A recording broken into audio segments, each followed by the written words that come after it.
Rete, es war. Ja, Rete. Ja, es war. Berete. Du wäre. Hova, Sucher. Hova, Sucher. Hova, Sucher. Du wäre. Holzer. Heise, das war. Tuocha. Auber. Heise, das war. Tuocha. Das ich soll. Das ich soll. Berete. Bereite. Das ich soll. Das war ja. Heise. Flickmann. Das ich soll. Berete. Ja. Geboren. Das war Heise. Heise. Das war Heise. Stürme. Fischere. Ja. Jägere. Ja. Fischere. Jägere. Ja. Das ich soll. Das ich soll. Streetes. Sassa. Auber. Flickmann. Ja. Rete. Das war Flickmann. Berete. Hey, ja. Ja. Rete. Das war Stürme. Fischere. Ja. Jägere. Ja. Fischere. Jägere. Das war das ich soll. Das war Das ich soll.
All right, ladies and gents, this just happened. Just now here, playing a 1v1 on Megarandom. You'll notice 0 on wood, 0 on gold, 0 on stone. We both start with a Victoria. We don't need wood. Super strong. And he's like, wait a second.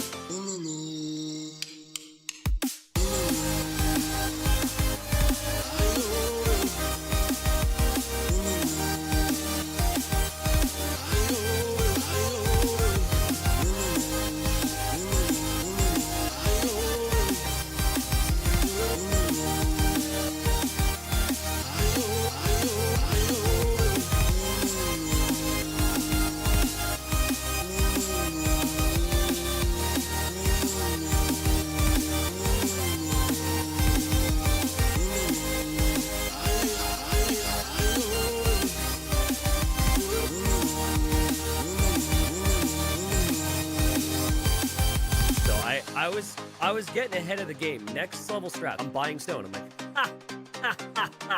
he's gonna have to mine it. Or if he tries to buy it, it's gonna be more expensive. Here I am, little T90, little naive T90, just so happy, just feeling so good. Oh, past late bastard, just feeling so good. Oh, so here he is, and he sees my Fatoria, and he's like, wait a second. My Fatoria is nice and snug in the back of my base. He's like, wait a second. His Fatoria is in Narnia. Wait a second. His Fatoria is in Narnia. So maybe we're going to do something about that. Guys, he's going for redemption and monks. Okay? Guys, he's going for redemption and monks. Okay? And there he is, converting my Fatoria.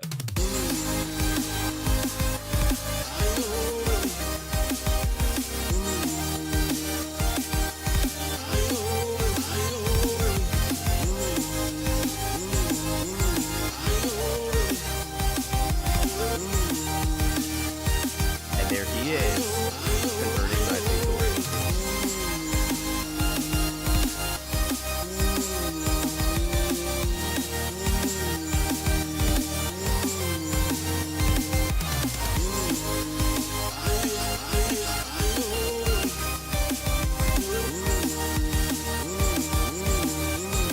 And there he is, converting my Fatoria.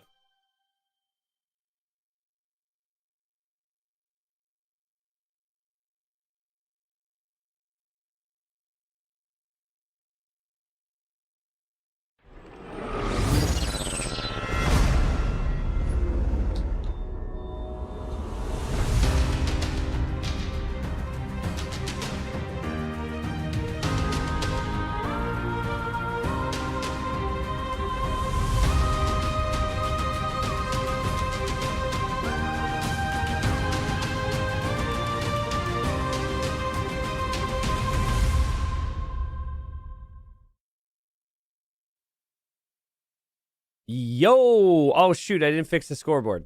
You didn't see that! Sorry. Hello, guys. That's what happens when I come live a little bit early. I forget one thing. My bad. It's all right. You guys are the early crowd, so you get to see the mistakes, right? That's how it works. You guys get to know me that well. Welcome in, everybody. We got 3 quarterfinals today. Not versus German player 1 and German player 2. But we will have Sato ACCM, actually, as our first series, believe it or not. Nice to see you guys. How is everybody? It's a Friday. We got nonstop AoE. I hope you're ready. Hope you are ready, man. Yeah, yesterday felt like a little bit of a tease. Whoops. Yesterday felt like a tease, right? Because we came live for like 2.5 hours, and that was it. But today, we'll get our full dose of action. Best of 5. Quarterfinal. There we go. Should I do the intro again? I feel like this is a really scuffed intro. Hold on. Let's just wipe that clean. One more time.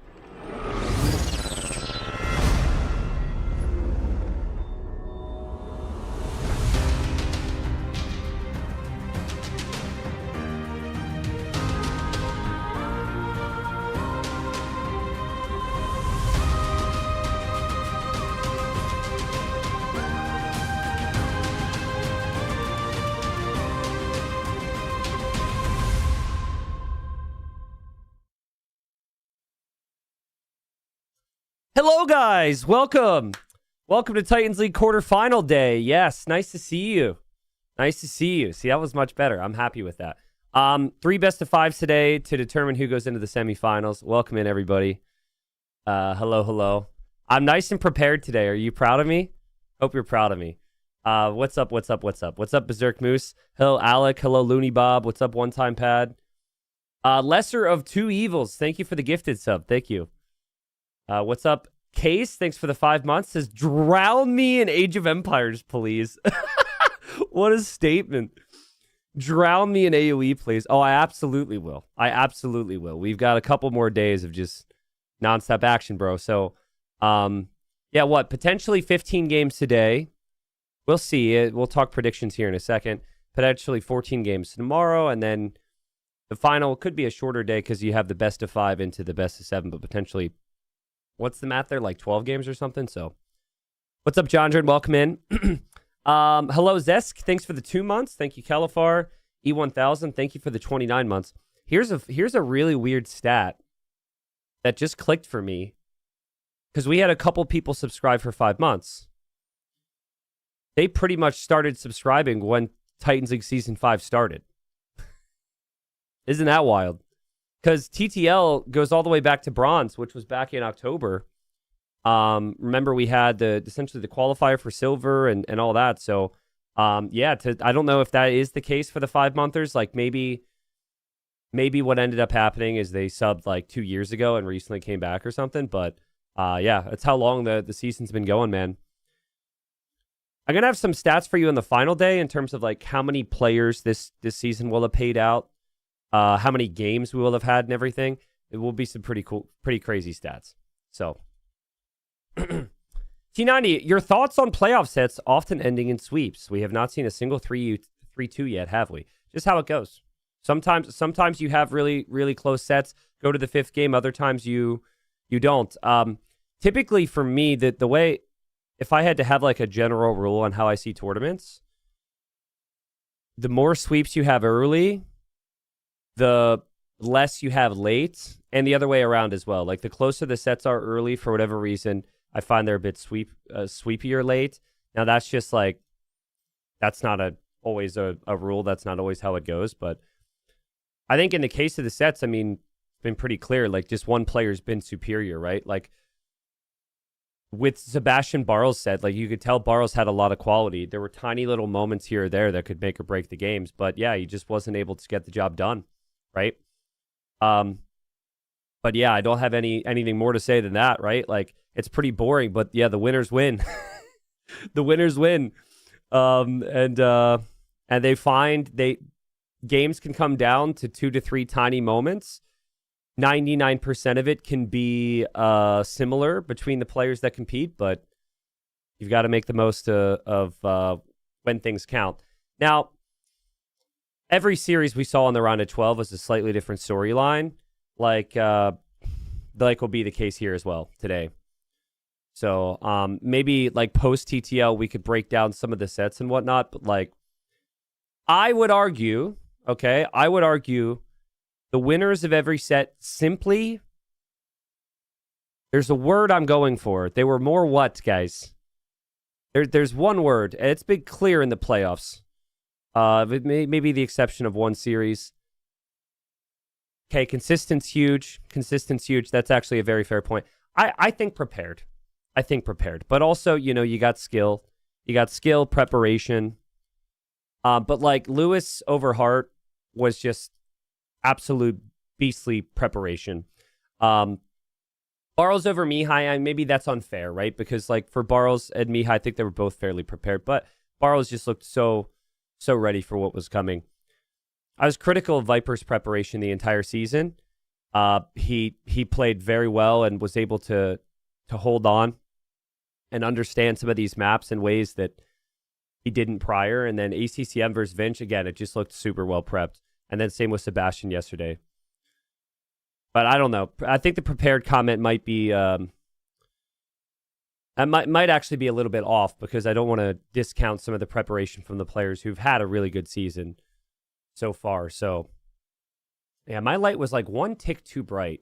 That's better, right? I was like dying over here. I think that's better. T90, let's just say that Viper was sick. I don't think he was sick for all 5 weeks. The first round, Viper was still not playing at 100%, which maybe contributed. But I don't think he was sick for all 5 weeks. No. I think we saw like some of those sets, people were like, all right, if I have any chance to get wins on Viper, it's early rounds. So let's prep, let's get those wins. And it was happening. So, but yeah, in our first set, they'll start drafting very soon. Welcome in, guys. What's up, Grunty First Aid? And then there's Liry with not buying the DLC. Yeah. I mean, that's just hilarious. I think that also, that's what I meant. Like every set has different storylines. Like Liry just shows up, he dominates, and he goes home. I mean, everyone's playing from home, but still, like, Liry just, all right, on to the next one. Like, he's so dominant, man. He's so dominant. I do feel like there's a chance, though, that there's some things that could could be thrown his way. Like, there wasn't really a lot of... I can only think of like 1 or maybe 2 games from the group stage where things were happening against Liry that he would have never expected. The wild thing was, remember the Liry Rapard set? Like, technically there, that first game should have been the unexpected because of the castle drop from Rapard. But, like, Liry was also going for his own castle drop, so he kind of did expect that was going to happen. I don't know. It was Liry's... The closest he came to death was against the player who had 1 win in the group. Oh, man. RJ says, Viper versus Hera, any thought or clean sweep by Hera? I think Hera's the big favorite. While Viper was able to beat Tato, I think that there were just some aspects of Tato's play which are not going to be seen in that Hera series. For example, Tato never taking any gold in that slopes game. I was sitting there casting with T West, and I'm like, man, you just take like five to 6 villagers on gold like a standard game. Don't be selling off your stone like that. It was just like unnecessarily creative from Tato. I think Hera will play really clean and really solid. I think Viper needs to go chaos mode though. Like Viper needs to stop trying to play clean in some situations. I think he needs to play full military, full chaos mode, full 1 TC send. That's how you can punish Hera, because Hera can sometimes be a little too defensive, especially the first game, and games can snowball on him a little bit. So we'll see. Maybe we see some fast castle stuff from Viper. But yeah, schedule today, we do ACCM Sato, then we do Lewis versus Liry, then we do Hera Viper. YouTube chat, I have the schedule pinned. Twitch chat, it's if you use the TTL command, it shows on Liquipedia, or you can just use the schedule command, all right? So the answers are there. I know that typing in chat and using commands is annoying, but yeah, that's the info's there. So Ninja, thanks for the 9 months. Zacti, thanks for the 21 months.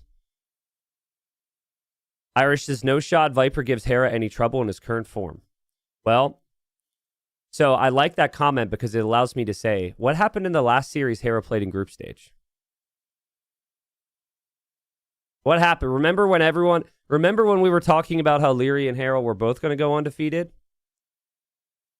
Last set for Hera in group stage, Vinchester won 2-1. What happened with Vinchester? Vinchester lost in the round of 12. Just saying. I mean, I agree with you. Hera's the favorite, no doubt about it. But just saying, if you look at the results, Hera's coming off a series loss, and Viper's coming off 2 set wins in a row. So there's things to speculate on here. Yo, Gideon, thank you, Gideon, so much. Let's go, man. Dodge is in chat.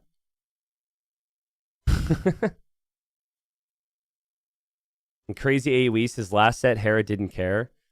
Yeah, I'm the same way. Anytime I lose, it's because I didn't care, you know? I think people need to realize that. If I lose, it's purely because I don't care. It's not because I tried my best or was a skill issue. It's just because I no longer cared anymore. And so really, and I win 100% of the games that I care. That's sarcasm. I don't know. I even said during the cast of the series, I felt like at that point, Hera had locked down first. I felt like some of the maps and strats were definitely a little bordering into creative for the sake of it. I'm just trying to create some spice here. I see both sides of people's comments here, so. Yeah, he definitely cared. He definitely tried his best. Are those the strats that we're going to see today? I don't know. We'll see. Every Empire Falls, thanks for the 6. Hardy, thank you for the 47 months. Hardy, who is the one who's doing the editing for this channel, says with his resub, the sub is done voluntarily without force or pressure. Yeah, okay, Hardy. Guys, I don't require him to subscribe, to be clear. I pay him his money, and he's free to do with it what he wants.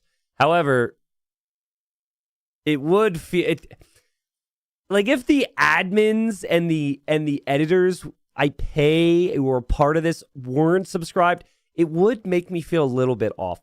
So I think Hardy gets that. Thank you, Hardy. Thank you, Hardy. That's going to be on the invoice later. Additional $6.29 for subscribing to the channel. But nah, appreciate you, Hardy. Thank you. He's just joking, guys. It's just humor, you know? The best jokes you have to explain. That's what I've been told. We have 3 sets today, guys. I know you're looking at all these green squares and red squares. That's pretty nerdy. You realize that? You guys are listening to a voice over a bunch of random colored squares right now. Bunch of nerds. But I appreciate you, nerds. Thank you. They haven't started the draft yet, so I guess we can move off the squares. Do you pay your editors with subscriptions, T90? I pay them a little with a little bit more than that. I don't pay them. I do not pay them with Twitch and YouTube subs. No, I pay them with currency, but I pay them with my love and appreciation. Does that count? I feel like that's more than money. More important than money. What's up, Tafsted? Thanks for the 31 months. Yeah, we got 3 quarterfinals today.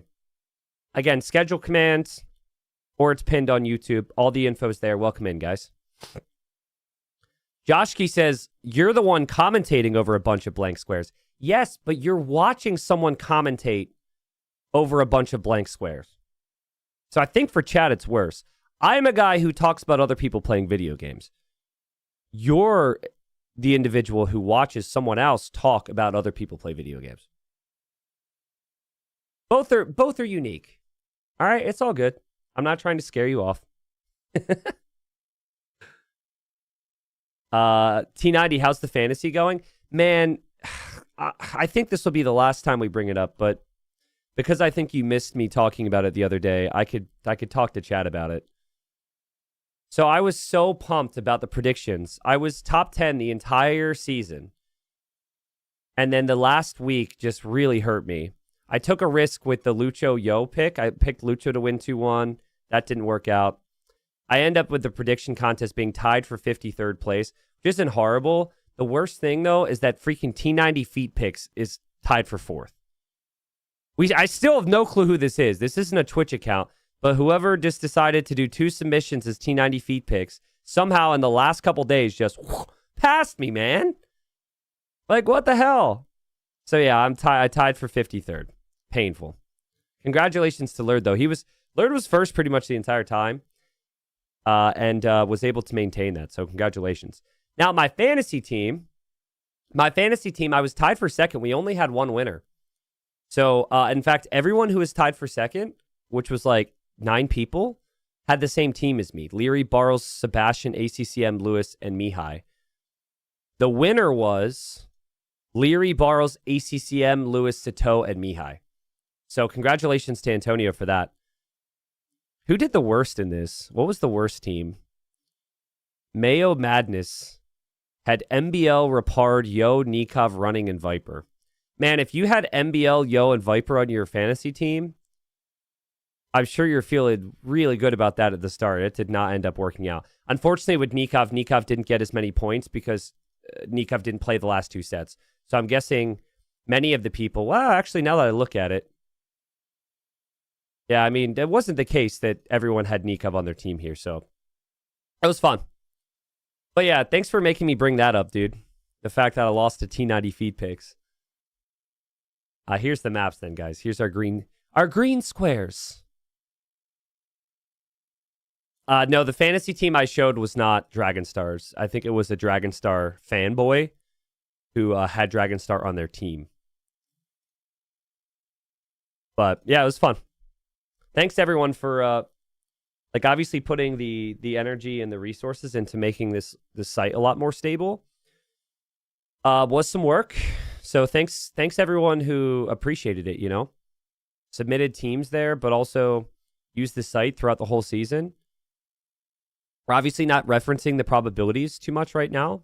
We do still have the maps and the Civ data up there, but yeah, it felt good that like people used the site big time. Otherwise, would have felt like a waste of some of the energy and time we put into it. So, no, Andrew, no. Andrew says, does that mean T90 Feed Picks knows more about the game and we should all watch them? No, no, no. Listen, don't make me start some type of like knowledge battle with whoever that is. I'll do it. Nah, it's just a funny side story. So, all right. So Stranded Game 1. ACCM is going for the closed maps here. So he really, I don't know if it's fair to say he doesn't trust himself against Sato in the open maps, but he does not want to be anywhere close to Sato in terms of the fights. He goes Zimbabwe to Lu. Sato gets African River and Mudflow. So, and I was really impressed with ACCM's build on Tulu. He played that like it was his home map against Winchester. Winchester, they really struggled against all the aggression there. So, and the way ACCM played it as well, it wasn't your typical fast castle game. So maybe we see both players go fast feudal there or something. Yo, Joshki, thank you. Thanks for the prime. Sorry, that's always a good sign. I called Joshki out, and then we get a sub. And that I sometimes worry you guys don't realize if I'm being sarcastic or something, right? That's always good. He says, have my prime for the riveting blank square content. See, there we go. You get it, man. Appreciate it. Chestnut, thank you. Chestnut has been so positive with kind words every single time they've shown up. I could go back. I could look through the chat history and get a bunch of comments like this. But says, hello again. I hope you're having a good day today. Thank you, as always, for the AOE2 support and casting. Keep up the good work. Thank you, Chestnut.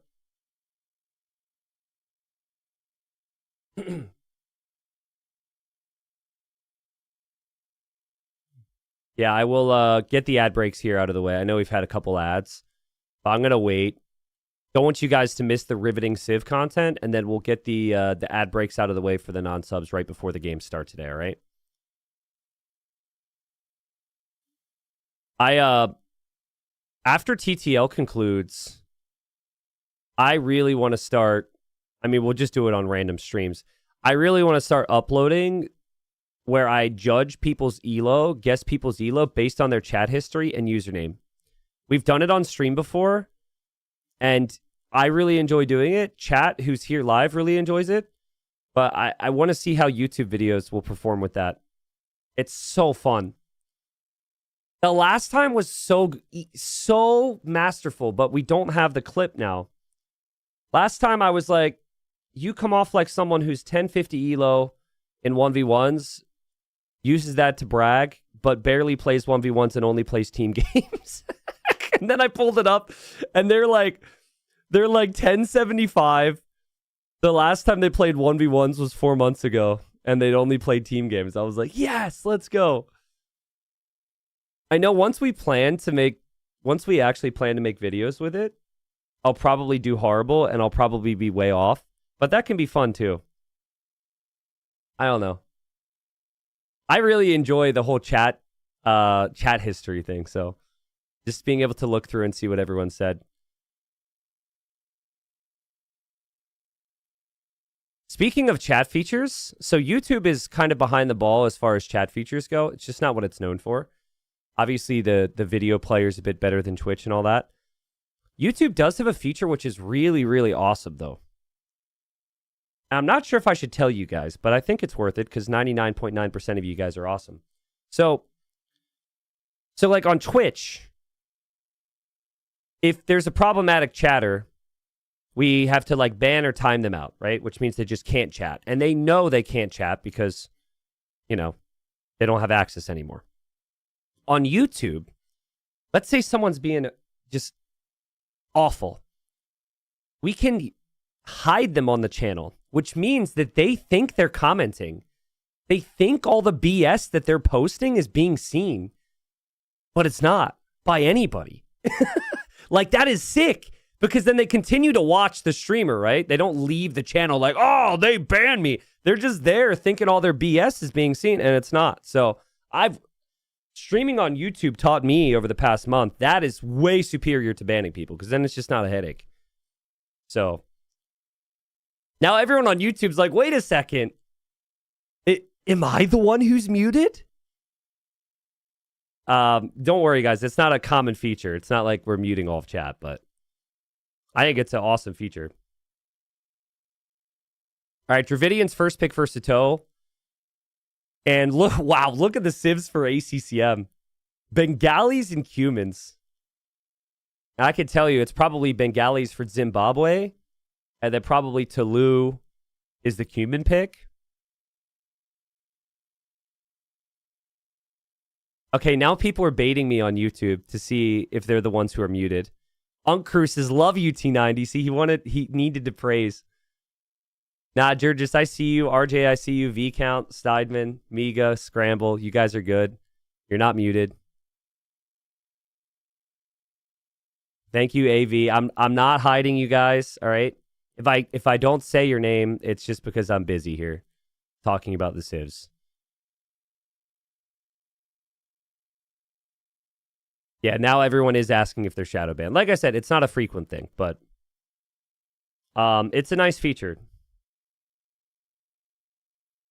Burgundians, Bohemians for Sato. Yeah, some good civilizations there as well for the closed maps.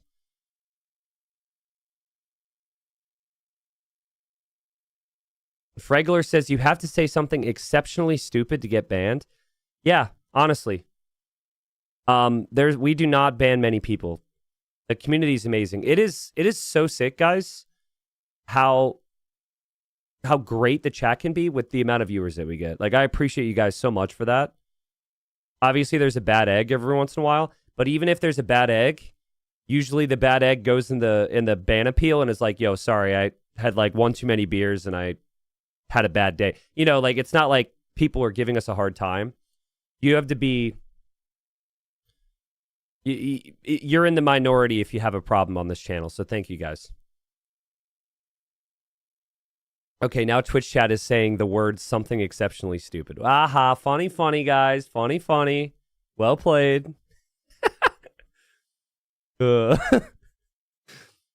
R-Base, it's okay if you don't want to, and I'm not trying to put you on the spot, but can I possibly read the words of the DMs you got that one day? Because that, I think chat, I don't know if I should, because then chat's going to probably make jokes, but all right, R-Base says go for it. So we're just relaxing here as the civs come in. We'll get serious here, I promise. But while we're on the topic, where was this? Where was this? I have to scroll a lot. Okay. Let me read the exchange. So first off, we're running a community tournament. We have 350 signups. You can play in TTL at your elo, okay? And make some friends and have some fun. The signups close tomorrow. So I'm going to shout it out a bunch today and a bunch tomorrow. If you want to sign up, TTLC command on Twitch or the image below the stream, all right? We'll clarify it's a $1 entry fee just to make sure people show up and, you know, are there and don't waste our admin's time. So somebody DMs R-Base, despite all the information, you know, being actively posted in the Discord, DMs R-Base and says, hey, I thought that community sign up ended on the 20th. What's the deadline? And R-Base responds, says, correct. The individual says, oh, cool. Your recent message made me think it was the 13th. Thanks, dude. And then 30 minutes later, just says idiot to R-Base with nothing more. R-Base responds with question mark.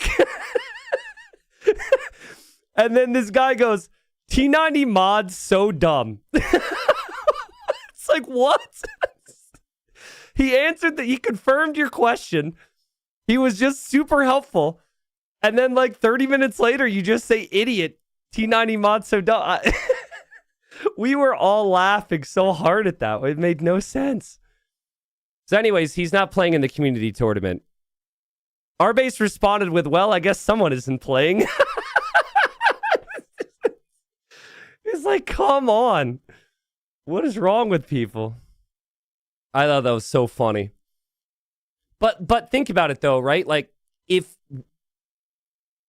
I'm so glad there aren't people out there who are like that with a higher percentage of consistency.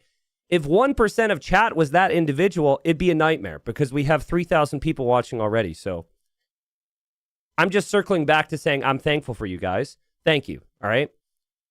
That is my weird way of saying thank you. All right. So we got game 1 Stranded. Let's think Civs here. Stranded, African River, Mudflow, Zimbabwe, Tulu.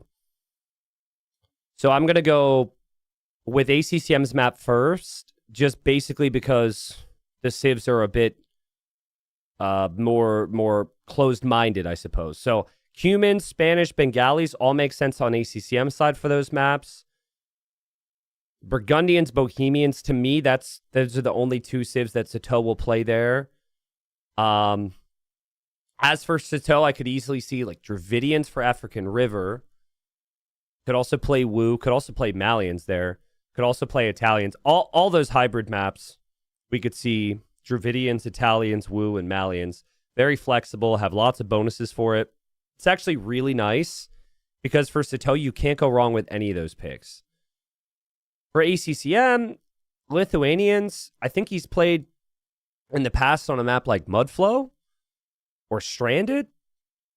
Shu, he played on Stranded in the previous round, so he might do that again. And then Huns as well. There's this weird pick that keeps coming in for ACCM, and it's Huns. Chad, if you really have some time to kill, maybe someone could do it for me. Remember, ACCM Winchester, best of 5 round of 12. It didn't go to the 5th game. And I'm wondering what that map was, because Huns was still available on his draft. My initial feeling at that time was that it was going to be Huns on Stranded for ACCM, and instead he went Shu. So I'm thinking maybe that 5th map could have been where he would play Huns. White Knight says Mudflow. Okay, was it Mudflow? I think that makes sense. There's Mudflow here again, right? So that might answer our question then, of what his plans are. He might want Huns on Mudflow. Or it could be mind games. He could go play Shu there. I think Shu's also a pretty decent pick. All right. Anyways, big best of 5 here, guys. Both players have had amazing seasons. Sato, I think, has been a little underrated by chat. Just like a little bit. And I'm not really sure why. I think it's probably because he hasn't done as much throughout his career. But viewers need to remember what Sato brought to the table this season. Like, Sato went 5-0 in the group. He got 11 wins. This is what group stage looked like. Sato has had an amazing season. 11 wins. He won 2-1 versus Dragonstar. He won 2-1 versus Mihai. He won 3-0 versus Dark. He won 2-1 versus Viper. He won 2-1 versus Vivi. He beat everybody. For ACCM, he also had a good season, though.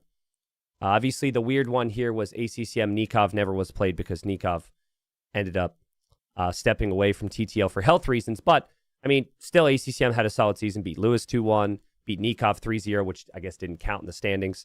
Then beat Andy 3-0.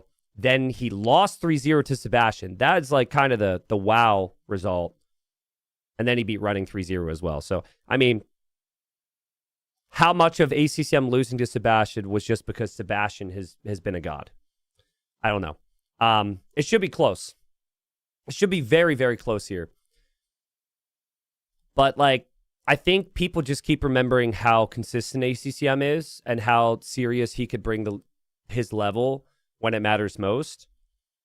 I think that for Sato, he's had a lot of promise for a long time to make those top 4 finishes, but he hasn't necessarily done it as frequently.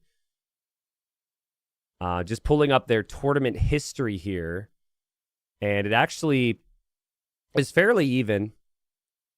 Does this work for the spacing? That'll work. It's fairly even. First time they played was in 2021. That's because that's where Sato started to get really good. ACCM has been around a lot longer. They actually played in TTL 4, where Sato beat him 3-0. That's fairly recent. That's the biggest tournament they played in recent times. Also, over here, guys, Sato beat him 3-0 in Warlords as well. I'm seeing a lot of Sato victories here in some of the big events. That's really nice. Was that the playoffs of last season? Frozen hot pepper pizza. Sato winning 3-0. I mean, that's going to be... That's in your head for sure. I wonder if that's why ACCM has banned some of the maps he has, and also why ACCM has chosen to go for the Stonewall maps. I don't think he wants to play Sato in these aggressive situations where there's lots of multitasking. Anyways, I'm gonna predict Sato with everything that I just saw. Knowing how he was undefeated in the group stage, I'm gonna go 3-2 for Sato here. But I'm hoping it's a 5-game set. Obviously, for entertainment, we like that. I could see it going either way. We've reached the level now where if someone is ever slightly off their level, they will get punished. And as many players will tell you, it just oftentimes comes down to what level can someone bring in the most important moments. That's what separates the players at the top. Thank you guys for being here. Welcome in. I don't think we've hit the giveaway. There's someone spamming giveaway, T90 giveaway. We're 60 subs away. If we hit the giveaway goals today, I'll give away the t-shirt and the mugs. But we're not at that point yet. That is in 500 increments up until the end of day Sunday. So it might be ambitious to get all the way to the top of that, of course. Every sub that happened last month is applying to this, as well as the subs that would come in now. Thank you in advance, everybody. We'll be mixing it in, bringing in different casters. Hopefully we get to see every single map today. But yeah, I've got my heart set on the best of 5 actually hitting 5 games today. Let's see. We got Stranded game number 1. They're going to have to get right into the action here. And let's go. Let's do this. All right, so welcome, folks. We've got quarterfinal number 2 of Titans League. And we've got ACCM here in the red playing as the Shu, and we've got Sato in the blue playing as the Dravidians. Both these players have had fantastic seasons. I'm probably going to say that with every intro at this point, because if you make it to the quarterfinals, you're pretty damn good at the game. But for Sato, he was the group winner. So this is the first time we're seeing him in the playoffs because he went 5-0 in sets. He had 11 out of 15 wins in the group stage. So Sato has had the better season. He had to bye into the quarterfinals for that reason. ACCM, he had to go into the round of 12 where he beat Vinchester 3-1, but it was so clear in his games just how well prepared he was. I loved his strategy. I loved his adaptations, and I also loved the Shu here on this map. The way that ACCM played it was Fast Castle Crossbowman, and he went full land control to control the middle. And I think the opponent, Vinchester, there had gone man-at-arms and water control, but wasn't able to lock down the middle with enough skirmishers. Was just simply too late to Castle Age. But the thing is, Sato's going to have that information. Sorry, let me just fix the flags. Sato's going to have that information, guys, and I think that's really important. If Sato wanted to prepare for ACCM today, he has 15 games from group stage and the 4 games from the previous best of 5. Which is just insane. You can get to see the Civ preferences. You can get to see the drafts. All these details end up playing a role. So, not sure if he expected what ACCM was going to go for here, but obviously he got to see the Shu and how ACCM prioritized the map. My fishing ships will be coming out. Now, I feel like if I were Sato, I would not want to make the same mistakes that Vinchester made. And I would not want to play too heavy into the land early feudal age. I might just think about it and say, I have the better fishing eco. You are probably going to play towards crossbowmen. I have faster firing skirms. So I think there's an argument to maybe just make it to Castle Age yourself. Kind of go for a late feudal and just go skirms and mangonels in the middle. Weird situation on this gen, though, is the hill doesn't extend over the whole map. So you've got lots of elevation. This area here for Sato is actually flat ground. Now that seems like it could be valuable because the hill isn't beyond his wood line. But I'm not so sure. I think you actually prefer the hill there so you can walk around there and place your siege workshop. Imagine if ACCM placed the siege workshop here, protects his wood lines, makes it difficult for Sato to advance. So that hill is definitely going to be a factor. 4 fishing ships for Sato. Very even starts. Nothing too crazy here. ACCM scouting the shoreline with the water buffalo. But he might honestly just be looking for additional water buffalo or rhinos. But look at the food underneath the TC. He's got this elephant, which he just brought in. There's then this rhino, which is close. And then there is this rhino. If ACCM goes over to take this rhino, that confirms fast castle for me. You don't need to have 3 of them unless you're going fast castle. So that should give us an idea. For Sato, you could make similar arguments. He's got one underneath the town center. He's also got the elephant here, which is... Wait, what the... Huh? What happened? This elephant's on 1 HP. Is Sato trying to push the elephant in towards it? Oh my god. So something happened. He must have shot it a bunch of times. There's no way it just spawns on 1 HP. And he's trying to house push it in towards the town center. Because if he ever shoots it again... it's going to do that. And he just gives up on it and says, well, screw that. And, I mean... that's funny. Sorry I don't have words more eloquent than that. But that's just freaking funny, dude. Wow. Sorry, I was kind of talking about my early game stuff. We assume that their builds are going to be perfect. Yeah, I don't think we're going to put Sato in the community tournament, but that is a tin can, or that is a sand league moment right there from Sato. And luckily, he's got lots of fishing ships. He does have the second dock now, which will lead to his fish being even more efficient. We have the second dock from ACCM as well. But we are not seeing a barracks from either player. So both players thinking that it's not necessarily something they want to go for. We saw that all the time in the early seasons. It's fun to watch meta develop over time, right? It's fun for me anyways, to look at it and break it down, and really could make a separate video for each map and say, this is why people thought this strategy would work the first week or the second week. This is what they ended up finding. Typically, it's like 1 or 2 players that set that tone. And players will say, ooh, that player broke the meta a little bit. And then they'll try it themselves. And then 3 weeks later, things have changed.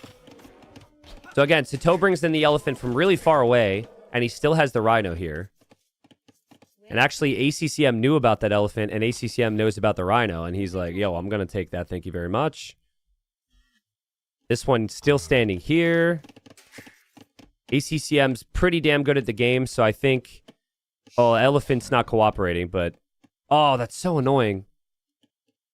Type a 1 in chat if sometimes the elephants and boars just don't respond to you.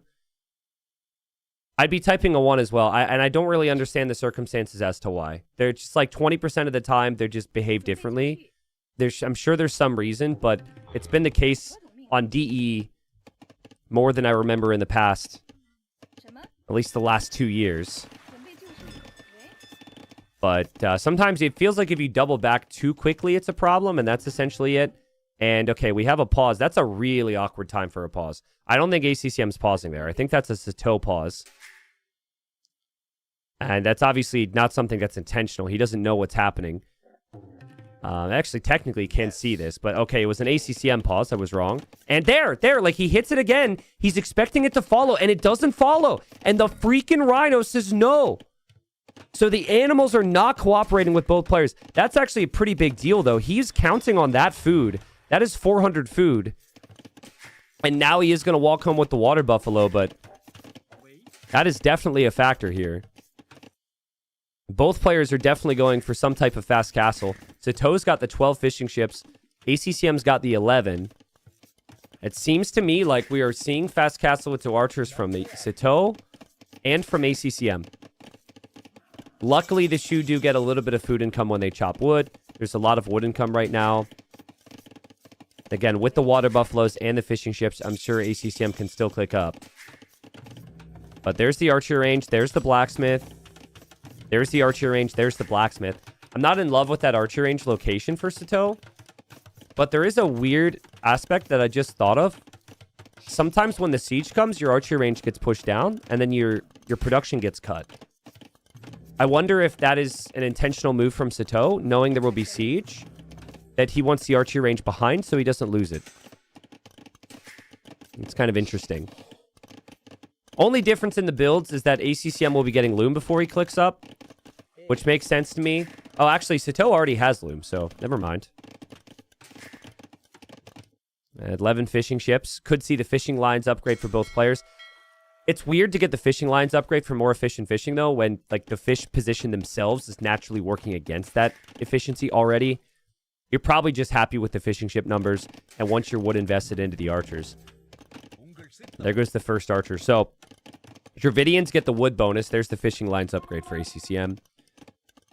So that additional wood helps them afford the ranges and the archers. They also have the cheaper siege, but the Shu get the food income from the wood. They get the cheaper archer range upgrades, and they also get the faster siege. So both players have really nice bonuses here. And Sato doesn't actually know where ACCM is at the moment. He's looking all the way over here. Remember, it's a nomad start, and they will find each other in the middle there. ACCM's not going to complain about that at all. That's just because ACCM gets a little fortunate. And nice find. Yeah, nice micro, nice find. Now, they could spare both civilizations a lot of heartache if they just decided to do a 1v1 out here. And then whoever wins, the opponent has to submit to their rule. But no, they're just going to... They have too much pride for that. And now it's become a 2v2. And get ready. This will get crazy. We'll have siege. Wouldn't surprise me to see thumb ring from ACCM at some point. And ACCM just taking the early engagements here. Well played. And the siege workshop for Sato is going up in the middle of the map. I find the siege workshop position is so critical.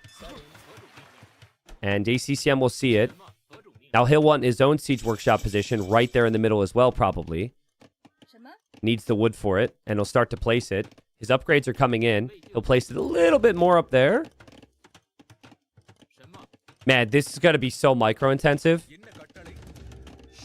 Yeah, this is going to be insane. There are a couple Hawks out there, so that will increase the need for multitasking. Obviously, clearing water would mean that your opponent has to invest their wood into farms then for food eco, which is something players want to avoid.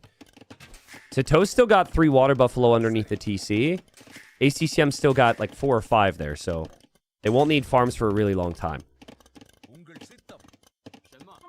ACCM just marches forward towards Sato's economy and sees the villagers are weak there, but Sato ends up saving them. Sato will chase, but kind of annoying for Sato. This is not where you want your army to go right now. You want your army to be marching forward. Confidence from ACCM. We'll still have the Hawks around. It was just 1 fishing ship kill for Sato. ACCM could actually snipe some fishing ships with his crossbows if he wants. But yeah, this little pit, you need to stay out of if you're both players. You do not want to be fighting at a disadvantage in the Mangano War. And Sato, nice attack rounds. Remember, still has these crossbows to deal with. And there's actually slightly higher elevation over here at the moment. And, oh, what is that I see? We got a war chariot now. Attack round misses for Sato. Attack round hits for ACCM. Again, that is the pit of death right there. You do not want to be anywhere close to that area. It's just so much more difficult to get value from your units. And the war chariot is here. War chariot needs to switch modes, actually. It's in the direct fire mode, which is very weird. The whole unit is weird. But anyways, there's actually a mode which is much stronger there, which wasn't utilized. Look how fast the Manganos are for ACCM. These things are Ferraris. They zoom around and makes it so much more difficult for Sato. And Sato's under a lot of pressure here. Look how fast he's able to just wheel around. What is it, 15% faster? Sorry, 10% faster. It feels like that's 15. Nice start here for ACCM, rather. But there's the second TC for Sato. Sato, it's so tough for him to go anywhere near this siege workshop. But he might need to if he wants some control right now. That's a nice hit. That's beautiful micro. All while still needing to deal with all of this. Obviously, you have the food eco, but even just relocating the fishing ships and spreading them out to different fish, adding fish traps, that's so much focus. So much micro right now. Nice repairs from ACCM. Still 1 TC from ACCM. The siege, the war chariot, the crossbows are all around over there. And Sato is still sitting right next to the siege workshop, which is really awkward but he actually manages it. Can he do it again? Imagine if he can get it again. He sees the flag now, so he should be keeping his eyes closed on this. But he did also lose fishing ships to the crossbows. That's going to be the issue for him. And there, that's what should happen. ACCM hops out. And so ACCM maintaining the fishing ship lead. I think it was actually the crossbows that killed most of the fishing ships. And the Mangonel is going to somehow survive. It was close. ACCM actually chooses to town center the hill. Now, that seems risky in any other scenario, but the hill is king. And that's just another way to lock down this position, so I really like it. Also, I like the upgrades we're seeing on water there for ACCM. He knows that Sato will send in some pressure. He's upgrading his Hawks. And more big shots from ACCM with the siege. And it's so much more difficult for Sato to land the shots because of the movement speed, right? It adds to the ability to micro. And they essentially trade 1 for 1 there. But Town Center will complete on the hill for ACCM. The other aspect... Oh, man. 6 shot from Sato. The other aspect to remember, this is why you pick the shoe. So on a water map, you have a water crossbow map, you have so much on wood, right? And so getting food income from just chopping all those trees has such a nice effect. So having the fishing ship lead and also having 20 on wood all the time, that's so nice. I think we're arriving at a stage where Sato is going to need farms for food eco. But I think he might just want to try and build another siege workshop somewhere and idle his town centers here. He needs more wood for more military, man. Again, it's a very weird pit there. But essentially, Sato has to enter the pit if he wants to pressure that town center. And, oh man, the micro continues. I'm still continuously impressed with Sato's engagements, considering the circumstances. But ACCM, they'll start to win water now. The Hawks have moved in this way. There's no resistance on the water. Sato will lose control there. If ACCM can stay patient on the hill, keep producing mangonels, I think this scales very nicely for his economy. Sato does have the 2 TCs. He does still have the cheap siege here. But again, with the hill, ACCM lands a shot.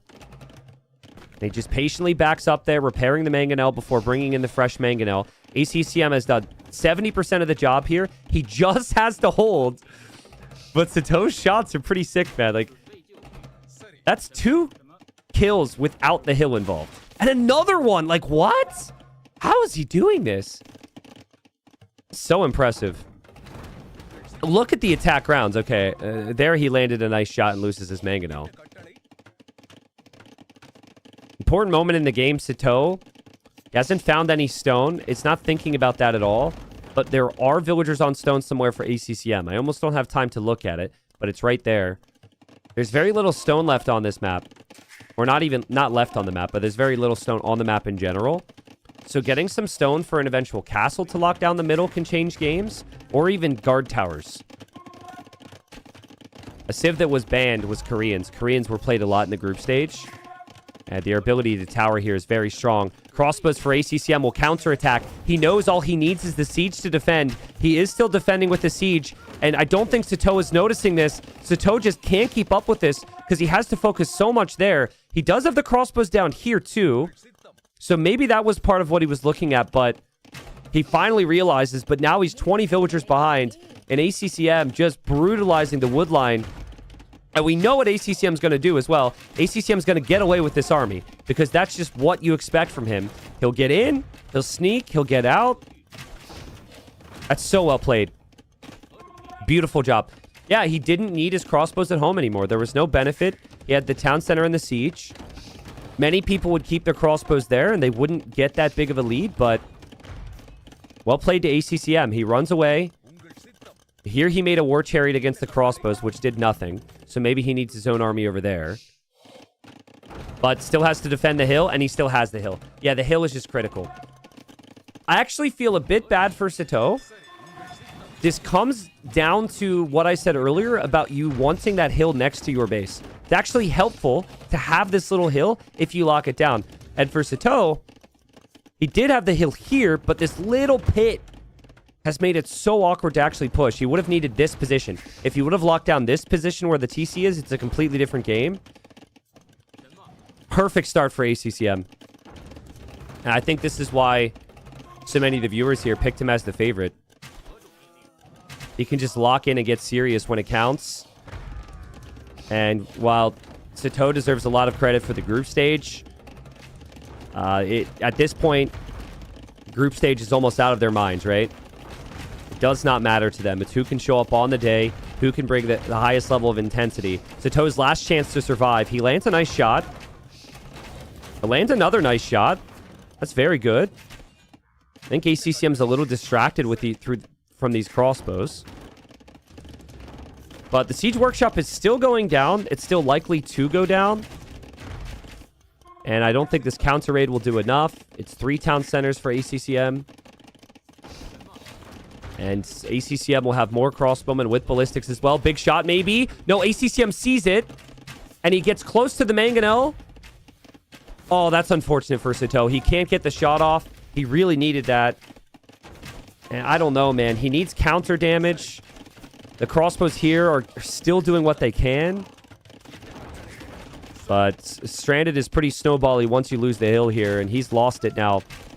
Sato will lose these crossbows soon. And I think ACCM is going to take the first game. I don't know if it's the right play, but here I would buy a castle. You have 1,400 golds. It's hard to get stone on this map. And if you protect the middle, you win the game. Why not? Just buy a castle. I don't think it's going to get to that stage where it's needed. Sato might be playing on a little bit longer because it's game 1. He just wants to get those nerves out of his system, but... Yeah, okay. Sato's like, all right, let's just dance a little bit before we end the game. ACCM's like, I could do that. The resources are ridiculous for ACCM. And yeah, I'd just buy a castle, man. Buy a castle, drop it in the mid. I think right there, Sato is kind of reminding ACCM, I might be dead, but this is the micro that I have. Sato tried to kind of flex right back at him and say, I can do it too, and now he regrets it. Now he's like, oh crap. Oh crap. Maybe I shouldn't have done that. Seriously, he should not have been doing that. He should have... Like, he still hasn't cleared these crossbows. Now Sato is advanced up the hill. Is this getting dangerous all of a sudden? No way, right? I mean, one more shot here from Sato. The things start to get interesting again. Loses one. Again, the movement speed on the mangonels is so freaking nice just to help with the micro. I love the Shu. I think Shu might be top 5 on this map for me. In terms of the approach, if you think crossbows and siege in the middle is the way to play this, why would you not want to pick Shu here? You don't need the water bonuses as much. Amazing value from Sato. I thought he was so dead. These crossbowmen did so much to distract. But he is 50 villagers behind. And he did buy the castle. He did buy the castle. But you don't want to accept the castle over here. And hold up a second. Hold up a second. I mean, Sato's micro, when at a disadvantage in position the entire game, has been so impressive. Okay. ACCM holds on. There's still a chance. All comes down to the siege and the crossbows, right? And there's more crossbows for Sato, and there's more siege for Sato. ACCM will never want to accept a castle that is anywhere but on the hill, but maybe you have to place it to protect your town center now. There's the castle. Another mangonel from ACCM. Sato micros. ACCM micros, though. And, oh, big shots. Big shots. Lands the shots on the crossbows. And he also lands the shot on the mangonel. Andy lands the shots on the crossbows again. Andy micros again. Andy will complete the castle. And honestly, I think he got a little nervous there. This castle is not even the reason why he wins the game. He holds on. I think if he plays on without building the castle there, he wins this fight now, and then he places the ideal castle. Gets the job done. For me, ACCM all started off with the aggression. The initial archers I think he got the first 2 archer kills, and then he got the first 2 Mangonel kills, and then he did such a nice job sniping the fishing ships. He actually used crossbows to snipe the fishing ships initially, but that was part of it, and I also think part of it was the food income that you get from chopping the trees with these builds. 8,600 food collected. It's tough now to look at it because there's 23 farms, so obviously he's got more farms than the opponent, but let's just go back to, like, let's go back to this stage of the game, right? They both have the same amount of fishing ships pretty much. Let's look and see. Okay, so that's slight. Let's keep moving. Maybe I'm just super, super wrong on this. I was expecting to show you there's a lot more. So here there's a little bit more food collected. But at that stage, Sito had already lost fishing ships. So I don't know. It felt very nice, though. It felt like the eco was very smooth for ACCM. I think that bonus adds up. I also think having the cheaper upgrades plays a role. And like we said, the faster movement speed with the Mangonels is big too. You guys want to see the elephant? Okay, they haven't started the next game. I can show you the elephant real quick. I missed it. I'm pretty sure I had it on screen because I saw Mazmora mention something. What did happen with that elephant? It didn't end up being a game changer or anything. So it was underneath his town center at some point? Oh, so it's super early in the game? Oh my god. He missed one volley, and then it just created the scenario he was in. And then he honestly, would have been hilarious if the gate trick would have worked, but yeah, that's what happened with the elephant. Yeah, it's weird, because at that stage, you actually don't need all your vills on food. You still need wood to produce fishing ships. You want, like, 2 villagers on food. So he tried to do it with 2 villagers that clearly made the mistake. All right, guys, welcome in. Reminder on the schedule for the day. So we have this best of 5. Already it started off awesome with ACCM getting the first win. We have 2 more best of 5s after this. So hopefully you guys have your popcorn, you have your snacks, you have your beers, whatever it is that you do. And yeah, sit back, relax, enjoy the show today. Thanks for the support. If we hit more sub goals, we'll have more giveaways throughout the stream. But thanks again, everyone. And welcome. All right. The order of the day is we do Sito ACCM, then we do Lewis versus Liry, and then we do Viper versus Hera. So all 3 back to back today. What's up, Lothus? Thank you for the 5 gifted. He says, or sorry, not 5 gifted, 5 months. He says, did you hear about Chuck Norris? I did hear about Chuck Norris. Rip to Chuck Norris, man. I actually used to watch Walker, Texas Ranger when I was a kid. Like, all the time. And I don't know how popular that is for other people, but for me, when I was young, that was like one of the shows that my parents were kind of cool with me watching. But yeah, apparently Chuck Norris passed away. He lived a long life though, right? He was what, like 86 or 87?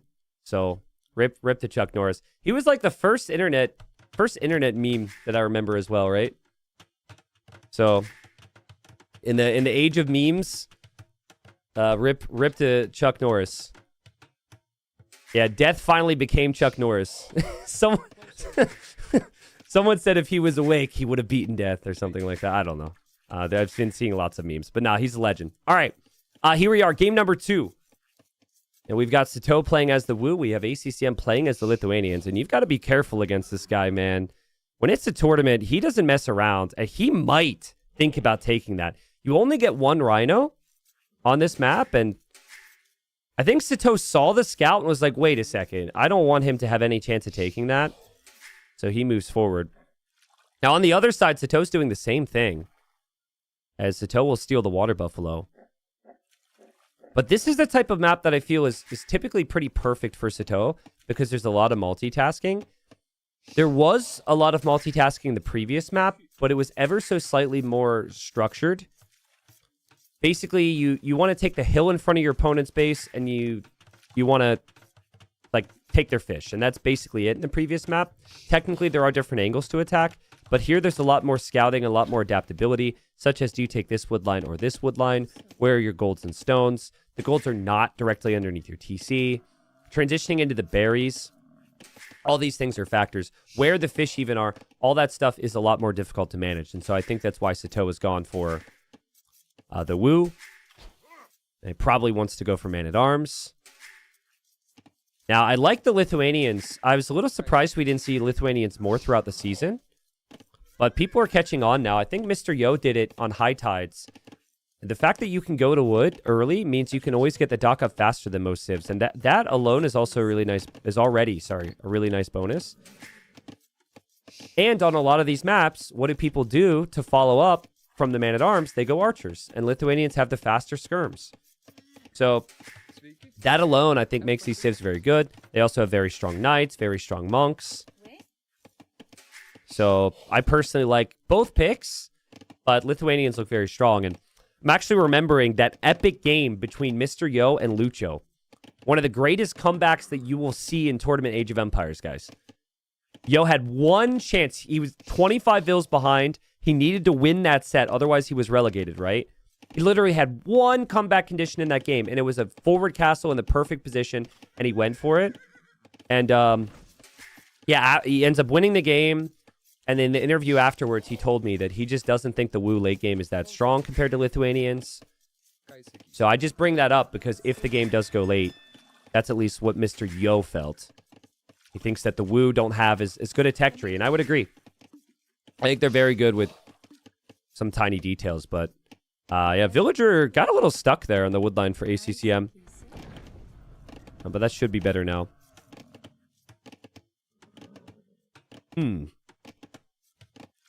Sorry, just taking in the sights, trying to get a feel for their build. It was pointed out to me that I say crazy a lot, and ever since I've been trying to say crazy less. But someone then pointed out I say sometimes when I'm thinking. I don't think we're going to add a T90 emote. But yeah, now I'm getting self-conscious about the here, you know? James, thanks for the 5 gifted. Thank you, Captain Davey. Thank you, Sonny. Welcome back. Lorhe, sorry I missed you. Fanto and Leaf Walker, welcome in. Thank you for the new subs. Support's been epic, guys. I do think that if Sato can get into, like, Pikeman, Jean Swordsman, Lithuanians might have a really awkward time dealing with that combination. I think people are kind of sleeping on the Jean Swordsman still. It's a perfect unit to raid on a map like this. People like to play tower defense and lots of skirmishers. If Sato can have a lead to Castle Age, that can be strong. And again, you then back up. You just go double barracks, mix in pikes as well. It's not like the Lithuanian player can play knights against that. T90, what does ACCM stand for? I actually never asked him that. I don't even know if it stands for anything. But if I had to guess, I would say absolutely... completely crazy man. Yeah, man. I don't know. I never asked him. Chaos mode? Oh, I like that. Absolutely crazy chaos mode. Yeah, that's perfect for ACCM.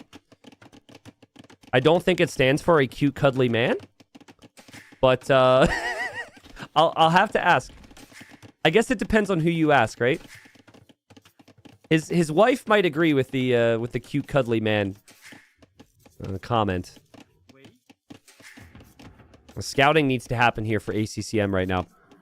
It's like, you know the Civ matchup, you know what's going to be coming, but you need to know the direction it's going to hit you from. And he sees the barracks. He doesn't actually see the militia because Sato is hiding it and ejecting them out the backside. That's a nice detail there. So ACCM keeps looking. He's waiting for the flag, but that's not happening. The units are going this way.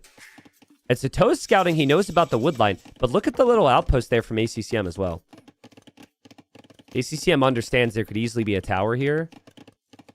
So he's got a dock in this position, an outpost in this position, and then walls on the gold. So he will not allow those men-at-arms to have any chances. And adds the walls on the wood line. Sato is hoping that this would be exposed, but ACCM is just too prepared for that. ACCM opens with the archery range. Yeah, this is the toughest point. Right now is when this is at its most complicated against the Wu. But if you can get onto immediate archers, it's not too bad. We'll usually see a spearman added here. Now, Sato's so good, I would expect that he expects the spear and his scout will never take any hits. It's actually a really big deal. I think he is waiting for it right now. Scout will probably have to peel away, but it's a little bit more difficult because it's the Lithuanian spear. Should never take hits from this. And oh, do you see that? That was so good. He waited for the last possible second, immediately attacked with the man-at-arms. He completely baited him there. I know he didn't get the kill, and it's just one spearman, but that's just some real confidence from Sato. Love to see that. Also love the walls from Sato behind this. ACCM now trying to harass with his scout. And he'll see the archery range. One thing ACCM didn't really scout was where the fishing ships are. He's just expecting some pressure, and he's waiting with Hawks at home, but he never found that dock from Sato. Sato knows everything. And oh man, ACCM underneath the town center, I think trying to lame. But he loses a lot of scout HP. The man-at-arms are still going to get great value long-term here. They regenerate, so if you can just consistently harass and every time you take damage, run away, it could be really annoying for ACCM. Right now, you're probably able to keep these woodlines protected, but once you chop a bit more, once you have more villagers that are going to need to go to other resources, it gets complicated. Spearman goes down for ACCM. Sato will use the scout on the archer, seeing it's weak. He kills the archer as well. That's so good. And he also has the skirmisher there for the taking, too. I think he's a little distracted at the moment. I think he was looking at his Hulk on water. But I like what Sato's been able to do. It's weird. You know it's going to be man-at-arms. You do everything you can to defend from the man-at-arms, but man-at-arms can still always get value if a player is patient. I like the tower from Sato to protect the woodline. It doesn't protect the gold, but the walls might. And his Hulk will flee down here, where he's going for another dock, more Hulks. So we'll have 2 docks. It's just 1 for ACCM, but ACCM is on double archer range, making skirms and getting fletching now. Nice response so far from Sato. He does get housed, but the Wu houses do build faster, so it shouldn't be quite as bad. Wouldn't hate to see him plan on going to stone for another tower, but he's still keeping a very close eye on what ACCM's up to. Yeah, now ACCM might have an opportunity to get the kill. Look at the micro, though. He sacrifices this one to save the others. Again, 2 man-at-arms could still kill a villager. And here the Hawks are engaging. Sato will hold. Wow, he was able to fall all the way back. Lured ACCM in, but ACCM backs away too. T90, can you shout out my friend Eli? He is a lover of your channel and wants to be just like you. Smiley face. Well, Eli, advice, don't be just like me. You'll get made fun of a lot on the internet. But hi, Elo. Shout out to Eli. Viewers, shout out to Eli. Say hello to Eli. Wow, Sato's done a fantastic job. He's in 1 archer range, and he is essentially matching the production of 2 archer ranges here. That's not easy to do. And I kind of thought that he was going to brace himself for the pressure and that he was going to play towards Castle Age, but no, he's really going for a lot of military here. There he snipes an archer. Here ACCM drops a tower for the woodline, but ACCM doesn't have defense for the rest of his eco. And Sato, he's got the army here to deal with. Both players with armies at the opponent's base, but I think for so far, Sato is okay because this tower back here should protect the woodline. Obviously, losing the berries will hurt the food eco, but he does have 9 fishing ships. He's fully surrounding this dock.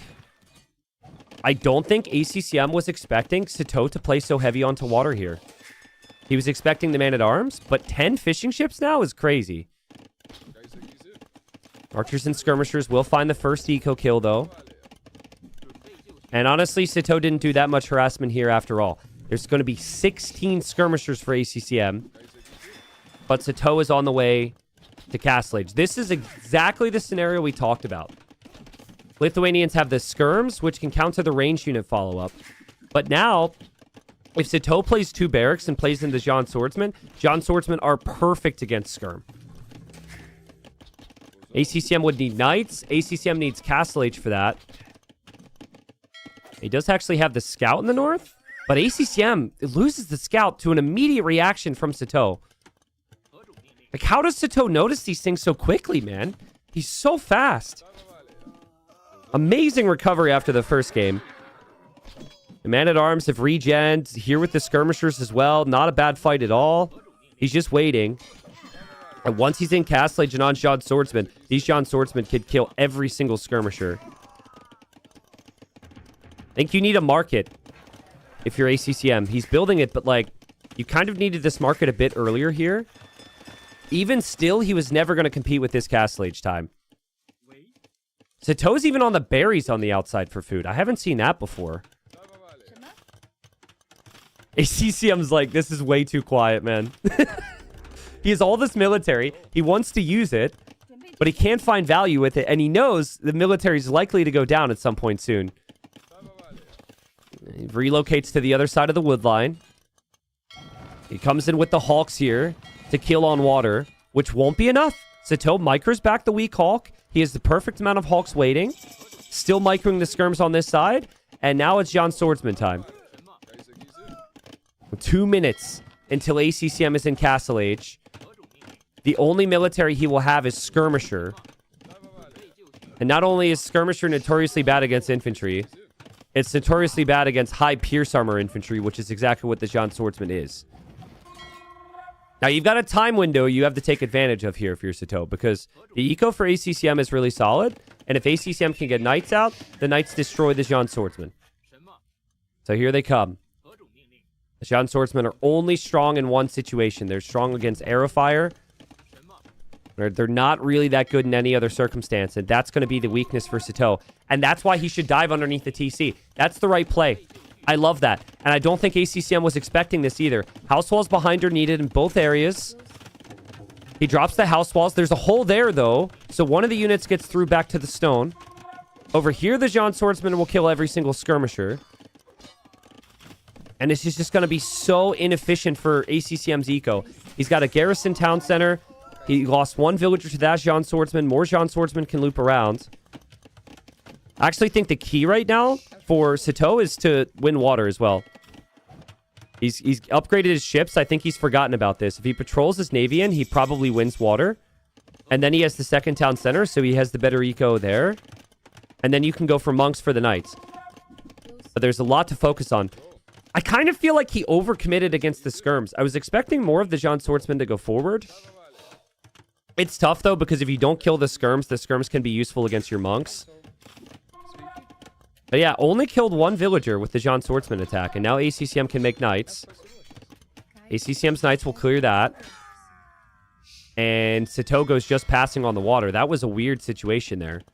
I expected to look down here and have them encounter each other, but Sato just clicked past. He's going for the fish, and ACCM sees that, and now ACCM is going for his fish, which could end up being very nice, to be honest.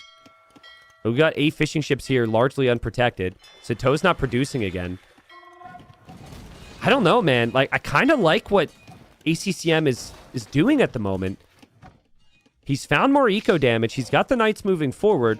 The monk is there for Sato, though. The conversion doesn't happen, but that's a bit of a warning sign there if you're ACCM on the monks. It's all about the transitions, right? And when you're thinking transitions, you're thinking your eco. Still no additional town center for ACCM. We've got the third TC going up for Sato in the back. So he didn't win the game with the John Swordsman, but so rarely are you going to win the game with one attack at this level. It's got to be tiny advantages, which is what Sato's done to get to this position. Nice snipes there on the water. His own fishing ships have actually just been relocated. There's only 80 fish there, so it's not really that efficient. Just surprised he's going for a 4th town center now. It's crazy. Over here, he's got the monks, though. Monks need to stay away from the dock. There he takes down ACCM's market. ACCM will drop the second TC. But ACCM's food eco is not really supporting these town centers long term. I think you can do it because the Lithuanians get the food boost from each town center. Monks are going to be important. If neither player has their monks, they're in really big problems here. ACCM wants to go light cav. I think I saw the research, but he just doesn't have the food eco to justify it. And Sato has to be careful. The docks could still fire arrows onto the monks. And Monk for ACCM moves out to get a conversion. Monk dies, though. And now the fishing ships are going down. And over here, we have Sito still remaining competitive on water. That's just a skirm. Is that town center number 5 for Sito? Excuse me? Let me count. 1, 2, 3, 4, 5 town centers. Well, it is a thing on if you have enough experience to recognize it's really hard to end games on a map or against a certain player, I'm actually fully on board with tons of town centers. Where it gets risky is if you can't produce a lot of military while also going for the town centers. But I don't even think Jan Swordsmen are that good anymore. You pretty much just want monks. So I think there is some logic to it. You spend the food on vills and you spend your gold on monks and then you just hope to survive. But yeah, I mean, what this does mean is that ACCM is not going to be pressured anytime soon. And ACCM himself has 3 town centers, which are churning out villagers, no problem. So Miyako says Jans are just bad now, which is a shame. They literally nuked the unit. I disagree. They're bad in certain circumstances. They're not as good as they were before, but you know, like that can be the same with a lot of different units. I personally felt like the Jan Swordsman, while he didn't lead to a lot of kills here, I felt like the Jan Swordsman changed the game in terms of the threat. And it was just correct recognition from Sito to realize, okay, I don't want to commit to them against knights. The balance of this unit, regardless of what version we're looking at, like when it was released with the DLC or now, it's never meant to be good against knights. It's an anti-archer unit. So I think it's nice recognition to just go for monks instead. Now, we've got a castle coming from ACCM. And there it is. He's got his monks and his knights on the hill. Sito does have his army nearby. And Sito also has enough stone to maybe build his own castle. I mean, Sito could buy stone for his own if he wants. But he's just going to back it up over here. I really like that castle from ACCM. This is the problem with the 5 town centers. It's a problem with not mixing in pikemen, for example, is you're no longer pressuring your opponent and they can take the map control. But the castle for Sito will go up. That was really nice conversion there a second ago. The knight gets converted back. He's now sending the Jan Swordsman underneath the TC. And the Jan Swordsmen don't have any knights here to deal with them, so they can get some nice raids. They're perfect unit for raiding underneath town centers. Lots of idle time for both players. Sito has to consider what military he wants to make right now. Again, I think the Jan Swordsmen are a really good spot at the moment. They just can't fight against the knights. But underneath town centers with fletching, no problem. Wouldn't typically be the case for a 70 HP unit, right? Sito has very little on golds. He's got a lot on food. He's got farms everywhere. You can always fix the gold with 1 mining camp, so there he does that. Sito 99 villagers against ACCM 70. What is the unit comp now, though, guys? On a scale of 1 to 10, what would you consider the strength of the fire archer? Oh, man, big raids, big raids. The thing about the fire archer is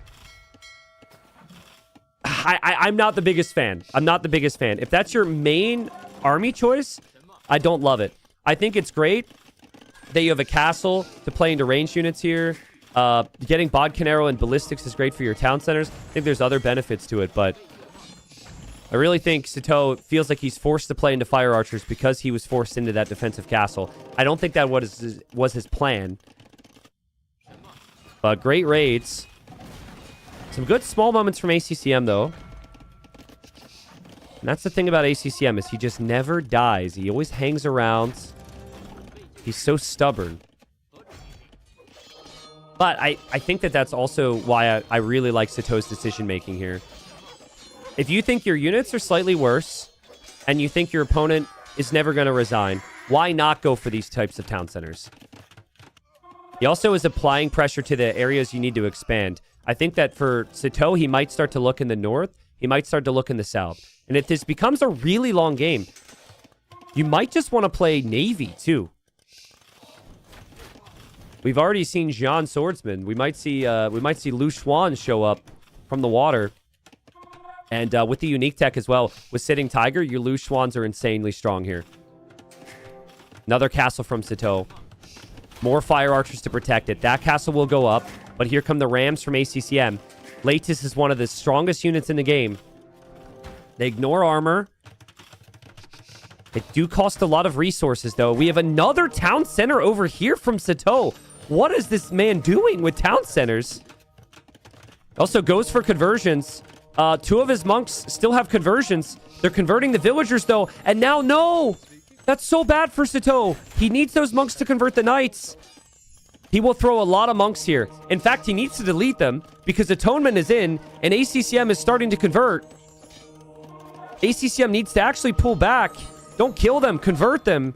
Oh, man, but the Latis are here. The Rams are here. There's just too much focus elsewhere. We have Red Cliff Tactics now from Sito. Okay, so with Red Cliff Tactics, your fire archers deal additional bonus damage against buildings. Fire archers, that's kind of what their purpose is in life, is to destroy buildings and not units. I've never spoken to a fire archer, so I don't know about their purpose in life. But, you know, purpose, balance-wise, design-wise from the devs, is that's what they should do. But, man, there's a real issue for Sito. He's not fighting ACCM straight up. He's got the villagers, but he needs to kill this freaking army, man. We've yet to see pikemen. The Jean Swordsmen are all dead. He's clearly panicking as he queues up spearmen. And ACCM is going to go for another castle here. What is happening? Meanwhile, the fire archers are taking down a town center. They're both just kind of ignoring each other. But Rams and castle drops do a lot more damage than fire archers do over time. Now, I guess maybe if Sito gets to like 30 fire archers, then they can kill everything. Then you can technically take down the castle. But yeah, this is the chaos we talked about. It's weird, but I still think that the extra town centers from Sito keep him in a healthy spot here. Like if he didn't do the town centers and then he's getting castle dropped and rammed, losing a town center or two is a big problem, right? But he is under pressure. He is housed. He has taken big losses. At the same time, though, the fire archers took down a town center over here. And he has redemption to convert the siege, which he will do. And maybe he can start to push these buildings himself. Oh, my God. The people in Sito's base right now, they're like the people watching on YouTube who think that I constantly ignore them. They're like, hello, hello, stop looking at Twitch chat. Look at YouTube chat. What are we, second-class citizens? This is exactly what my YouTube chat's been like the whole time. And I'm like, YouTube chat, I'm aware you're there, but I'm busy right now, okay? This is me casting the game. I'm not trying to ignore you, but that's what these villagers feel like. Because Sito just has had no defense. Now he's trying, but his barracks are getting rammed down, and his food ecos all over the place. It's really tough for him. And he also still has to focus on this push, because if you're not doing any counter damage, obviously, then you have problems. My YouTube chat is spamming hello. They're saying, hear our voice. Sure, Dad. Guys, it's all jokes, all right? But, I mean, it's a wild scenario. If the fire archers had one more attack, I feel like this would be a little bit more exciting. But you are seeing the castles slowly go down. Meanwhile, the villagers are getting completely slaughtered here up against the Latis, man. And yeah, you can't allow this town center to go down. There's too many villagers in there. But ACCM's under pressure. He has to look over here. Remember, he has no water control, so there could be random boats patrolling around catching his vills. You really need your army with your Latis there. Well played from Sito. The idle time is skyrocketing. Sito really needs the north and the south at the moment. Like, town center down here would be huge. He doesn't see the stone and the gold. Town center up here as well. That might actually be the game-changing move for ACCM. Obviously, the raids are huge. But yeah, there go the fire archers. They're trying again to take down the castle. They did take down 1800 HP. It's just a weird unit because you get the additional range against buildings, but not against military units. More town centers from Sito. Oh my god. More town centers just to protect villagers. His eco is so idle at the moment. This is so uncomfortable. A Jean swordsman that was converted is going to be raiding the eco in the north. And Sito has given up on the castles. He's going for the monasteries instead, which is fine. I don't hate that. But I feel like his brain is kind of melted, you know? You're just going on pure instinct at the moment. If ACCM can clear these fire archers once, his eco count's looking pretty damn good. He's got the stone, he's got the gold. Here he goes with the latest, but Sito is still paying attention with the monks.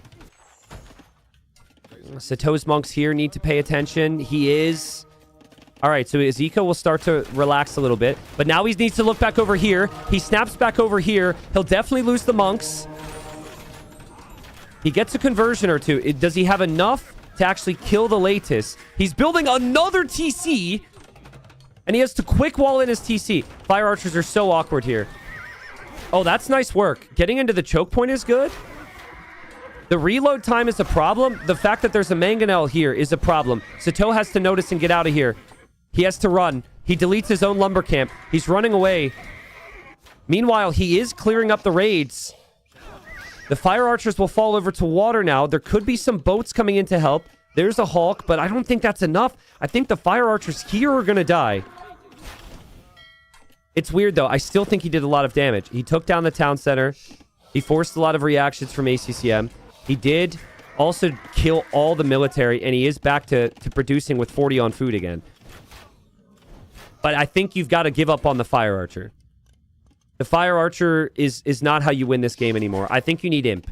I think you play Halb and you play imp. Just play pike defense, save your gold for Imperial Age. Once you go imp, you can just go traction trebs or Lushwans on water to win this game. If you continue this cycle of fire archers, I am not sure that it is going to be enough for you, but it's hard to turn your brain off like that. It's hard to think about it that way when you're in a tournament. I still can't believe the amount of town centers this guy is building. Like, he's got another TC going up here. And ACCM looking around will actually find that one and deny that one too. That's like the third town center denied. And he still has like 5 completed. ACCM can't really go imp because the unit he's producing costs food and golds. But ACCM, I think it just clicked in his brain. Raid the north and raid the south. Down here, though, Sito still has some control. This is obvious, but Sito needs this game, guys. You got to win this. If you lose this game, with how messy it's been, you just feel like you're not structured mentally anymore. If you win, you're like, all right, it got a little awkward there, but we're still the core strategy of just getting lots of vills so we can afford to lose the vills is completely fine. I think he'll actually reach a point where he's pop capped and he can't really produce anymore, and that's where the resources will rise for imp. He has any choices or any choice of which town center to end up using for the Imperial Age. He'll have 50 on food here, and he actually finds some raids over here on the gold.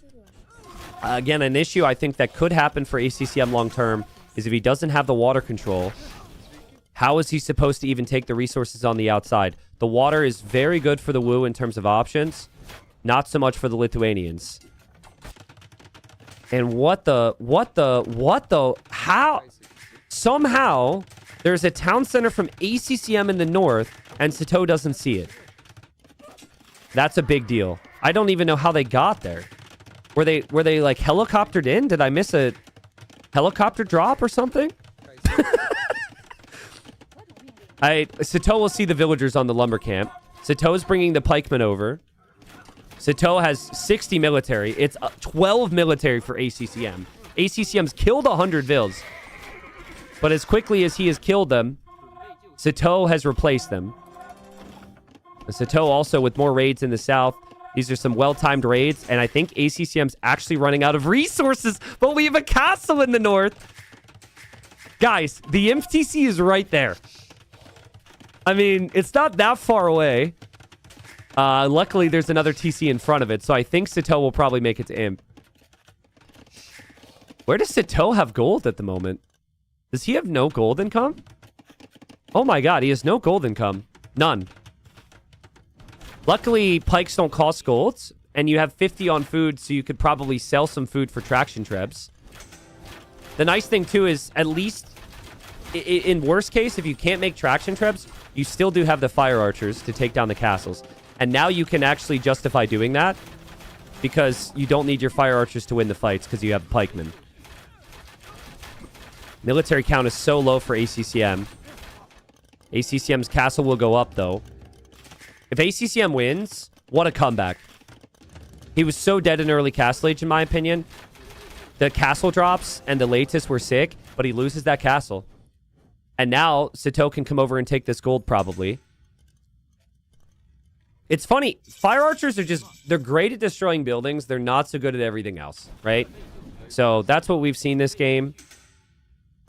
Sito is dropping stables. His plan is to play light cav, which the Wu can do more than fine. And that switch with 40 on food against skirmishers should be... Could be enough for Sito to tie up the series. I love when when the importance of the set and the nerves of the moment become clear when watching players play. And when you watch Sito play tournaments, that's exactly what you see. And sometimes you see it and you're like, oh no, the player's going to lose because of that. But no, with Sito, it's like he's still able to get excellent results. He's able to fight through all of that. And I think, again, he didn't play his perfect game. But that's what the multiple town centers allowed him to do. It allowed him to be very adaptable. I think it's underrated.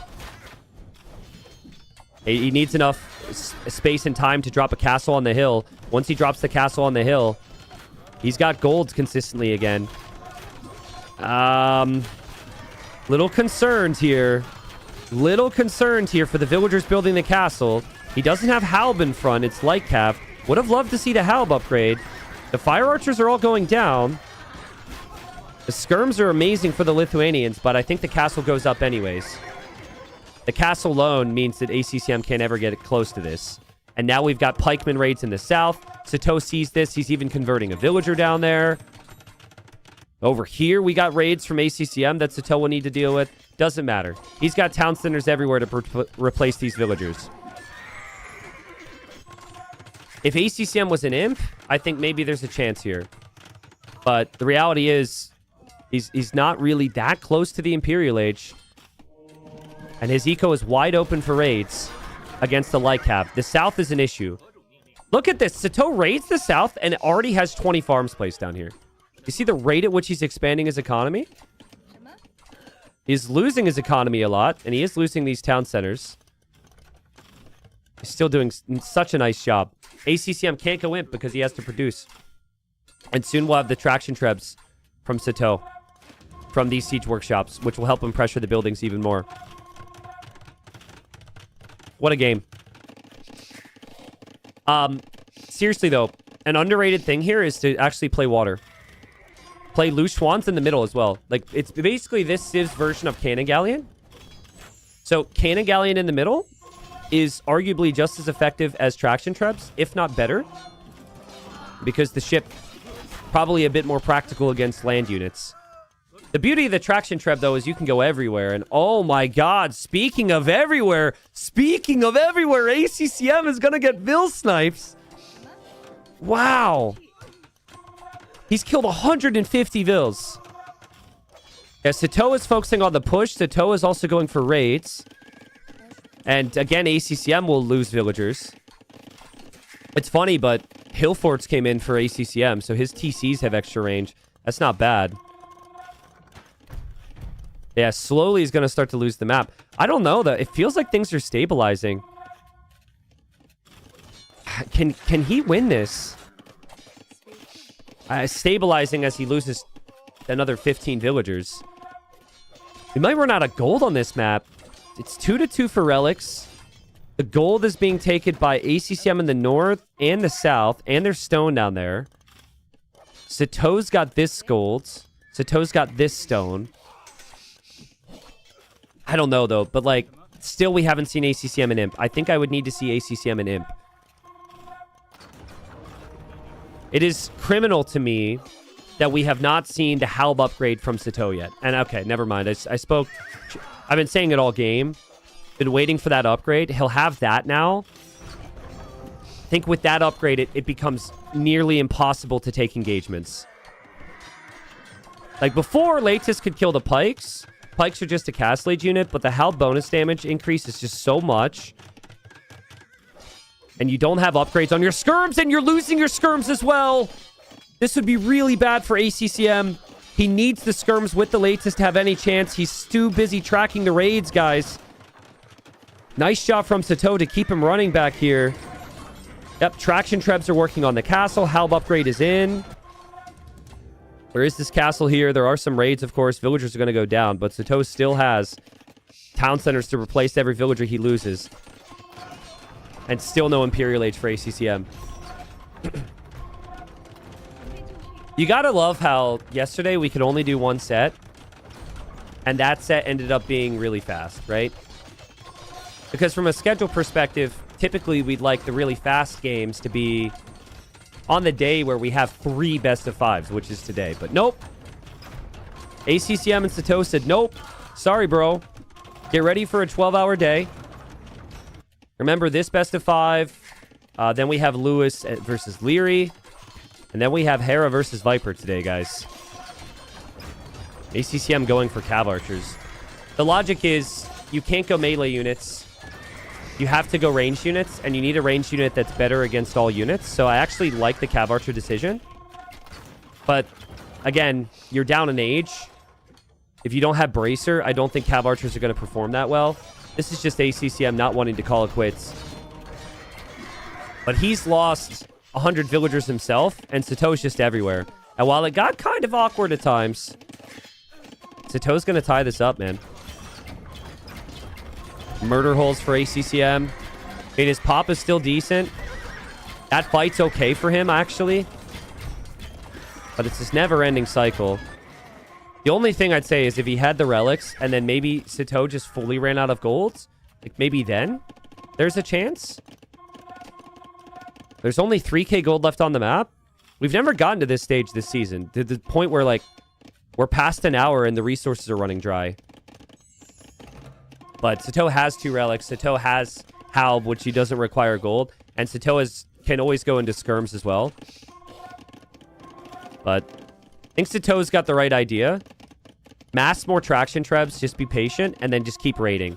And I'm okay with Halb raids, because ACCM is essentially going to use Latus to clear up the raids now, so yeah, Lightcap continue to stream into the back. It's still vulnerable in the back of your base if you're Sato, so I think, yeah, never mind. Sato's doing all the right things.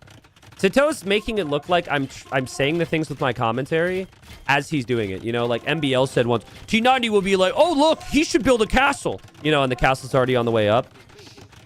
I promise I don't do that intentionally, but the last 3 things I've wanted to say, Halb upgrade, defensive castle in the farming eco, all the things that could go wrong for you, you need to think about, and Sato is thinking about it perfectly. Again, he not pushing with the traction traps for a second there was actually intentional, because he didn't want to overextend. And clearly there's a mental shift from him to raid the north a little bit. Yeah, here he's finding kills. Obviously, the defensive castle kind of cuts off the push from ACCM. ACCM can't go this way because of the Halbs. Sato now realizes the army's coming this way for his traction trebs. He will drop gates, and he will back away towards the castles. Amazing. Just amazing. That's so good. And I don't think ACCM can get them now. That is so good. Especially if gold's running dry, you need the traction trebs. And meanwhile, he's raiding everything in the north. Beastly performance from Sato. Beastly response. And yeah, there's no way he loses now. But ACCM never resigns. ACCM's like, all right, I might be down in age, but I've got a pikeman on the water. That pikeman could be a Halb. I've got treadmill crane, so I can build a little bit faster now. I think we're well beyond the stage where he needed to try and get to Imp. But if he ever did that, he wouldn't have Latus, and he wouldn't have skirms. We actually have the hero? All right, well, it's 1,000 resources. I still hate the fact it's in the game. What has happened to Age of Empires? But we do have a hero in the game for this DLC. They added heroes. It's 1,000 resources. And honestly, it's a little bit of a flex. If you see this guy, you're like, oh my god, really? 420 HP? There's the sun. Sun-Jean. I don't know if they're related to Jean Swordsman we saw earlier. Maybe distant cousins or something. I forget what this hero does. Which one is this? It increases the movement speed of nearby units. Okay. So it's a strong unit. It costs 1,000 resources. And it increases the movement speed of nearby units. And so there we go. Halb should be a little bit faster. I don't think that applies to the traction trebs. ACCM has imp resources. And he does have the cav archers out there for the Halbs. Sato's backing away. Sato's probably like, are you kidding me right now? And ACCM holds. And he's on his way to imp. Bro. I love this about ACCM. Both players. Just such big fighters. That's insane. He's going to get his relics back. He still thinks there's a chance. The hero went down as well. He just lost the hero. Bro. Like, don't spend 1,000 res if you're not going to protect that bad boy. Oh my god. There's still no way Sato loses this game, right? He is almost completely out of gold. But he's castling the north. He's got a huge army of Lycav. And that army of Lycav is going to find raids eventually. And down here, some monks go down and some villagers will go down from Sato. There go the Lycav here and here now. Hoping for more villager kills. We've had almost 400 villagers die this game. And we're not finished yet. I'd like to see Sato get into skirm. Actually, it becomes a little bit of a wood game, though. You can tell Sato's running out of wood if he comes down here. He has no wood in the back. Wood in the middle is looking kind of sparse. Yeah, he's just relocated to that wood line. Still is finding so many villager kills. And he has the push coming on the front. And still, there's just not enough military for ACCM. ACCM is now actually out of gold. There's only 250 gold left. And that is apparently that one villager mining it for Sato. Redemption is in for the monk. I think the monk just died, though, so no conversions on the traction trebs. And oh no, not the castle. Not the castle. Losing the castle would be painful here for ACCM. And he's going to lose the castle. He'll make it to imp. But surely even ACCM is going to have to tap out here. Imp into GG, I think. 110 pop. He's losing grounds everywhere. Sato might have flexed on him a little bit with the hero, but I think he only did it because he knew he could. And it was also like a get out of my game move. It was a little bit of a flex, you know? He's like, look how rich I am, you know? Freaking ACCM. ACCM's like, we got a chance. I'm in imp. Oh. Well, type of one if your first time watching Titans League, because we've had previous seasons. If you don't know a lot about the players, for ACCM, he's the biggest fighter in our scene. And the meme is with him is he doesn't resign until he's 5k score behind. So right now, he's only 3k score behind. So clearly, he feels like there's still a chance to fight. There's a couple first-time chatters. Welcome. Might be a legendary day, man. Sato has also been outspoken about how he feels like he has some stamina issues in long sets. And ACCM loves the long sets, so maybe that's a small part of it. I mean, it's a weird game where, from ACCM's perspective, he has 3 corners, and that's where all the additional wood is. So he might be telling himself that Sato's running out of res. And that if he wins one fight, he still has a chance here. But I think from what we can see, it's only going to get better and better for Sato. And finally, we have the Lushwans on the way. The Lushwans, as I've been saying, are actually insanely strong. And I think they're viable on this map because they can range so much of the land and the water. And you control that ring of water, or you control most of the land at this stage, so... Okay, score lead is now 3,500 for Sato. Now, that will probably change pretty quickly because it's 80 pop now for ACCM. There's the Luchuan. Hold on. Keeping track. 4K score. All right. Nope, not ready yet. All right. 5K score will come. He's at 70 pop. But, guys, he's getting a counter raid with Halbs. Never mind. Calls the GG. Damn, what a game. What a game. That was a GGWP right there. What a game. We had 500 villagers die. We had 1,500 units in total. We had 1 million town centers. We had castle drops. We had castles getting destroyed. It was messy, but even though you could argue Sato made it a little bit more difficult for himself, I think in his mind, he knew this was going to be an absolute dogfight, and that's why he dropped so many town centers. So it's not perfect Age of Empires, but just to accept this is going to get messy. I need to be able to recover from my Vil losses is huge. And I think considering the weaknesses that the late game for the Wu has, I think that considering how little gold he had, all these things, I think it ended up winning him the game. Here's the fun stat, guys. Total villagers in a game, 270 for Sato, 298 for ACCM. This is in a 200 population game. But yeah, I think the key for Sato, he would add TCs, he would add farms. He had more wood, he had more food. The light cav raids worked out. The Halb upgrade was the most important thing. What ACCM lacked was he actually lacked a little bit more control in Feudal Age. It was the transition from Feudal Age to Castle Age that gave Sato the lead. I think if you look back, look at like the military population, there was a big drop off here. And this is the Jean Swordsman moment, right? But then it got awkward because then we're becoming clear. It's like, okay, Jean Swordsman drop off a little bit. Knights become much stronger. And that's where Sato just realized, let's add monks and let's add town centers. And I don't think we have a town center stat here, but you could see the economy population for him just skyrocketed. And it was acceptable that he could take some of the losses that he did. Now, if that were me, I'd need like 5 minutes to recover in between games. I'm curious about these two. ACCM is known for his smoke breaks. But I don't know. That might just be them getting warmed up. They haven't actually launched into the next game yet, so they're very close to it.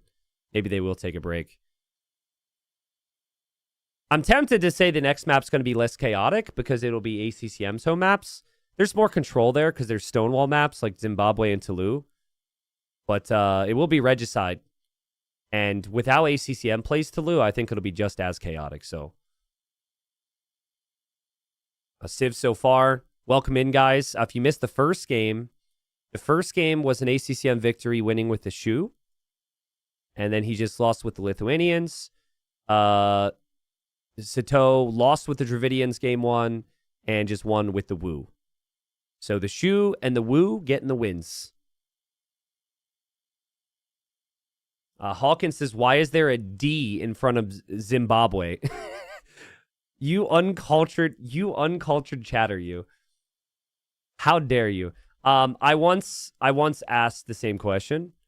That map is actually based on a real area in the world. So if you look it up, it is a structure of some kind, right? How do I spell this? Apparently it is also a lodge, but that's not what I'm looking for. I'm trying to pull it up for you right now. It's supposed to be a castle or something. You know what's interesting, though? When I Google it, trying to pull up the location, look at the top 3. Look at the results here. I don't know. My dark screen isn't working, so I'm going to flashbang you guys. But the third result for this on Google Images is actually the map from Wikipedia. I could have sworn, because this came from a tournament that was called Stronghold or something, and every map in the tournament was based on a real area of the world. So I was ready to look it up and show you, but now I can't find it. Maybe if somebody knows. But yeah, it's the name of the map. It's themed around an area in the world, so. Scores 1-1. I think it'll be Bengalis for ACCM because that's what he did before. For Sato, I would assume Burgundians. But he hopefully has done his homework on what the opening is going to be, because what ACCM did was not a fast castle. He had something completely different in mind. Octo, welcome in. Thanks for the 25 months. Thank you, Zero Dash. Thank you, Dinya, for the 6 months. Happy birthday. Shafsa, thanks for the 4. And yeah, you're welcome for the daily content. It's been all been building up for the final couple days here, guys.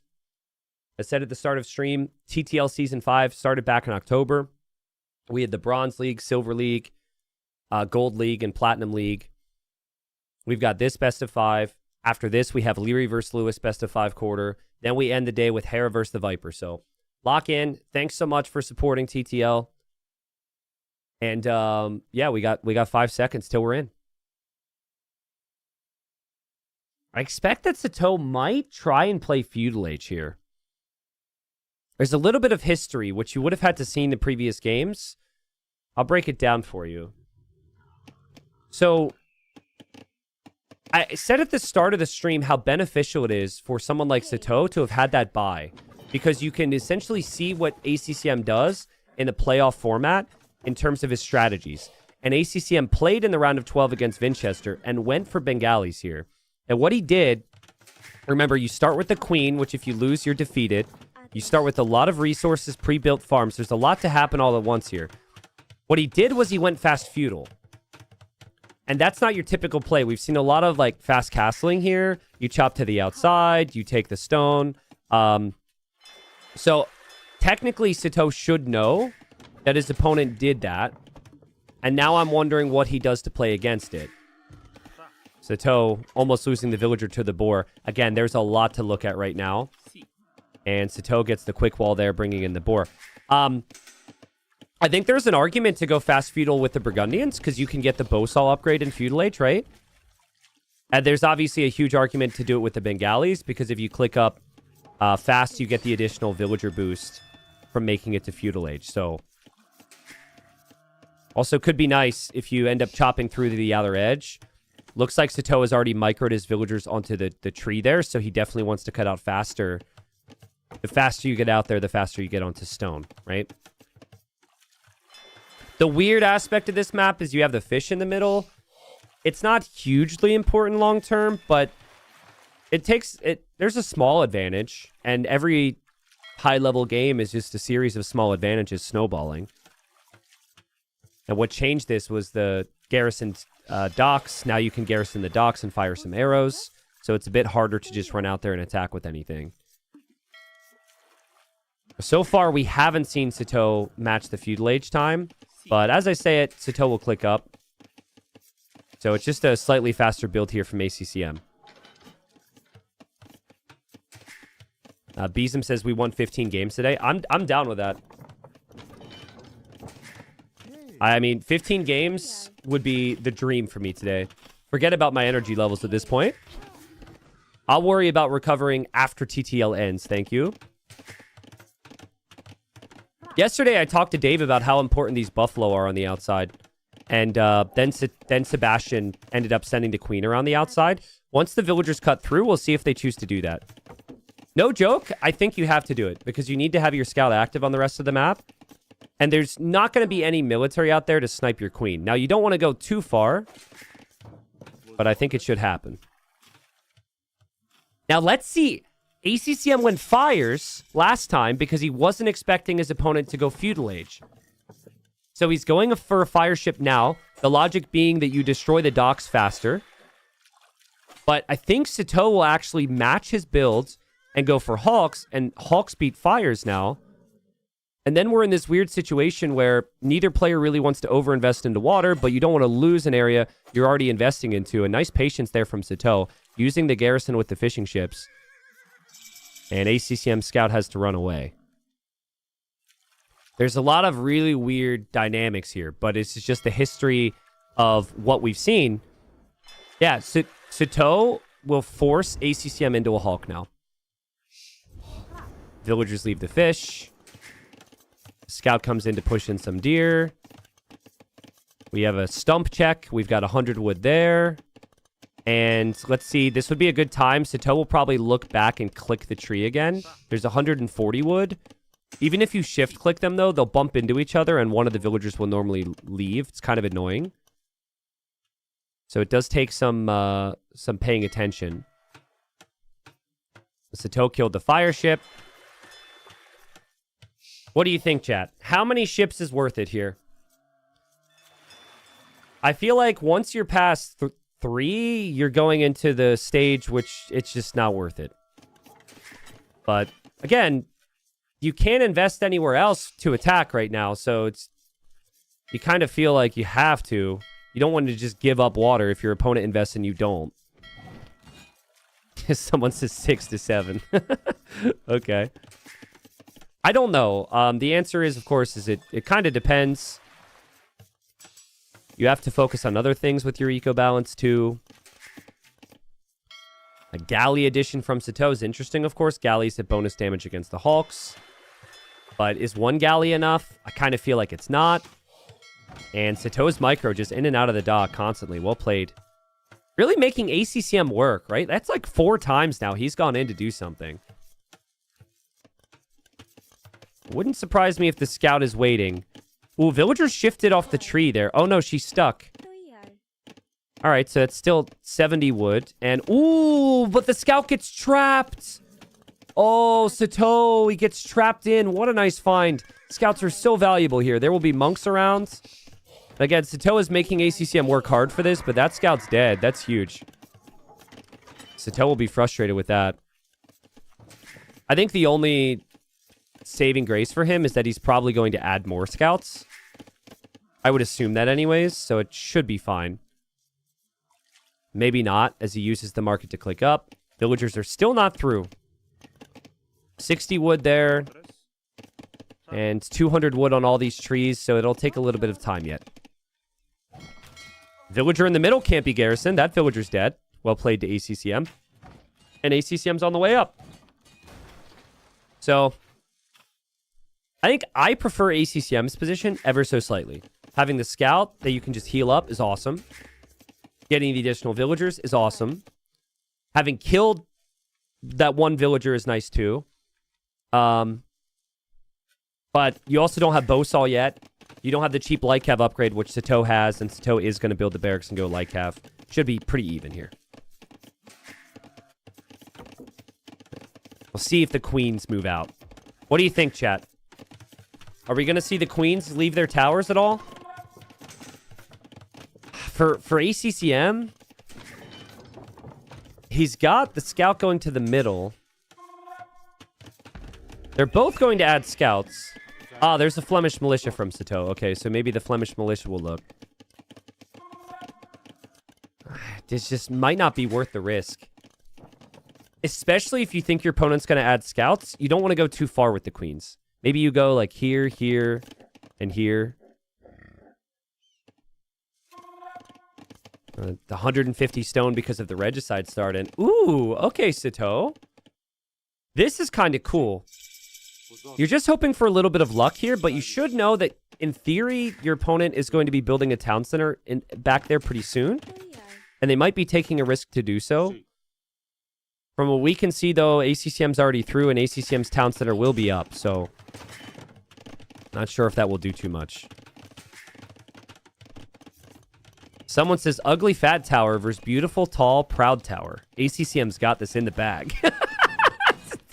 Excuse me? Don't judge their towers.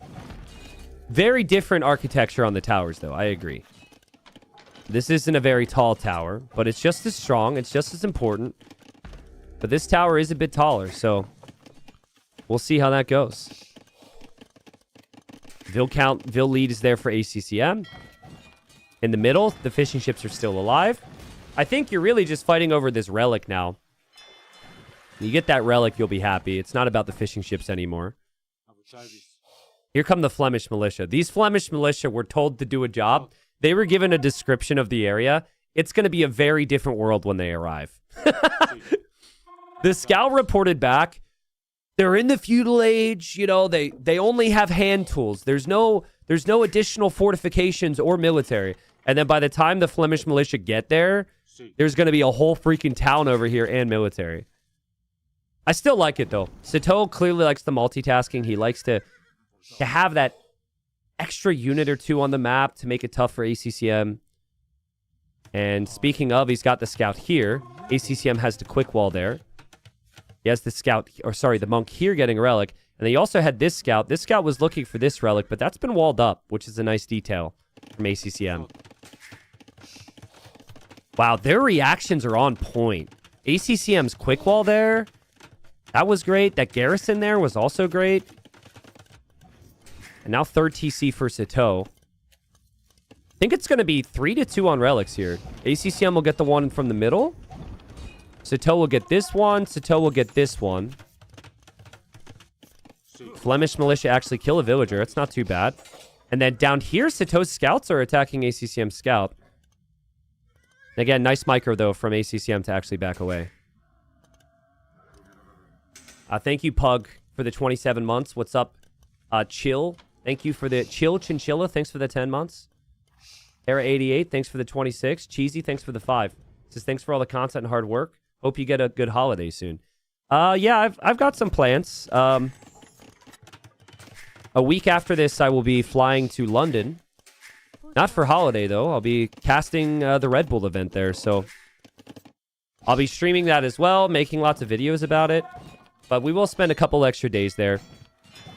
Have a bit of a non-AoE break.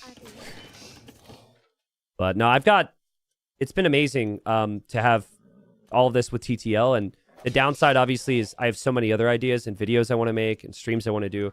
And you can't do that when you're casting an event all the time. So that will also feel like a bit of a vacation for me to switch up and do some other things too. So, but I will take care of myself. I appreciate it. I don't want to get too burnt out or anything. And I will find the balance where necessary. But for now, screw balance. Balance is overrated. Unless it's eco-balance. Eco-balance we're all about. Or like a balanced military composition. That's the type of balance we appreciate. And man, Sato's micro's so good there. Just so many extra little micro movements I'm noticing in these fights. Like, those conversions are not easy to get. That blocking as well, and the scout's not easy. Very well played.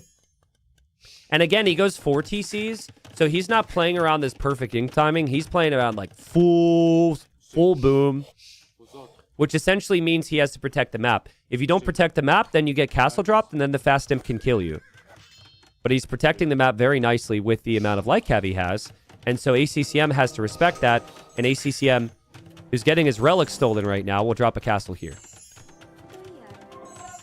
What I think this ends up being, though, is a couple Ratha for the map control with your monks, and then an additional forward castle. And the tower's right there, so you could drop a castle here, pressure the main base, and then force the queen out of hiding.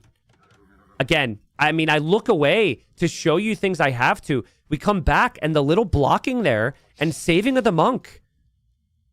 This was supposed to be 3-2 for ACCM. But instead, it's probably going to be 3-2 for Sato with the relics. And he converts the Hawk there. Man, I'm really impressed with how Sato's playing this right now. He was like 12 vills behind. It's about to be even. He'll get the relic back home. And he's got a siege workshop over here to pressure ACCM. And ACCM can't see it. So you have the outsides to worry about. You have the middle to worry about. This isn't going to win you the game or anything, but this is just going to distract your opponent. It's just one extra thing that ACCM needs to focus on.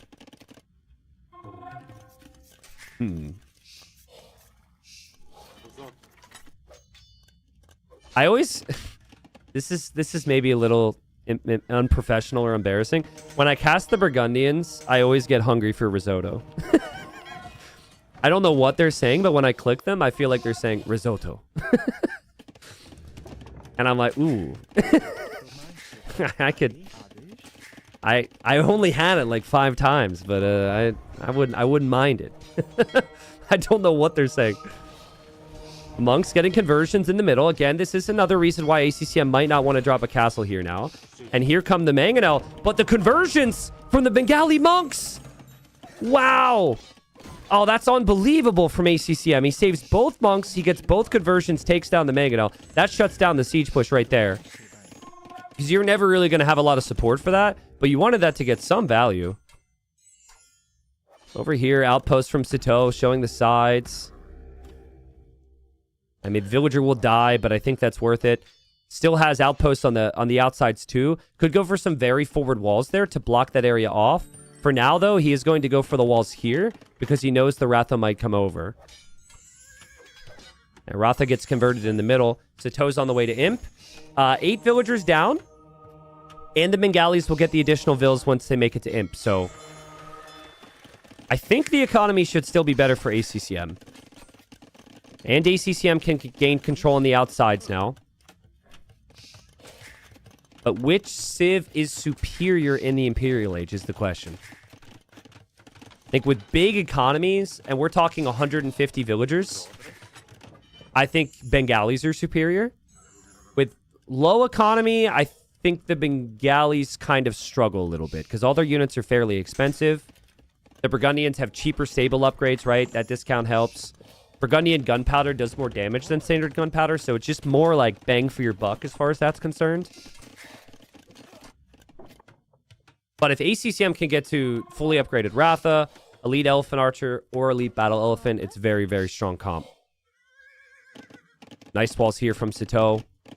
ACCM will go for the forward walls. There's an argument to even go further forward because the stone's in that corner. But you want to play it safe. And, ooh, sneaky. But ACCM doesn't have outposts. He doesn't see that Sito has another vill here. Might have been the same vill that built the Siege Workshop. And there will be a wall going up there. There's also an outpost here from ACCM. We'll find that Sito is walling that as well. And actually, it's a big deal to stop this. And she is gonna... Can she just walk through the gate and around, maybe? Handcart is in 15 seconds. Sito clearly notices this and trying to get the gate down. There will be military on the way. You have to be careful there. Ratha are attacking on the sides. Sito's has skirmishers planning on that. And Sito has a castle foundation there, which is kind of crazy. This villager's still running around in a circle. So that's still open. This villager down here has been spotted. So this will actually be denied. Skirmishers, though, are on the Ratha. Conversions came in for Sito. That's not a bad start to the engagement, but he doesn't have Bracer yet. And so the Ratha still get what I consider to be okay value out of that. There's the forward castle from Sito, which I think ACCM can see. He's got outposts everywhere. Stop the wall off on this side. That was awesome. Stop the wall off on this side. And will probably complete his own wall up on this side. Queen is on the move for Sito, just in case. And as long as ACCM sees this, he can kind of prepare for what's to come here. We can tell what Sito was trying to do, but he was never really able to fully catch up to the economy that ACCM has. And ACCM's got 121 vills against 99 now. So, like, 1/6 more economy. Military is going to be insanely strong as well because that's a lot of Ratha. And while skirms do bonus damage against Ratha, I don't even know if that is enough. Like, Ratha, when upgraded with the Pikes upgrade and Elite, are just so strong. Maybe, though, we're seeing how good the skirms are. This is a gold unit after all. And, yeah, nice micro from Sito. Sito also can snipe a monk there. Misses the monks, but uses the skirms. And kills one of them, at least. Guys, the Trebs are out now. The Queen is in that tower. Hopefully ACCM doesn't forget that. The skirmishers are coming from home. The skirmishers will obviously be in support. And there's the Siege Workshop for Sito. His plan is obviously bombard cannons, but his Treb is there, and his Treb is exposed, and the Ratha have melee mode. And it's underneath the castle too, which means if the Ratha are underneath the castle, they don't get hit because of no murder holes, and the Treb gets sniped. Not what Sito wanted at all. He wanted to push with this. He didn't want to be losing his early Trebs. And he wanted mass bombard cannons, but he still hasn't quite found the timings yet. You look at his resources, he only has 6 on gold, which isn't enough for consistent bombard cannon production. And another castle from Sito to hold the line here. Or, sorry, ACCM. But technically, it's a little bit risky to continue with Ratha. My feeling, though, is if your economy's good enough, the unit is good enough to continue, and it simplifies your approach. You've already invested into 4 or 5 upgrades that apply to this unit. Trying to switch to another unit would take too much time. He's simply hoping he can hold, take down this castle, and if he does that, maybe then he has the time to switch. Cannon Galleon coming out. Yeah, if a queen or a king gets sniped in a legitimate, like, snipe attempt, not someone tossing away their queen or king just because they know they're dead, I'll still gift the subs. That deal still stands for the rest of the tournament. So I'm staring at this queen right now in this tower, and I'm a little bit nervous, but I think ACCM's fairly confident in the position. I'm starting to see the light cav now. But Bengalis don't get bomber cannons. So the Ratha will have to engage against the skirms, and there they go. Again, I think that's fine. I don't think skirms necessarily counter this unit. This unit is insanely strong. At least paired with the eco that the Bengalis have. And the Ratha will take the Treb. The Ratha can take the bombard cannon. And Sato wanted to kill before it got to the Bengali late game, and it's just not enough. So many losses for Sato here. This was the exact strategy that ACCM used against Winchester. Sato knew it was coming. Still hasn't been able to slow him down. It hurts for Sato as well, right? He's repairing this castle to keep it up, which he will actually do for a little while. So well played. But as he does that, Cannon Galleon survives! He micros it and it survives! Yeah, sorry, to complete my thought, if you repair this castle to keep it up, you have no stone for any other castles. So the longer the game goes, the more exposed you are all over the map. So you need to push even harder now. This is all before the light cav switch comes in. Lots of food banked up for ACCM. Ratha are just really strong, man. And once players got used to being able to use the melee and the ranged mode, they got even stronger. But just such a nice unit to have. And then you have the even stronger units you can switch into, like the Elephant Archer and the Siege Elephant if you wish to. 152 villagers for ACCM as he will drop another castle now. And this is where his gold is. Like, Sato's position to push is actually really smart because the queen and the relics and the gold's all right here. So if he pushed 20 tiles beyond this, he wins the game. But he's never has had enough to do so. And finally, his castle goes down. I just think ACCM is one raid away from forcing the tap out. He doesn't even need to fully defend here. If ACCM goes anywhere else, Sato doesn't have any protection now. He's going to take the straight-up fight, which is kind of not ideal. But if he raids here, there's nothing. If he raids here, if he goes back here, there's no defense, right? And I think it's only a matter of time. Might not be needed, though. Because more bombard cannons go down. And the Trebs are moving forward. This would be a stage where if Sato were to lose his queen, I'd consider this game kind of already over in terms of our bet, chat. That queen is in the back, just hiding, staring off into the distance, pouting almost. She's upset. She's like, why didn't we win the fights? I thought we had a plan. Yeah, this is going to be ACCM's game. What a series. Treadmill crane again, so we could build faster. Melee upgrades, which will apply to the Ratha and the light cav. That will be spams. And raids have found the right side. Sato is like, I'm just going to do the same thing as you, bro. So we'll be here all day. Sure, I'm dead, but I'm going to make you earn it. He's playing the 5K rule again. That's so funny. Guys, I don't think the size of Sato's tower in his base or the architecture of the tower had anything to do with this, okay? The towers, it just depends on the architecture of your Civ, all right? It's not that important. It wasn't a tower difference. It was a build difference. It was strategy difference. And in ACCM's case, it was an economy difference. I was really impressed with Sato's micro.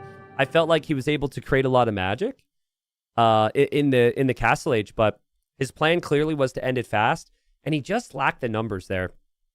It's one of those situations where if you're not going to make it to Imp and already be maxed out with your army numbers and your Castle Age upgrades, you're better off just staying Castle Age a little bit longer. Remember how late Ballistics was? Remember how late like the Trebuchets and the Castle were? I don't know where Imp was. So like Imp was here, right?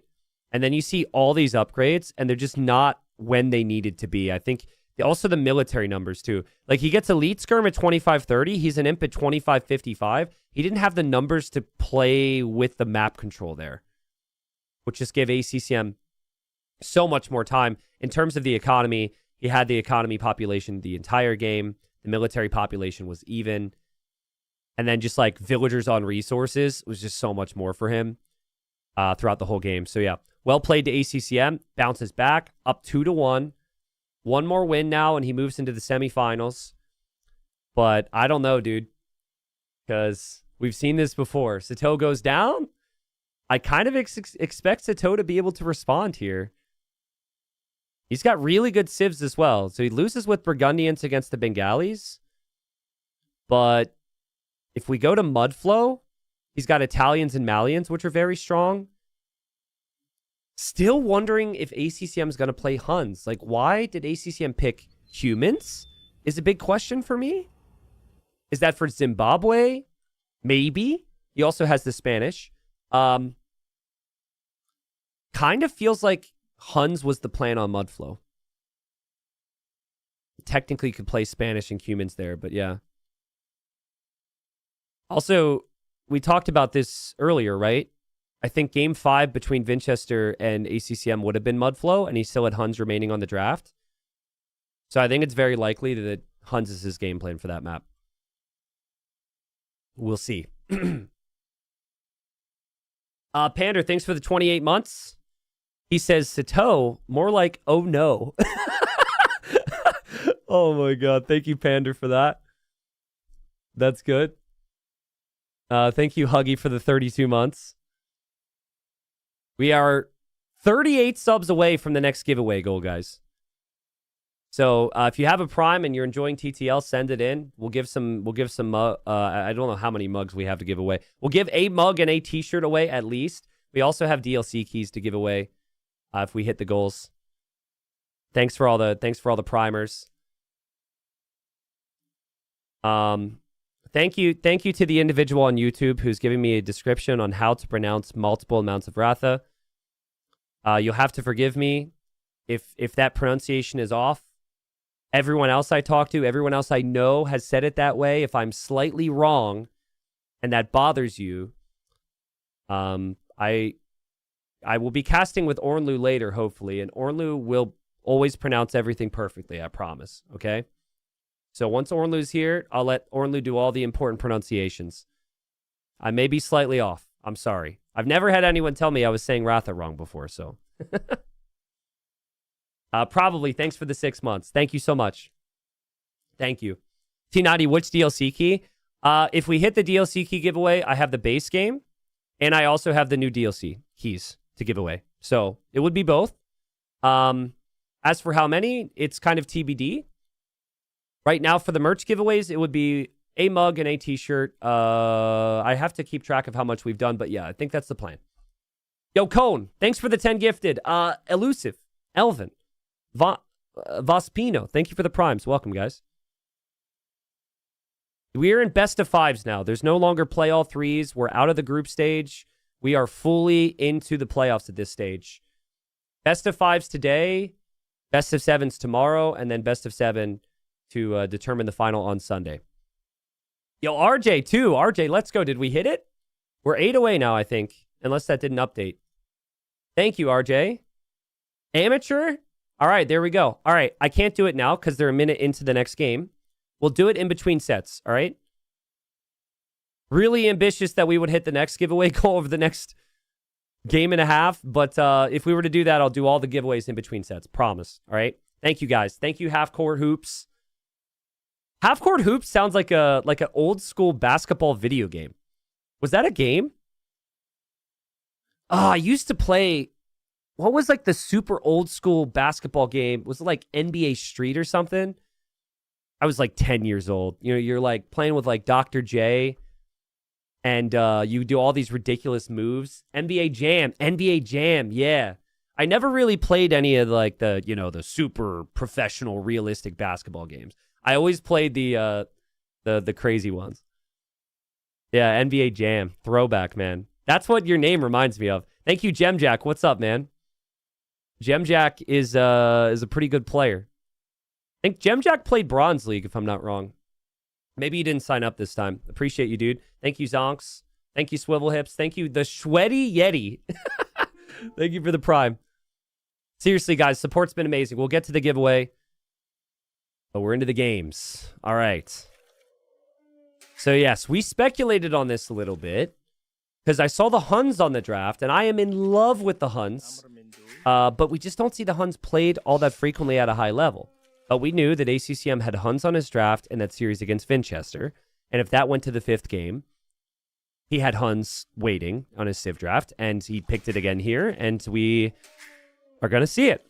So, the only downside of the Huns, I'd say, is the fact that you start with less wood.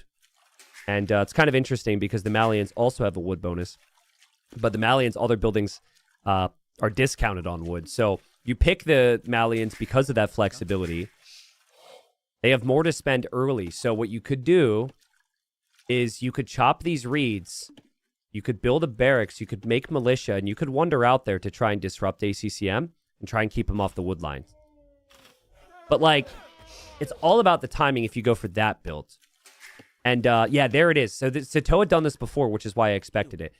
You only have 100 wood for a lumber camp if you're ACCM. You don't actually have the wood for the palisades. I think if you see this, you obviously try and slow it down by just attacking a little bit and making Sato... have to wall with the palisades. But yeah, if you see this, you just go out to the wood line and get enough wood so you can palisade wall it before the militia arrive. This is fascinating. I think this is great preparation. Oh god, the villager's trapped. The villager's trapped. There's another villager coming. That is an uphill hit from the scout. I'm honestly, I'm kind of fine with that. I'm surprised ACCM's going back. Really surprised he's going back for more. He's lost a lot of scout HP. But point is, he knows the barracks is there. He knows the militia are coming. And so I've known about this build for like 3 months at this point. We saw it with the Champies civs once the new civs came out. But prior to that, we saw it with the Incas. We saw it with the Persians. We saw it with the Lithuanians. Here's how it goes, though. So if your opponent sees it, they're going to wall up their wood line. So then you're supposed to move on from the wood line and get value elsewhere. And that value elsewhere is supposed to be on houses, guys. Because the houses are on the downhill and they have negative armor. So it's very easy to take out Dark Age houses that are on the decline like that. But there's no houses for the Huns. So I think the logic from ACCM is, go ahead and drush me. My wood line's going to be walled up, so I'll have no problems there. And then... I have all the other food underneath my TC, and you can't really do anything. I don't like, though, that he lost the scout HP. I think that was needless. If you kill the Vil, worth it. If you don't kill the Vil, it's not. But that's just well played from Sato. And Sato knows about the wood line. Why is this not walled up? Forgive me, but I'm just expecting this to be walled up. You knew the drush was coming. I don't understand. I think it's just an obvious misplay here from ACCM to not have this walled. This is the whole build. You know it's coming. You kill the scout, you lose a villager. That's confusing to me. To see the barracks, to know the militia are coming, to know the only area you're exposed on the wood line and not have the walls is very odd. Maybe he'll convince himself this is still fine. He still has his scout and his opponent doesn't. But I don't know. It's like very easy to just place the palisade walls there. I have no explanation. I try my best. If something goes wrong for a player, I try and explain why, right? Usually there's an explanation. They're distracted. They're busy. They didn't have the information with the scouting. But I am just as confused as you on that one, guys. Literally everything pointed towards the militia coming. But Vil is dead. More villagers will come to the wood line. Now, we're not going to see any more villagers go down. With Loom being in, it's probably fine. So you don't need the walls now necessarily.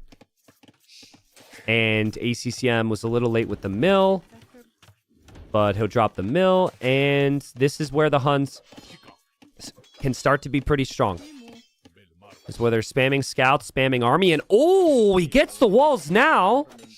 Nice little trap there from ACCM. Oh, man, he loses the gate. That's actually still pretty nice because Sato might want to add more militia. And so that weakens the whole group. And Sato is going to be on the way up. I expect more militia. Game plan is definitely to go man-at-arms here. Lazy Lucretia, thanks for the 33 months. Lazy Lucretia says, who needs walls when you have ACCM's balls? Well, thank you for your insights. Yeah, but I mean, that's just... Ha, funny, but that needs to be better there, right? We're talking quarterfinals now. And I don't think that villager should ever go down. But, yeah, ACCM, very confident. I would agree. Yo, RJ, thank you. Thank you so much. Elevid, what's up?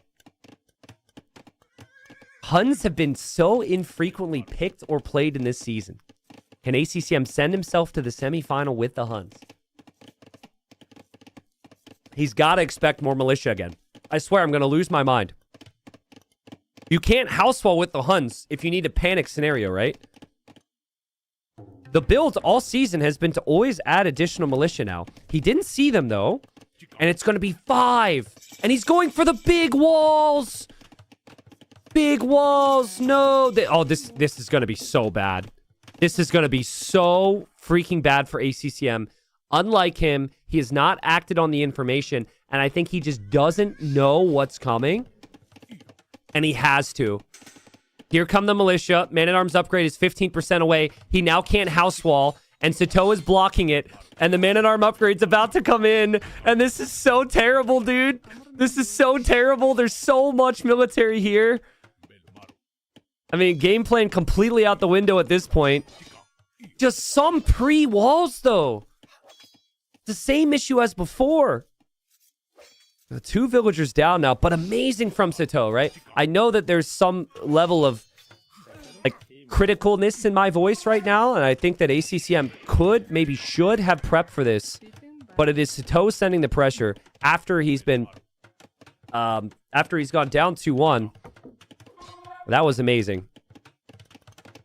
See, look, Sato doesn't know what his opponent's going to do, but he's preemptively walling because he knows there will be danger.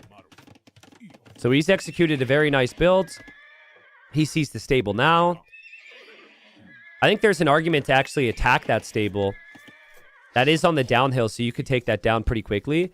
But also, the difficult thing about the map is protecting yourself on the berries now. Double range from Sato behind. Has the archers waiting in the choke point. Has his villagers there too to fight that back. And the man-at-arms are going to push ACCM off the berries. T90, you're forgetting that ACCM just wants to give us more games to watch. Well, if that's the case, I guess thanks to him. But as a competitor, I think he's got to be frustrated with himself at the moment. Another villager goes down. This has been the perfect game for Sato. The perfect game. 4 villager kills. No villager losses. The only thing he's missing is the eco upgrades. But that he's still got plenty of time for that. Spearman ends up going down after killing 1 scout. The archers are still here to defend from the scouts. And the food eco is going to be so complicated for ACCM because he hasn't really been on his berries much. Whereas Sato's got mill and milled. He's got double mill. He's collected so much more food. And now the archers are going to be forward. I think this is just over. Sato has just completely stomped him here. And there will be a snipe from ACCM. So he gets 1. But when the archers move forward, if Sato has fletching, we don't even have a blacksmith yet for ACCM. So fair to say that whatever the game plan was for ACCM, he has not been able to execute it. It would not have been this. Here come the archers now. And Sato's micro has just been ridiculous. Every single one of these attacks, he's blocking perfectly. He did so with the scout in the Dark Age with the first 2 militia. He did there with the man-at-arms as well. And now the archers are here as well. And oh, man. Yeah, the villagers have to run away down the hill. Another villager goes down. I don't even think ACCM will have the resources for fletching. He can't afford anything. He'll have no food. What are you supposed to do for food? You have no berries. And you can't farm around the TC. You lose your berries here, you're just done. You just run over to this berry bush and hope for the best. Can't even tower it now because you had to tower your wood line. Maybe some vills on stone for more towers would be the play here for ACCM. Again, Sato's got so much military, and ACCM just taps out. It's 2-2. We're going to a game 5, which is epic. But as a fan of the Huns... Ah! Sorry, no bias intended, but I love the Huns, okay? And it makes me sad to see what just happened to my Huns.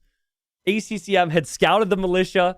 He knew the militia could be on the way, and he just got completely brutalized by them. A little bit of preemptive walling would have been so good for ACCM. But beautiful job from Sato. I won't even show the stats on that one because that was just a slaughter. Actually, that's not the right play. I need to show the stats. It was just so smooth. The ideal play to play Age of Empires is get calculated aggression in with the perfect eco management behind. And so he had all of that here. The fact that he completely finished these berries already, was almost finishing these and had 3 farms up already. Whereas for ACCM, he's still got like 8 berry bushes back at home, is very telling there. Well played. All right. So it's going to come down to the final game on Zimbabwe, which is ACCM's map, but this has produced some ridiculous games, guys. The winner moves into the semifinal. And Civ-wise, I think they're going to have some really solid options here. Now, technically, you could go Cumans if you're ACCM. I'm giving that like 20% odds. I think Cumans was a backup pick for Toulouse. And I guess technically you could go Italians if you're Sato as well. I'm giving that 20% odds. I think he's going to go Bohemians. What I'd expect is Bohemians against Spanish. Both Civs have insanely good unique units. They're good with their castle drops and their monks. But yeah, we'll see. Italians could be a decent choice for Sato as well. Very flexible. But they get right into the next game. 2 minutes until we're in. It's going to be Bohemians against Spanish. Yep, confirmed. So I think we'll see monks. I think we'll see missionaries. I think we'll see castles. Winner moves into the semis. And let me just show you the bracket real quick for the day because we have 2 more sets after this. And I think it's also worth pointing out who the winner here is going to potentially face in the bracket. Also, the amount of money these players are fighting for right now. The loser is going to get $2,500. This is before we talk about the game wins from the group stage. The winner, at minimum, is going to make $750 more. So this next game is a $750 game minimum. Huge game. Basically, if you end up losing in the quarters, you get $2,500. And then if you win the whole event, you get $7,500. So there's a $5K difference between like 5th through 8th and 1st. Big range in there. Mushroomism says, how much money do we get for watching? You guys didn't get the check? You guys get paid way more than that. One's in chat if you're getting your viewership paycheck. It should be direct deposited, right? You guys got it, right? Yeah. Yeah, if you didn't get it, you'll have to contact HR. Reach out to HR. That's really weird. Obviously, you guys get paid way more than that. What are you watching for free? Why would anyone do that? For entertainment? Just call the call your local never mind. Someone's going to take me seriously. Here we go. So, previous game... Okay, wait, what? Game over?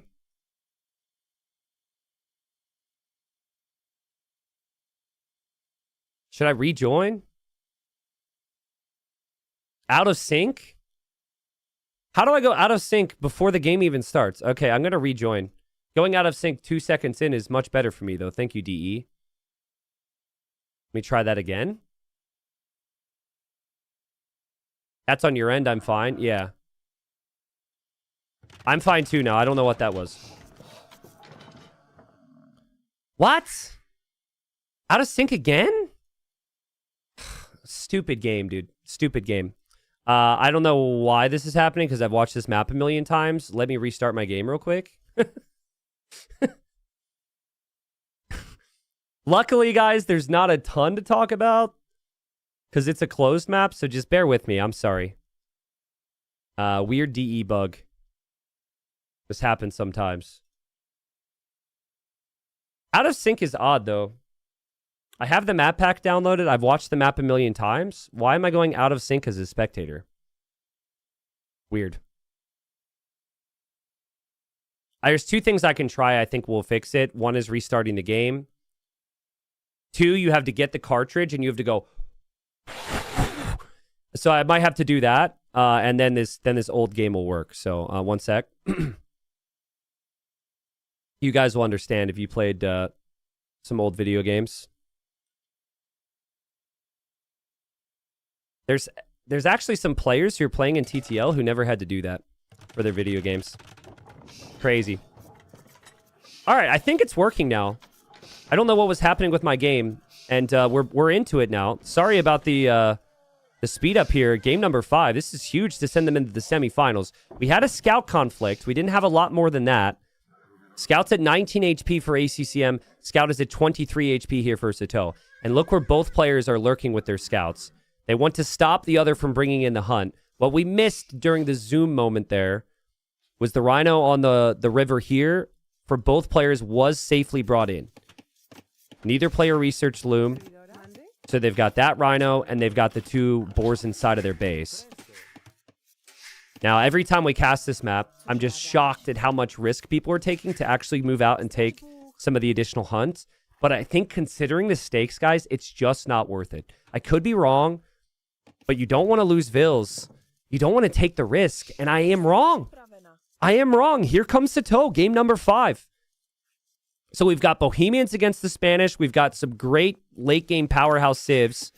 But here comes Sato, no loom, when the opponent's scout is actually out there. And he wants the elephants to help him with the fast castle or potentially the fast imp. But how many elephants will he go for? Dude, I mean, respect. It stresses me out that he's taking the risk. Oh, he shot the zebra, though. I don't think that was the plan. I think he was bringing in another boar. He's waiting for his scout. Meanwhile, ACCM brings the scout over. He's just going to push in zebra from the back. Technically, if ACCM looks down here, he could see a dead zebra. Is that a strategy from Sato to see if ACCM's looking here? Is this ultimate big brain time? Like, look, he kills the zebra. If ACCM is lurking, ACCM will show up and investigate. And now he's like, okay, is the coast clear? Is the coast clear? There's no scout. Scout's still not here. He double checks. And now he goes for it. Damn. I mean, maybe you also want additional food, but I think that's actually just to bait ACCM out if ACCM is lurking.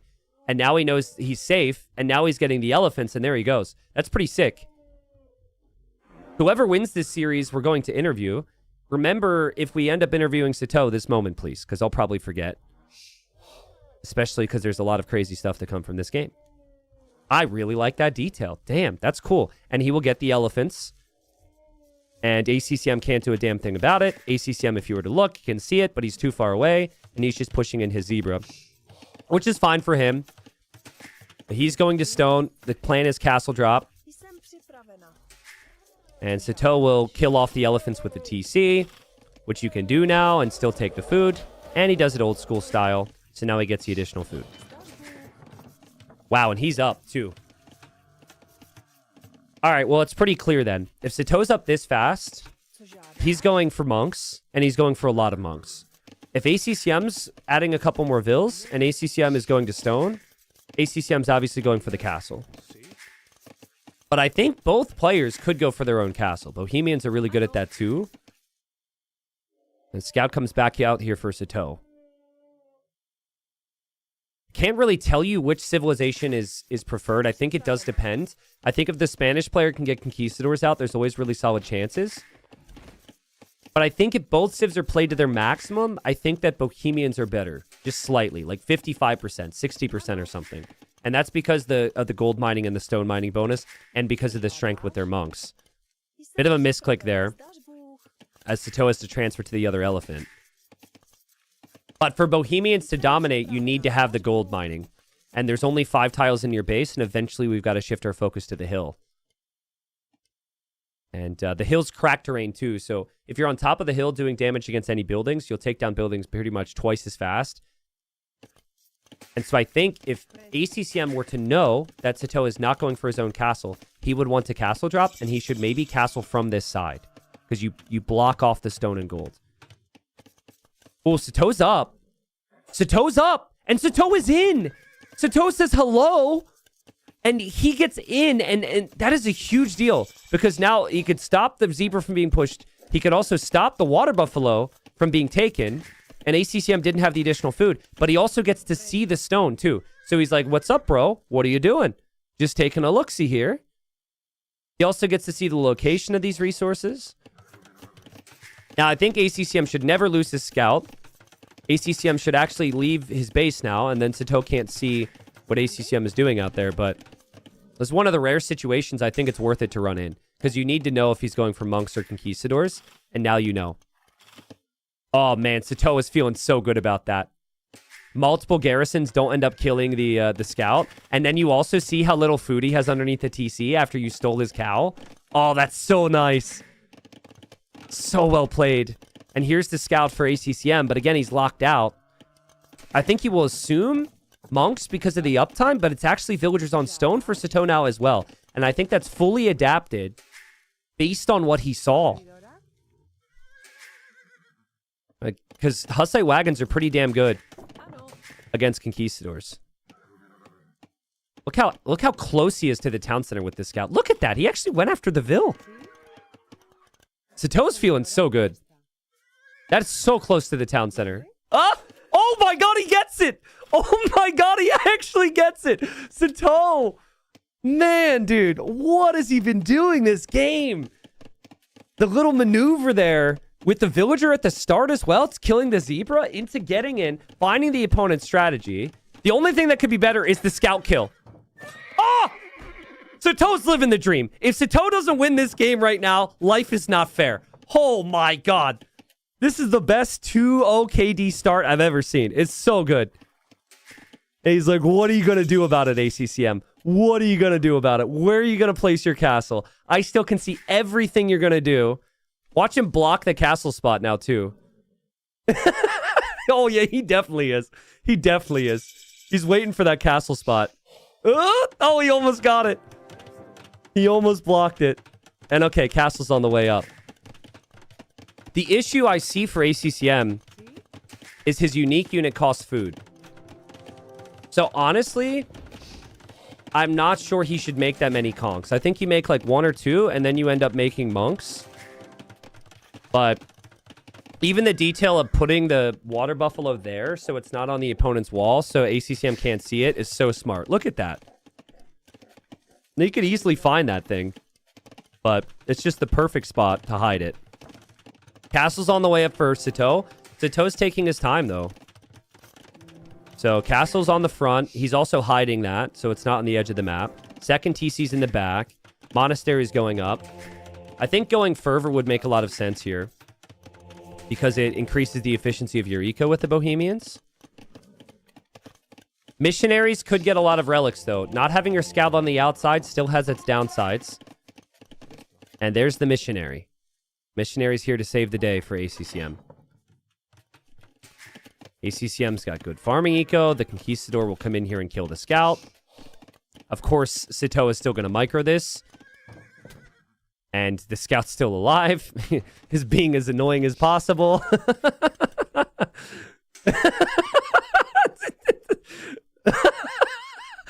Dude, this is so funny. Kill it. Oh my god, kill that thing. Kill that freaking scout. I'm mad at it now. Oh my god. Okay, finally. My god.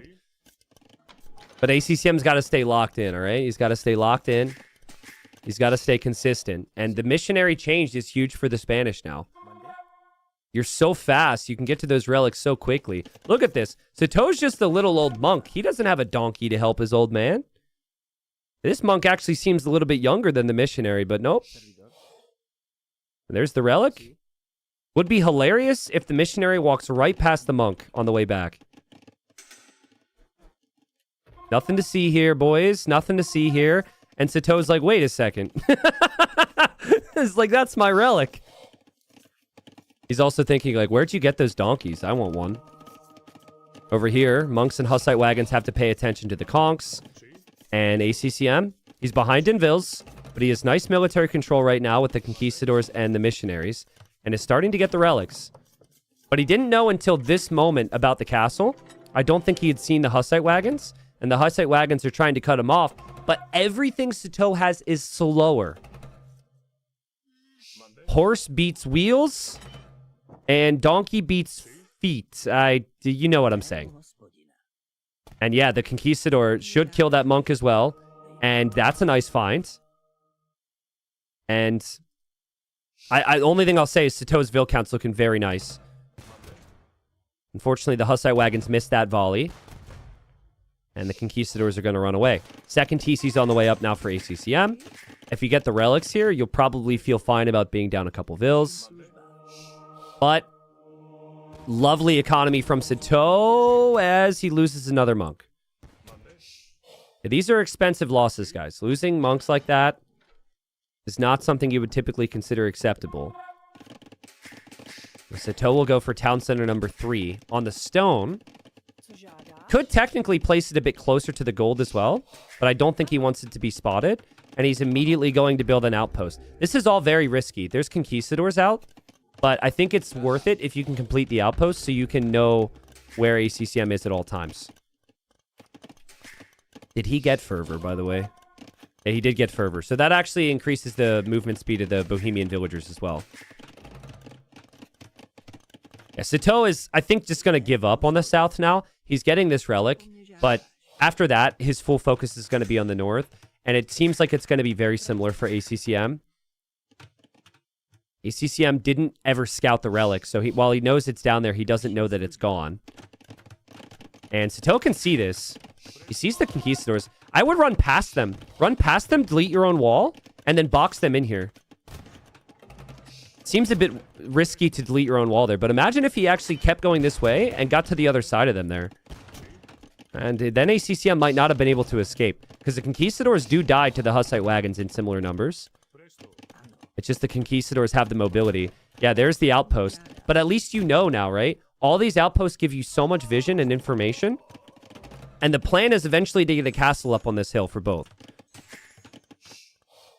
A siege workshop is such a nice choice from ACCM. But he goes...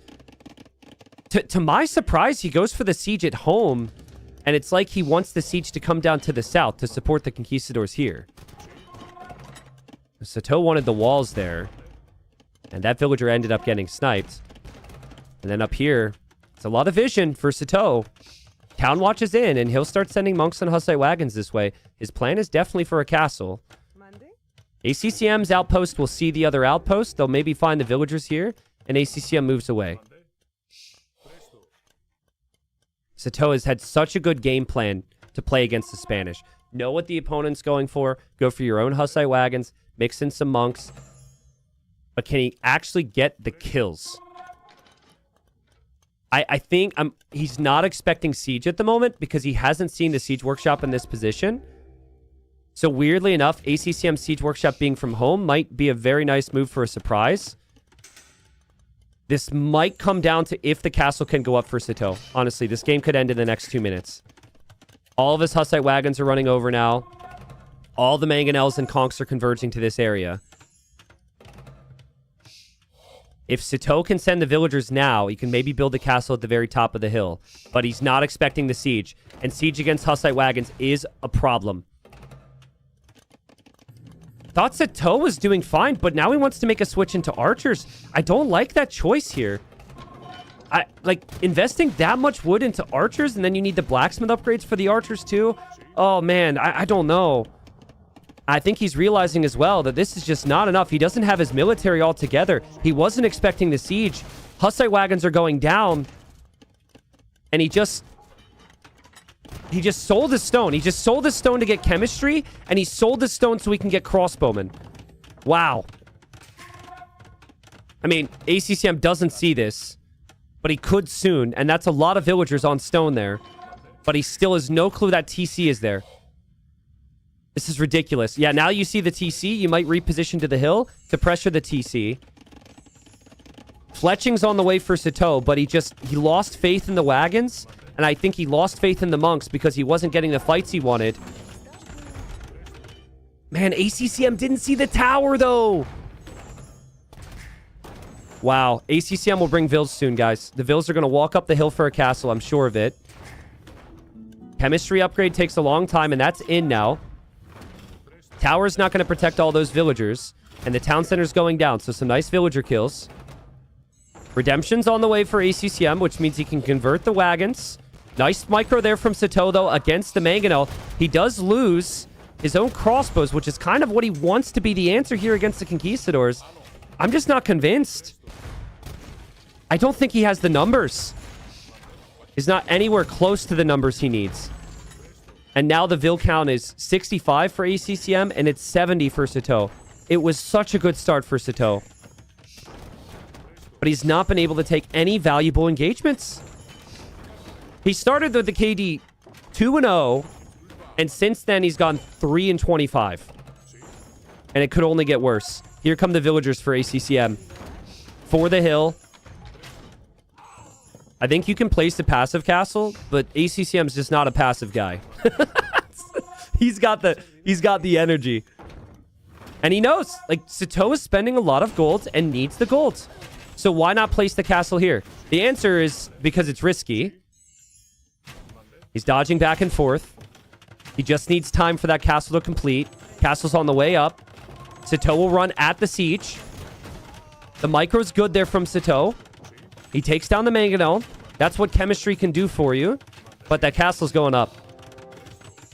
And the castle going up is a huge, huge, huge, huge problem. Man, what a great job from ACCM to expand this farming eco.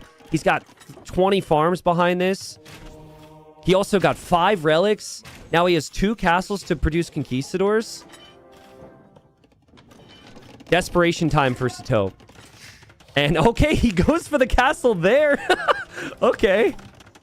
I mean, I kind of like it because it protects that gold. And at least you have that. That could at least take you to Imp. I think the crossbows can... They're easier to produce than conquistadors.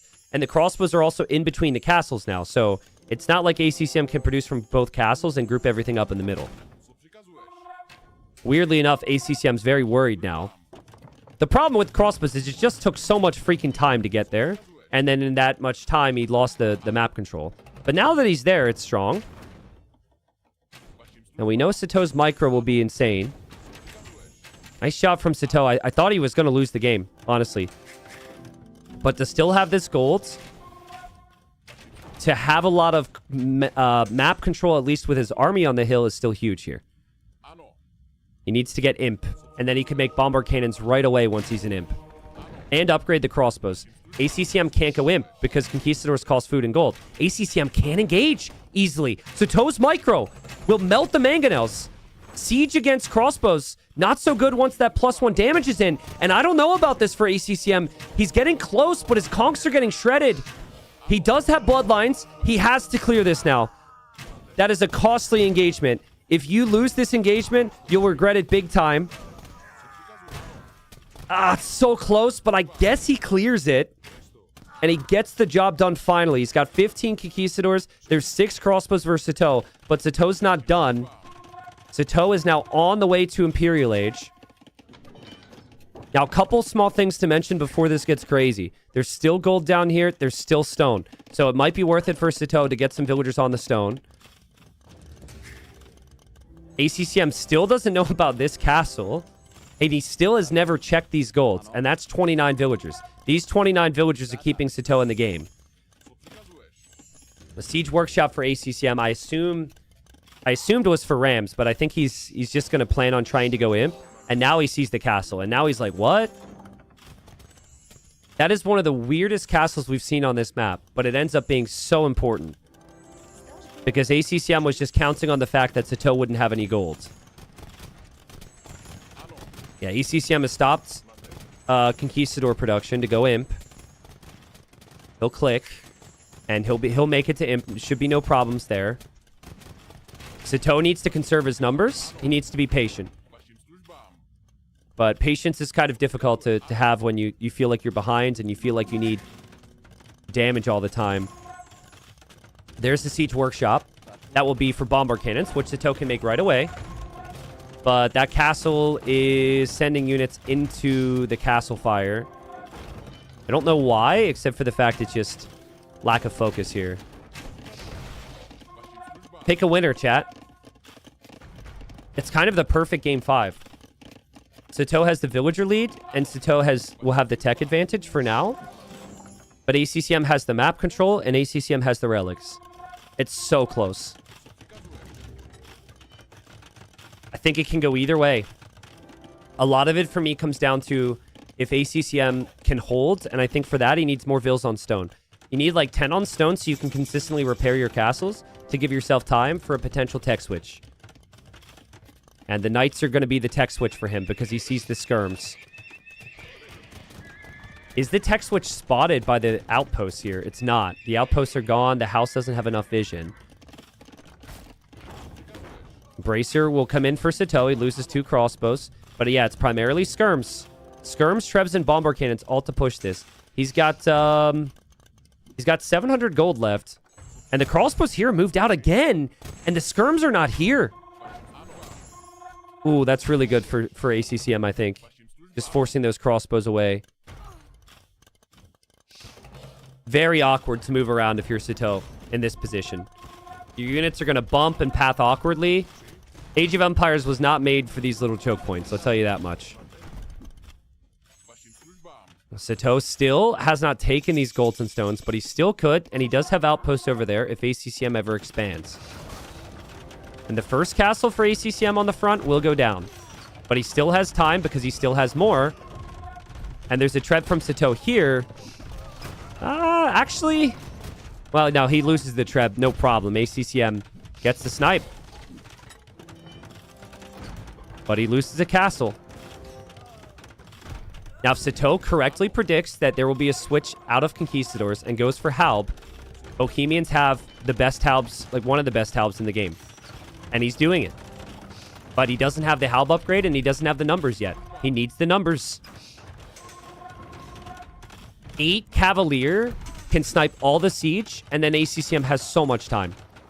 And he'll have Imp armor, and he's waiting, and Cavalier upgrades in. Sato had that crazy gate, well, like quad gate earlier in the day. Can he do it again here if he sees this? He sees it. Now what? The Kongs hop out. Can he damage control this? It's going to be really difficult.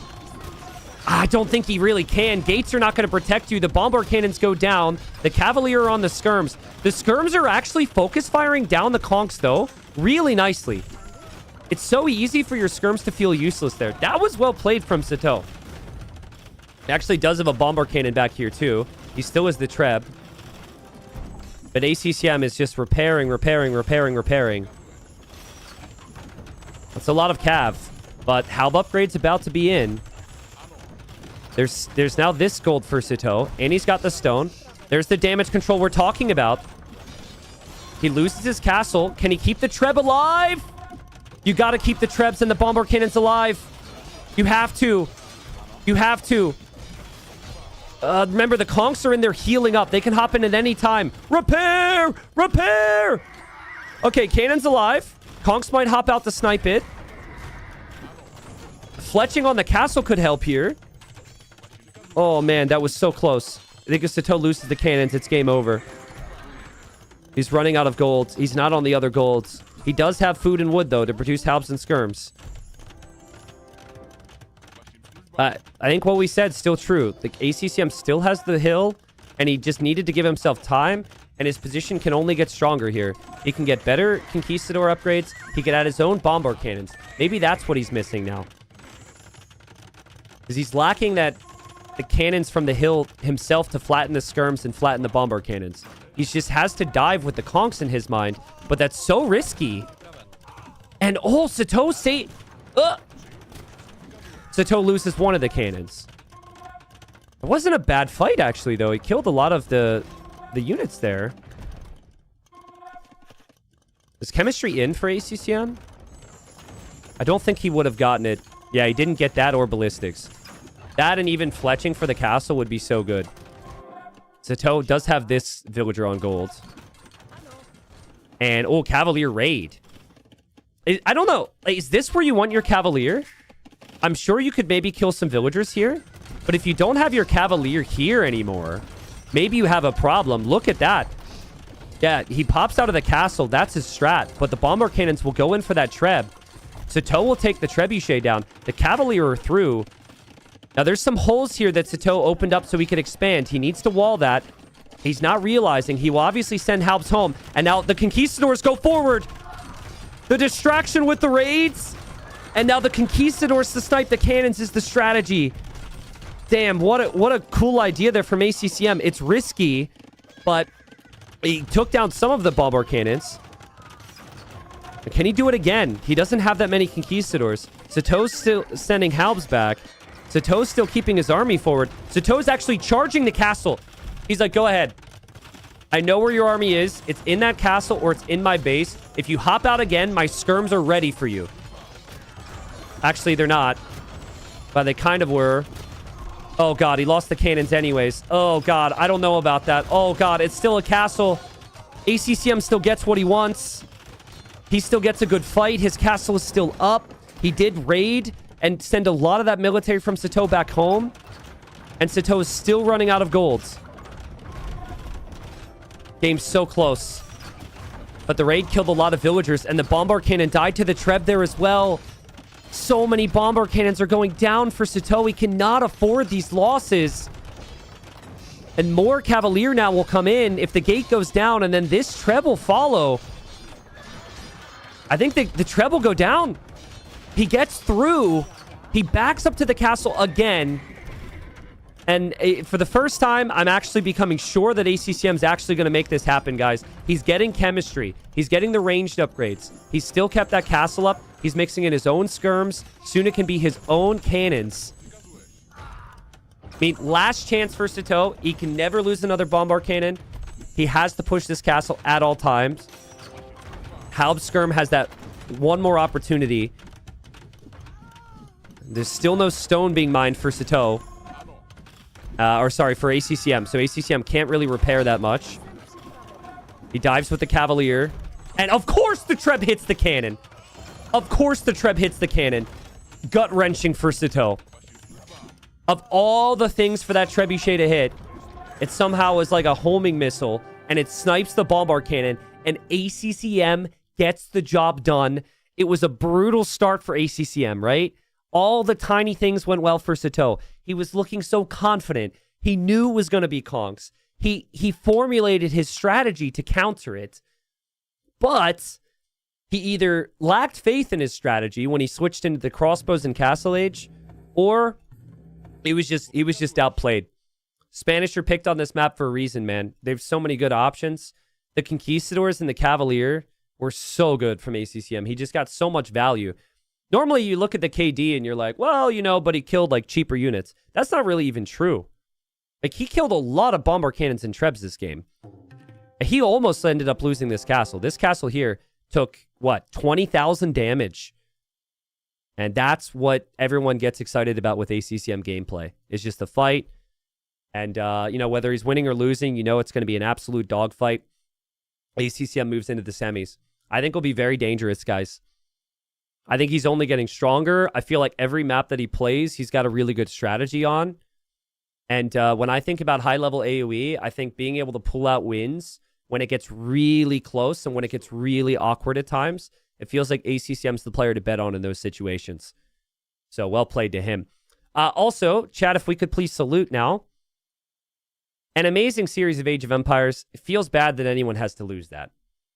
Sometimes it's a 3-0 and you're like, well, you know, you feel bad for the loser because they got swept in the emotions of that, but like tiny, tiny differences. and Sato's going to the semifinal. That's an amazing season for you, Sato, if you're listening. I hope you gain confidence from it. Still happy with the result.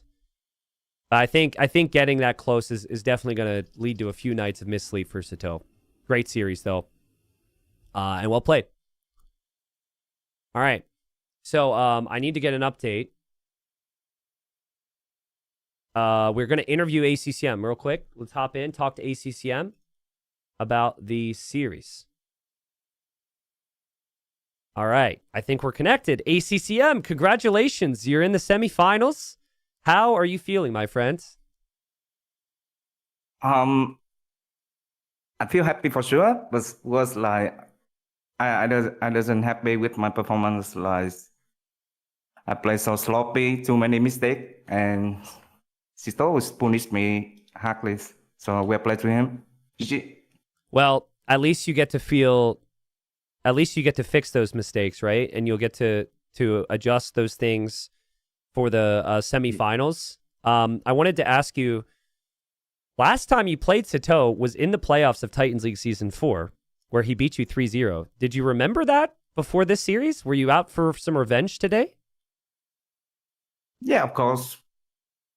Okay. Was there a certain game plan for you? You picked Zimbabwe and Toulouse, and I would not have expected you to pick 2 Stonewall maps. Was that because of Sato, or do you really like your closed maps?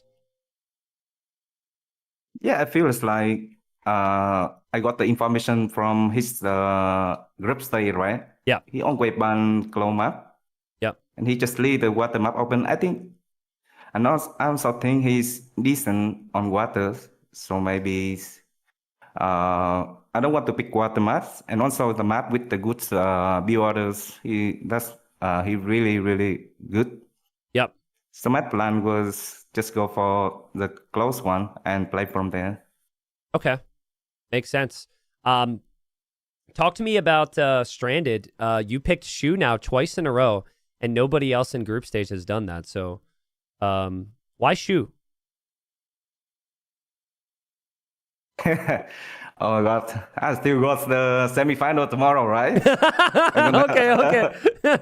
Well, Shu, yeah, I agree. Shu are really bad. So Yeah. No, that's fine. It's tough. I have to ask questions, but also you don't want to share any information. So, I'll keep it simple. ACCM. Obviously, the job's not done for you. You'll move on for the semifinal tomorrow, and you have to play the winner of Hera and Viper. So 2 questions there. First off, who do you think is the favorite between Hera and Viper?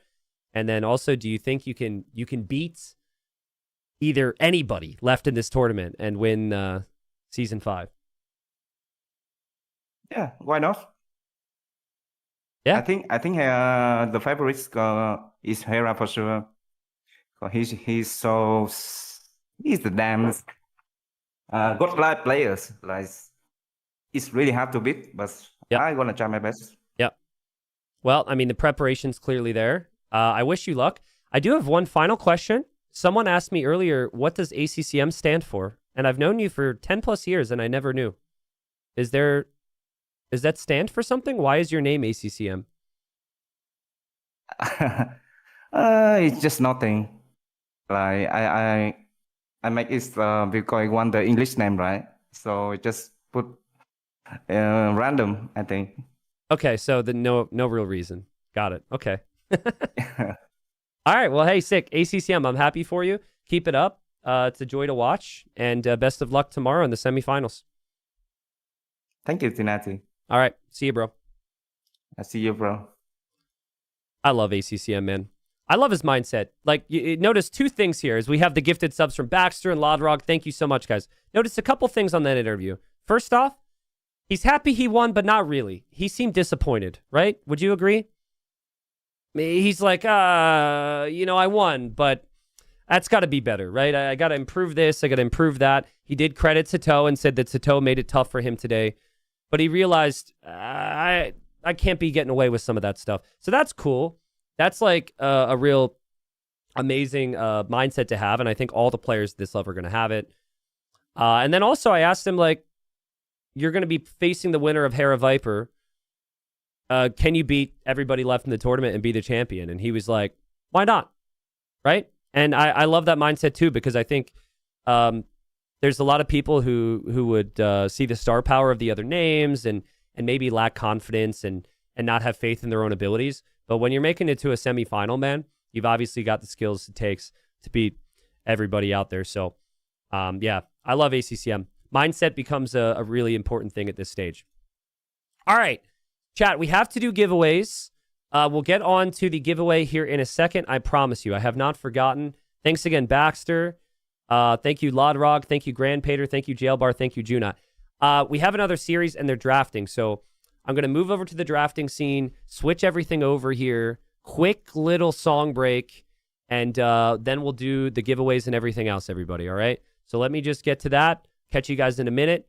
And 2 more best of 5s to finish out the quarterfinals. Liry versus Lewis, and then Viper versus Hera. Halsa. Hunter. Halsa. Hunter. Halsa. Hunter. Halsa. Hunter. Halsa. Hunter. Halsa. Hunter. Halsa. Hunter.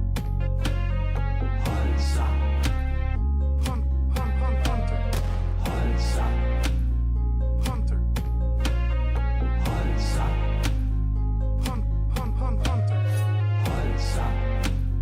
Hunter. Halsa. Wood, please. Halsa. Good job. You now have enough wood. Halsa. Good job. You now have enough wood. Halsa. Good job. You now have enough wood. Halsa. Good job. Good job. Halsa. We have captured all of Nisus's lumber. Halsa. We have captured all lumber. Halsa. We have captured all of Nisus's lumber. Halsa. Good job. Wood, please.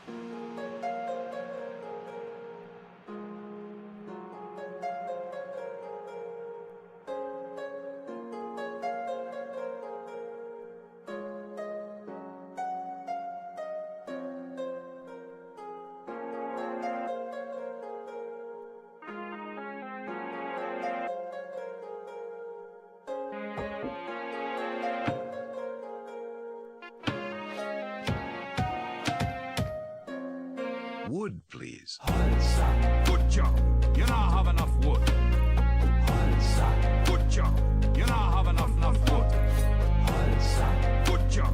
You now have enough wood. Halsa. Good job. Good job.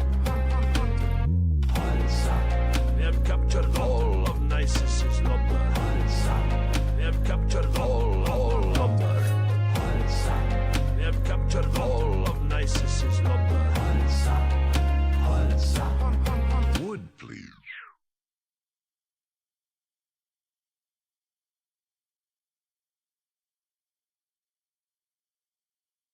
Okay, I'm back.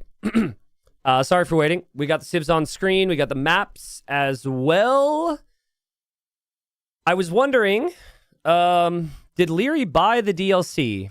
Because he said in the interview that he did not buy the DLC yet, and his first 3 bans are all the DLC civs. A man who has earned $500 from the game wins alone in this tournament cannot afford the new DLC with Mapuche, Tupi, and Muisca. Freaking Liry, man. Yeah, he's got, like, the minimum earnings for Liry this tournament is basically $3,000, and it still just doesn't have the DLC. But I think either way, I think Liry would ban it. If you don't have a lot of experience with something, you probably don't want to take the risks, right? Yeah, Leary's probably waiting for the giveaway. I'll set up the giveaway right after this draft, and then we'll get into it, okay? But yeah, we're giving away a TTL mug and a TTL t-shirt, I believe it is, right? Let's just watch the Civ draft first. Like, Liry can get away with saying those things and doing this, but I don't think it's good drafting strategy to use half of your bans on civs that your opponent might ban as well, right? Like, I get it, like, but if it's just that honest and that obvious, Lewis can then formulate his bans around Liry's best strategies. So, Liry's the only player who's ever gone undefeated in TTL group stage, and he wants to continue to remain undefeated here. We'll see. Hello, chat. Hello, YouTube chat. Hello, Twitch chat. Say hi. What's up, Alex? What's up, Ira? What's up, Pat? We'll be calling Ornlu here. Ornlu will join us. I've really been enjoying my Ornlu casts. What's up, Super Cookie? Hello, Red. Cram. Hello, Prague. What's up, Lily Empire? Welcome back. Welcome back. First pick for Liry is going to be Italians. Well, we've got Stranded, High Tides, Seychelles. All those maps could be very strong for the Italians. I feel like we're going to see Koreans here from Lewis, because he's picked Seychelles, so I think he'll prioritize that. I think the obvious one would be Koreans, unless I'm missing something. Might prioritize like Armenians or something there as well. Hello, Ron. Hello, Nestor. Scott and Flower, good day. Thanks again, everybody. Holy viewers. We've had like 3,000 followers over the last 3 weeks, so to everyone who's followed, thank you so much. But yeah, thanks for being here with me, supporting the event, guys. Hopefully we have an epic set. What's up, John? Welcome. Wow, Liry doesn't really hesitate there, which puts a lot of pressure on Lewis, right? Because if Lewis is a little undecided, and then he has less time to think about it. But yeah, Liry goes pretty much instantly picks Vikings and Way. Now Lewis has just 30 seconds to think on his next civ. No way. 0F. No way. Yeah, there's the Koreans pick from Lewis. Okay. All right. In the meantime, I am going to set up the giveaway. But first, I need Hardy to say something. Hardy, are you good? Are we good for this? I can message you on Discord, too. Hold up. I just want Hardy to confirm, if at all possible. Let's see. Are you good to do a giveaway right now? Question mark. Okay, Hardy's ready. All right. So the first giveaway we're going to do, we'll start in like a minute. We're going to do the t-shirt first. Chat's already typing the words. Give me 1 second, guys. I think we'll wait until we're off of this screen, though.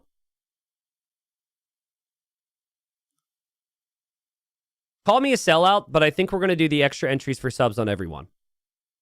It's literally the whole point. We end up getting to the giveaway in the first place. So everyone will still be able to enter, but we'll do the 4 times the extra entries for people who are subscribed. All right? So if you've got a Prime, like, why not?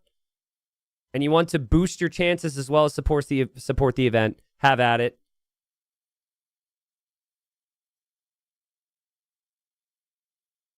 It's not launched yet, though, guys.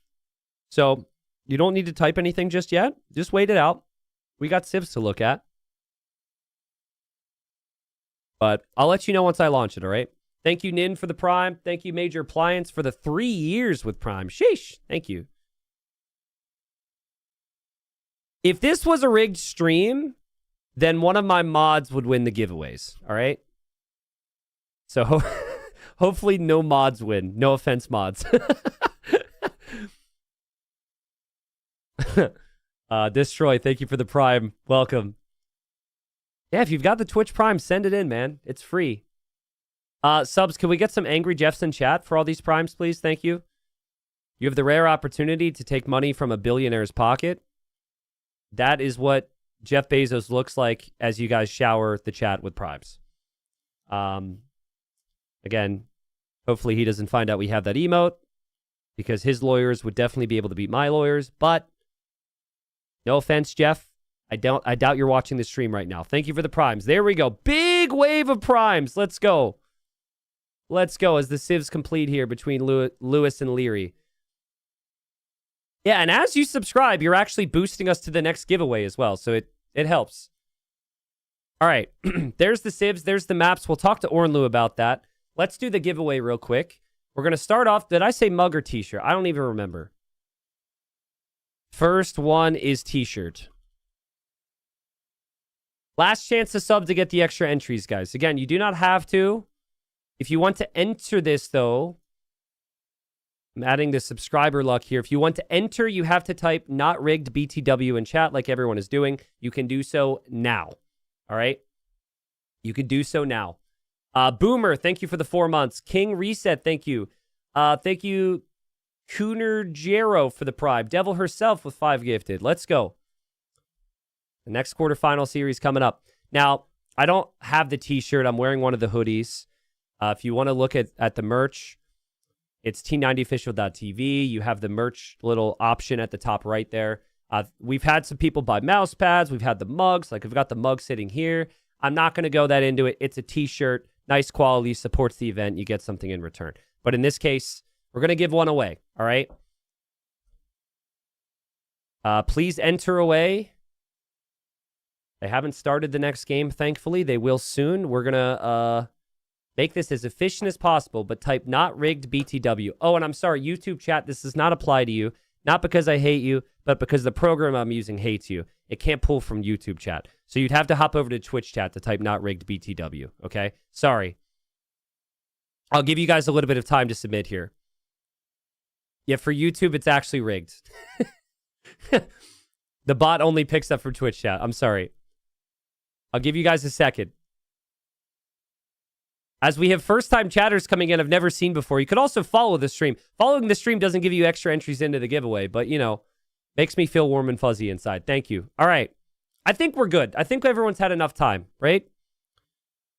Winner is of the TTL5 t-shirt, whichever you want. We've got silver, we've got gold, we've got platinum. Winner is Kaiwelos.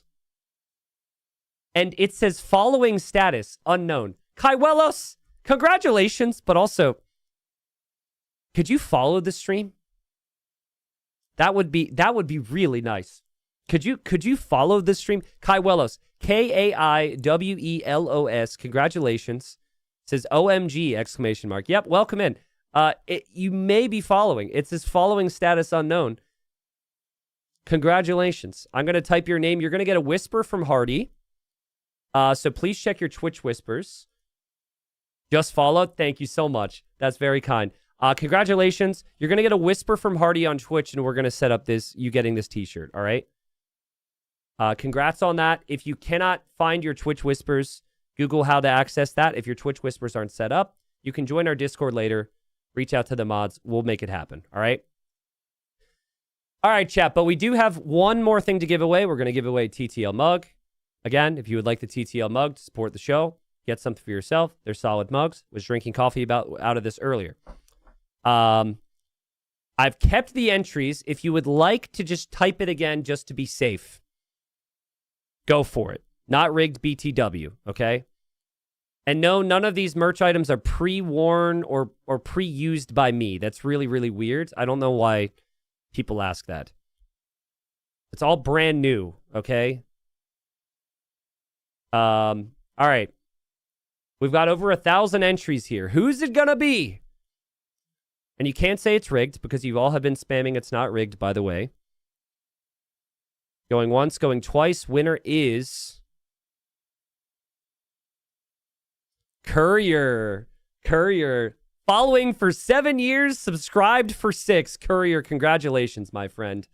Thank you so much. I'm going to get your information over to Hardy, and we will get you your mug. Thank you so much for all the support, man.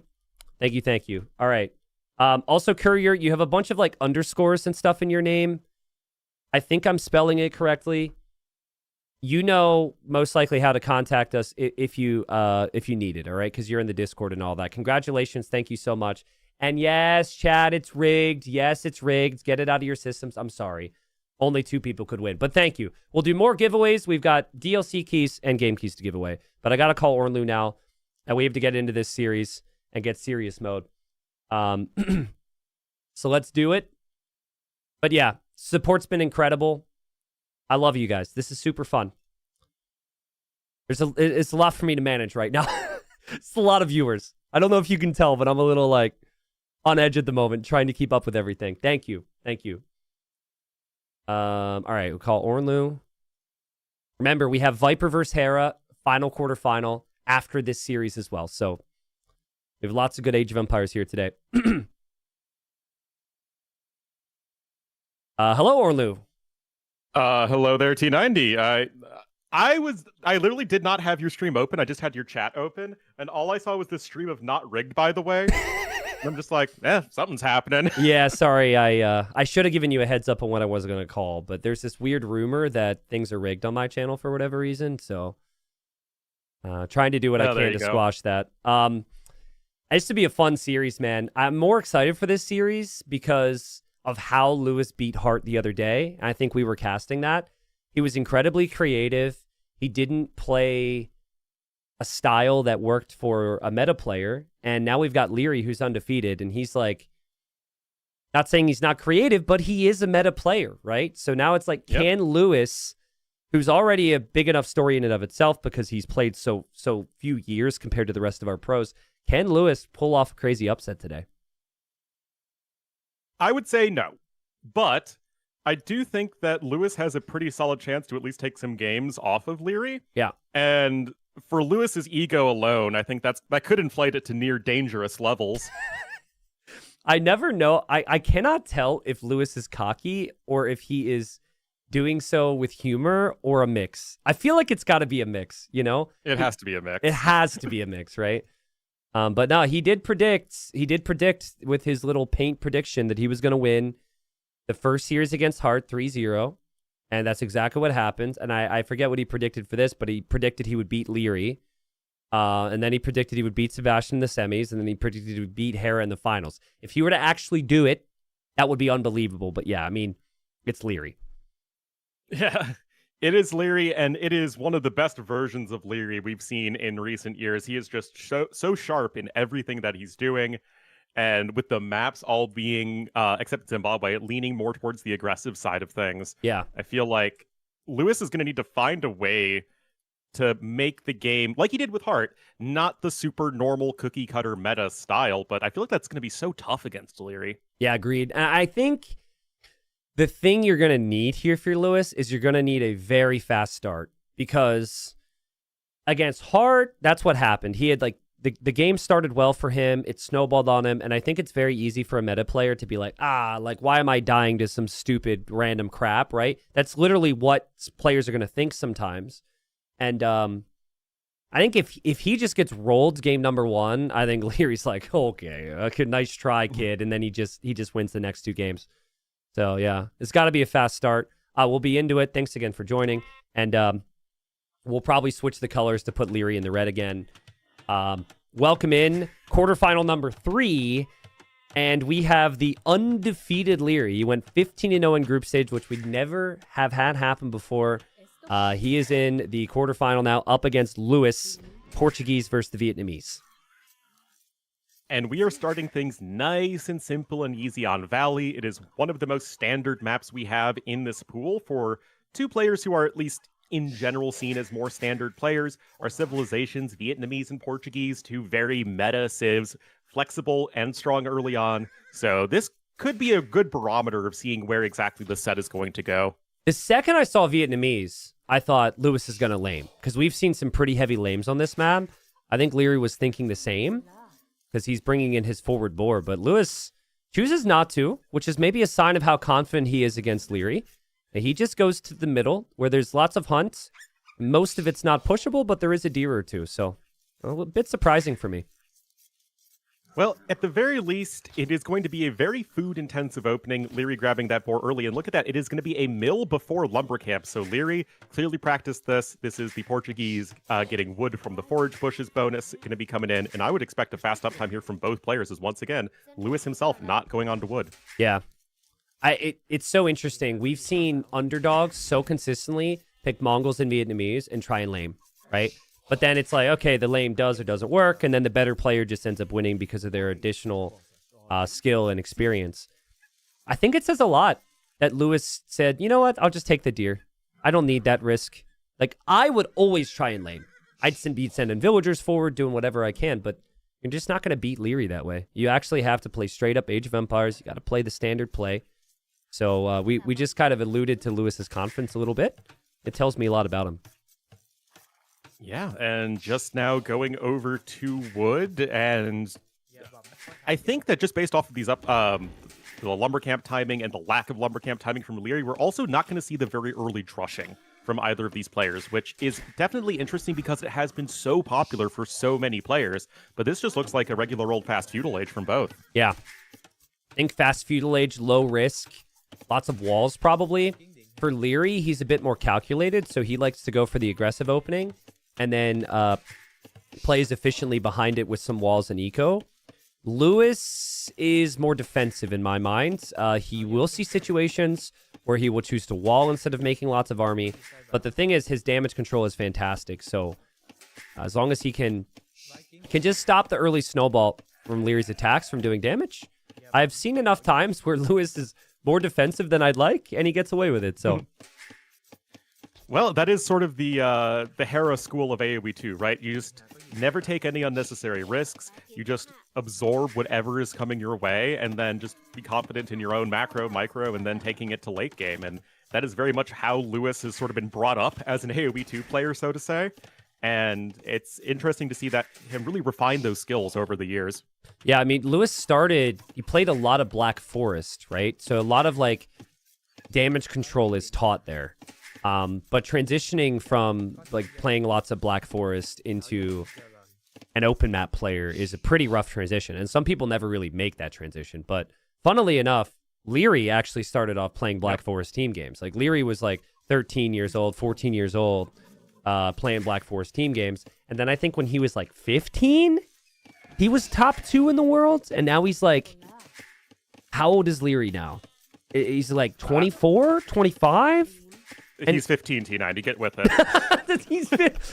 It's been so long, right? Like, it's crazy to, you find out Liry's age, and he's been around for 10 plus years.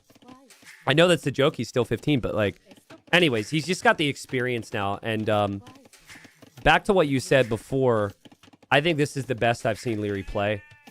Just dominates every single game. Usually you'd have a map or two where he would be like, I don't really know the settings. But no, every single map in a map pool of 15, which is bigger than we've seen in any tournament recently. He's just looked perfect.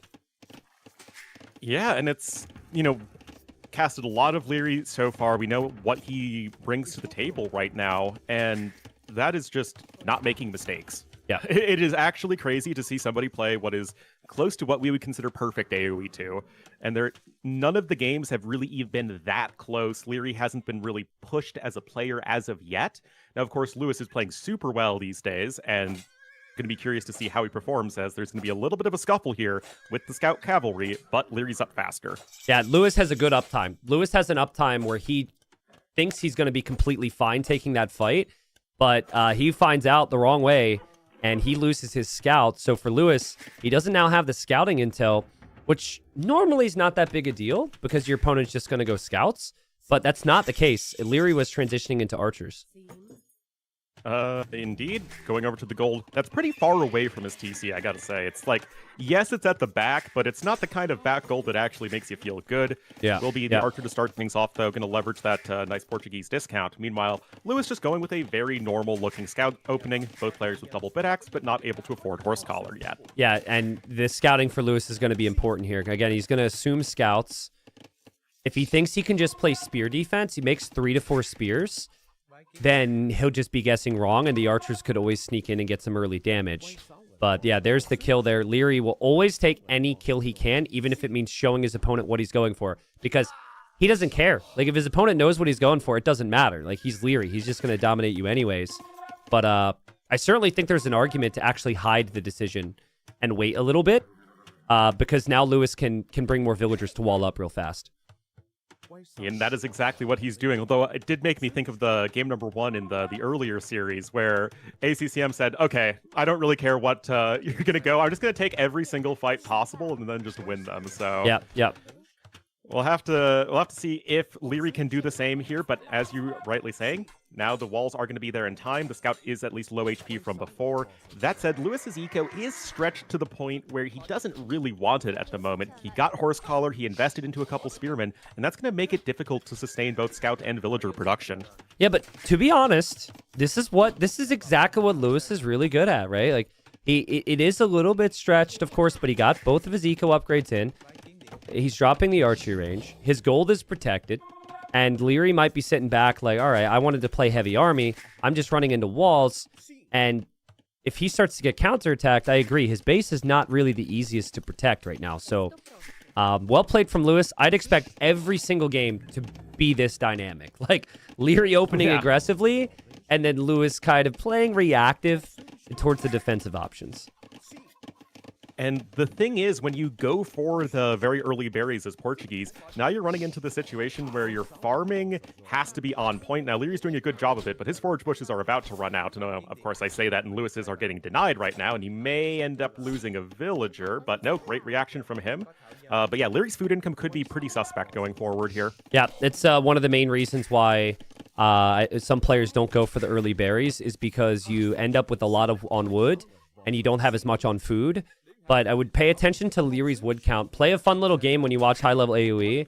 See if they'll ever go above 100 wood in Feudal Age. That's what separates the best of the best from, you know, just the solid players. It's just how quickly and efficiently they invest it.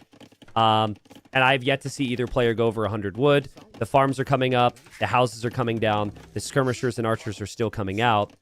And just wondering if Liry will be able to justify a switch at some point, because he's starting to run into quite a few skirm numbers from Lewis. And certainly Vietnamese can be quite comfortable playing that skirmisher style. You got the early eco upgrades. You have the extra 6 HP for your skirmishers, which is basically 2 more hits from everything in Feudal Age, so it's really, really nice. Spearman actually getting a lot of damage done on those skirmishers, interestingly.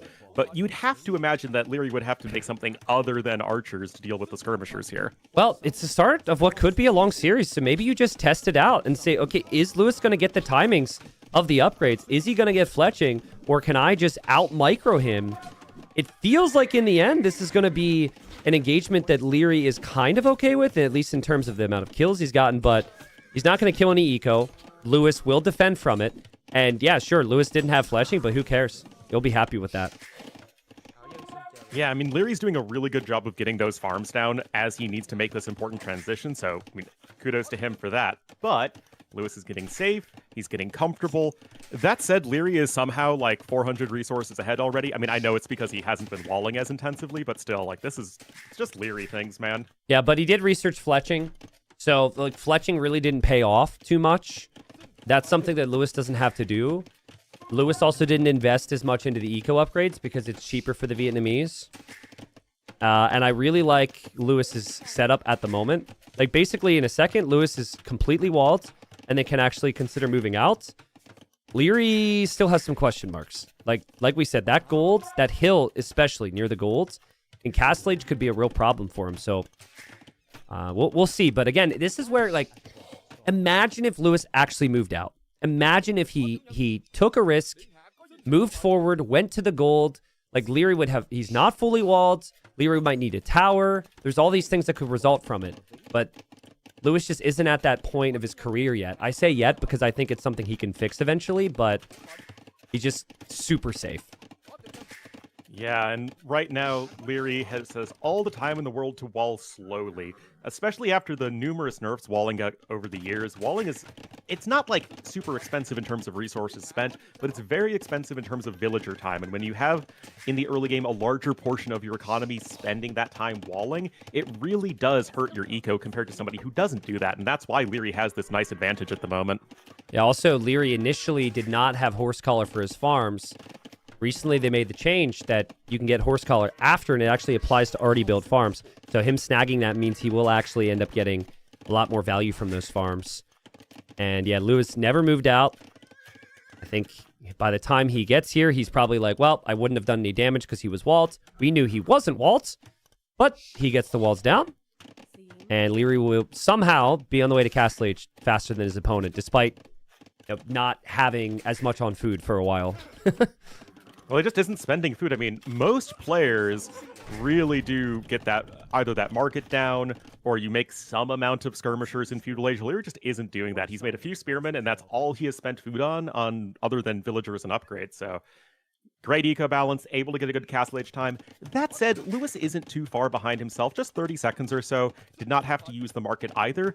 And so we're in this situation where, yes, things have looked, at times good for both players, but it's all evening out, and this is really up to the players and how they want to take things in the mid-game. And Lewis is going to do the exact same thing he did with his opening. He's going to defend and play skirms, I think. You have lots of bonuses for it. You know you're up against Liry. Liry likes to play archers. You've got a good base for it. I think he's going to try and calculate the defense. I like the house walls behind that area where the gold is. And he's moving forward now. Liry will see the skirms. Liry also might have thought the skirms wouldn't have upgrades because when they attacked the spearmen, there was no fletching. And yet now Lewis is like, wait a second. There was no flag on that archer range for a moment. Where is your army? And he is immediately going to go right back home. He's like the turtle, pokes its head out of the shell, and then sees, anything slightly scary. He's like, nope, time to go right back home with your army. Liry going to have a very nice time. He's getting the good old Bod Crow Saw combo, and he is ready to apply some pressure. TC and Siege Workshop coming up right behind it. Yeah, good call from Liry to go Siege, because you just don't want to play ballistics timing against skirms. But also, great early decision-making here from Lewis. To go for the house wall here saves him some time. And I think Liry even sees the house wall, and he's like, all right, I'm not even going to mess around here. I don't want to get trapped. A lot of players would still look for damage there, and Liry knows he needs to back up and wait for the Megarandom. And that's exactly what he's doing. Liry knows he's up to Castle Age faster, so just putting down your own TC, you are totally fine doing this. It's not like you really lost anything by doing all of this. Bowsaw, Crossbow, and Bodkin are all upgrades that are going to scale very well for you throughout the next few minutes. The Mangonel ensures that you don't really take any damage to a counterattack, and Lewis is going to make that transition over into the Cav Archers T90, something that we really see a ton from Vietnamese these days. I like Cav Archers, but you kind of need your skirmishers. As Liry smashes Lewis, he loses 4 skirmishers and a lot of HP here. Not what Lewis wanted. Very late to the Elite Skirm upgrade. I don't know if he canceled it or what. I thought he had clicked it. Yeah. But, oh, man. Liry showed some patience there. He'll be on 3 town centers, and now he gets to push. He does, and his army is just so much better. The crossbowmen have to be so worried these days about skirmishers, and they're everywhere, but you take that huge fight before the skirmisher numbers come in. It takes a while to replenish those skirmisher losses, and right now, Lewis is in a very dangerous spot. Now, I love the Siege Workshop positioning. What's so funny? I'm laughing because Liry's got obscene confidence. It's insane. Like, this is what he did with the archers in Feudal Age as well. He's just like, all right, I'm running at you with my skirms. And the old Liry quote is like, well, if you don't lose fights, you don't lose the game, right? Like, he's running up the hill at the opponent, and he's still in a position to take a semi-decent fight here. Like, look at the confidence with the micro. That ends up being okay for him there, in my opinion. Yeah, I mean, you still have the fundamentally stronger army. Now, the Cav Archers are going to scale quite well going forward, but you just don't have those numbers quite yet. Generally speaking, you want less than a 2-to-1 ratio of Archers to Cav Archers if you are that Cav Archer player. You do get that extra HP as Vietnamese, which is quite helpful, but Liry just going to sit back a little bit here. He is on the 3 TCs faster, so he's still quite comfortable moving forward. Yeah, but Vietnamese, cheaper and faster researching eco upgrades. That really helps with wheelbarrow or handcart. And I feel like the longer the game goes in this matchup, while Portuguese have their bonuses, the better the Vietnamese feel. I'm not sure if you agree with that, but they just have so many options. So that combined with the fact that Lewis is an underdog and he isn't dead yet, which Liry did to everyone in the group stage, there's some positives.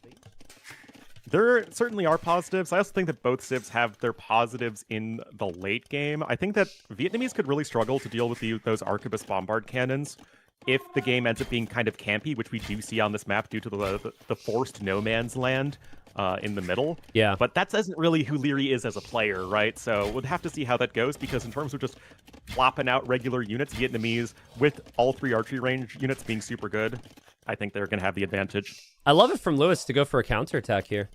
He didn't wait at home. He's going to move in. Now, he doesn't know the town center's there, and he'll immediately have to leave. And Liry actually was considering running around with that villager and trapping the cav archers, but that's not going to be possible. But beautiful economy from both of them. So many farms for Lewis. Lewis has 31 farms with great eco upgrades. Handcart's coming in as well, and now you're starting to see Liry's thought process.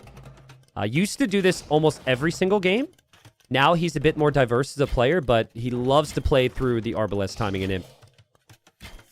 It really is his bread and butter, and although that style isn't as popular these days, a little bit of micro there with the Mangonel, nothing terribly impactful in this game that armies have been running at each other. No villagers have died yet, the resources are even, but because Liry is just spending so few resources on really anything, he's going to get a really sick imp timing. Just wondering, does it make sense as Lewis is now starting to do it? Like, your opponent's gold is right there.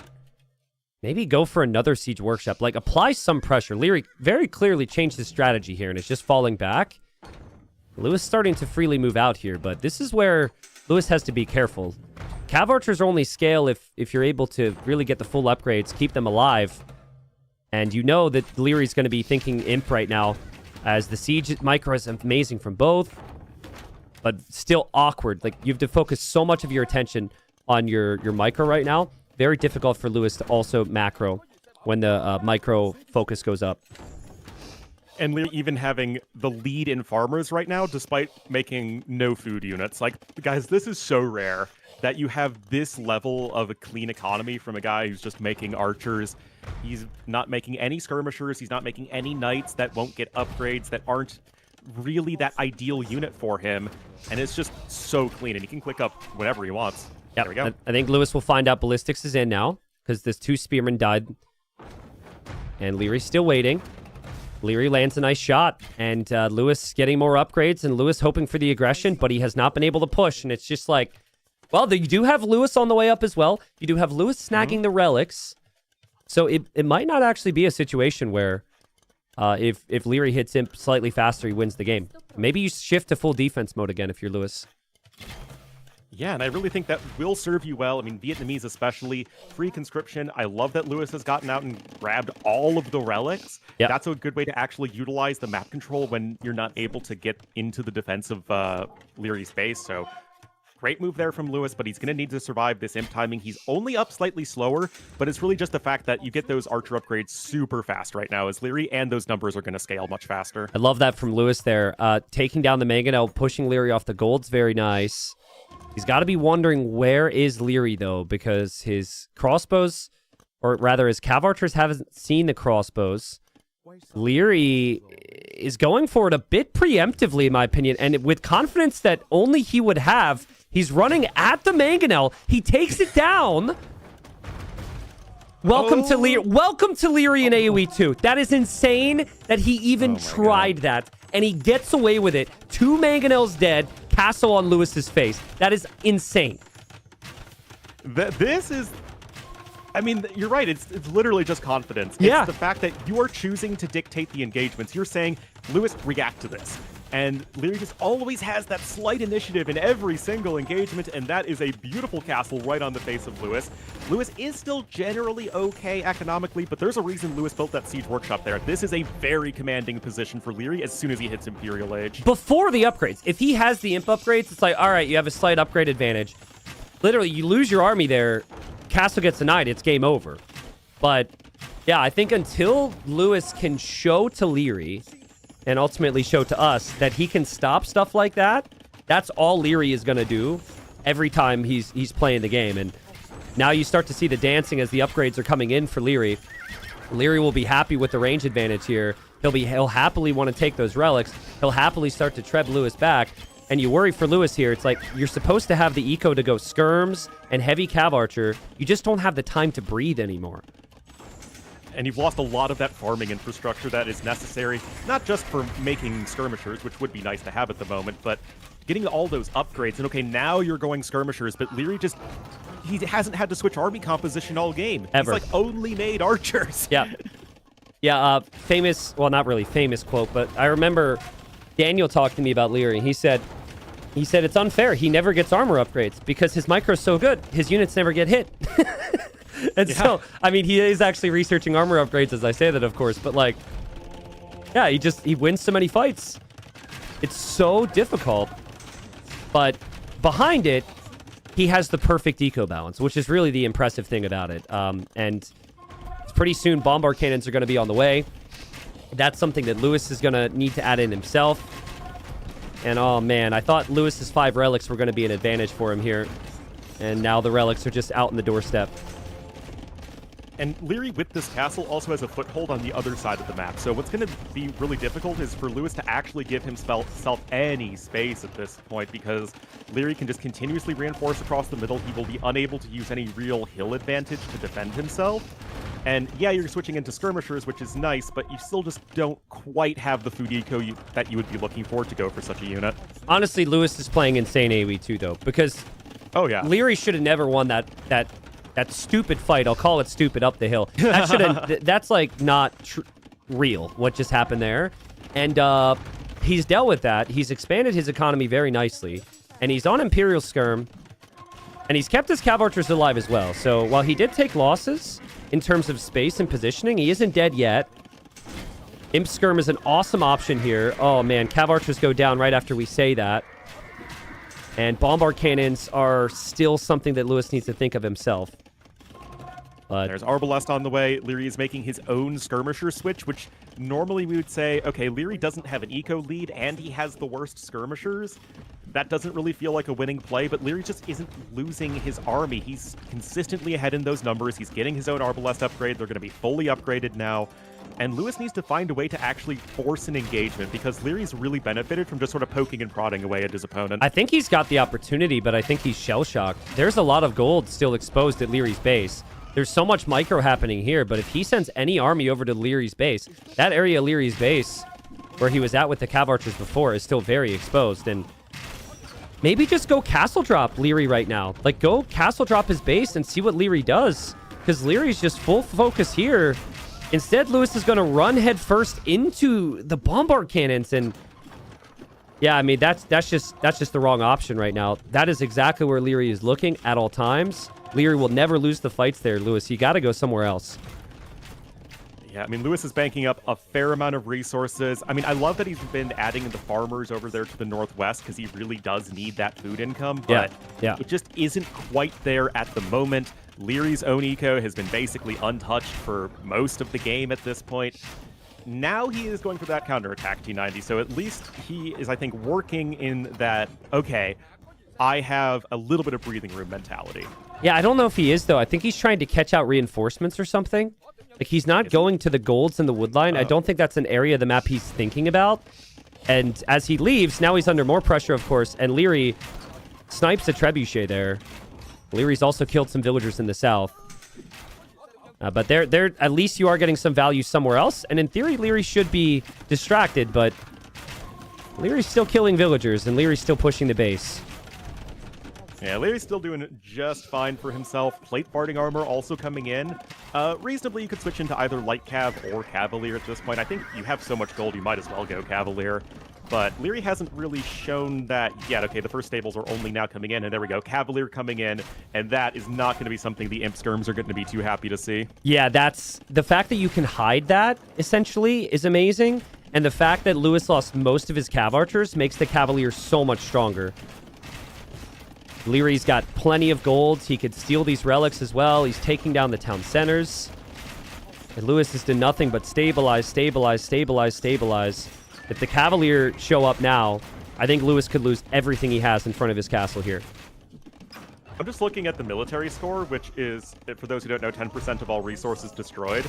Liry has destroyed so much more. Now, of course, a lot of it's buildings, but, like, the efficiency of Liry's fights is pretty much just unparalleled this game. Yeah, well, except for maybe this moment. The Imperial Skirms have the numbers now. There's no Cavalier here, so that needs to change for Liry. Liry is taking the relics, but he's trying to take the relics here, like where the castle is. Lewis still has, arguably, the Civ advantage in the long run with the Vietnamese. And Lewis will take the castle, so still waiting for the Cavalier from Liry to arrive. Yeah, Lewis is switching back into Cav Archers, so good recognition there. He needs a power unit of some kind, and he needs to make sure he isn't too vulnerable to a cavalry switch of any kind, so really smart play there from Lewis. Bombard cannons still have the high ground, though. Liry never did grab siege engineers. It's not a very Liry upgrade, so you do have the range advantage as Lewis, which is super helpful, but, Oof. I mean, yeah, this is finally Lewis able to take fights with confidence. I'm waiting for the Cav to show up. I just keep looking at this fight, waiting for the Cav to show up for Liry. The Cav switch, he had the timing maybe to make it happen. Is this Lewis holding on? In the back, the raids from Liry are not paying off, and there's the Cavalier now. But there's a Monk. There's also some Cav Archers. That might be enough, CA and Monk to hold against the Cavalier switch. It might just be enough, and on top of, actually taking a good fight, Liry's forced to reveal this Cavalier switch a bit prematurely. I'm sure Liry would have loved to wait for 10 more Cavalier to take that fight, but because the timings were just a little bit off, Lewis did a great job of finding that time to pressure, that this isn't exactly what Liry likes. Now, his population is still in a great spot. He still has all the map control, but it definitely is a bit more uncomfortable than Liry would prefer. Look at how Lewis has been able to hold on. Sneaky castle in the south, bunch of castles in the north. He's not going anywhere, man. I don't know if he's going to win this game, but this is what Lewis can offer. He's adaptable. If you don't just smash him and kill him, he will be able to take any map to late game, which typically means you're going to go very far in tournaments. Arquebus coming in for Liry. So now his bombard cannons will have that upgrade, which is huge. But maybe Lewis has the better tech now with heavy CA in. Like, that is so strong with the Vietnamese.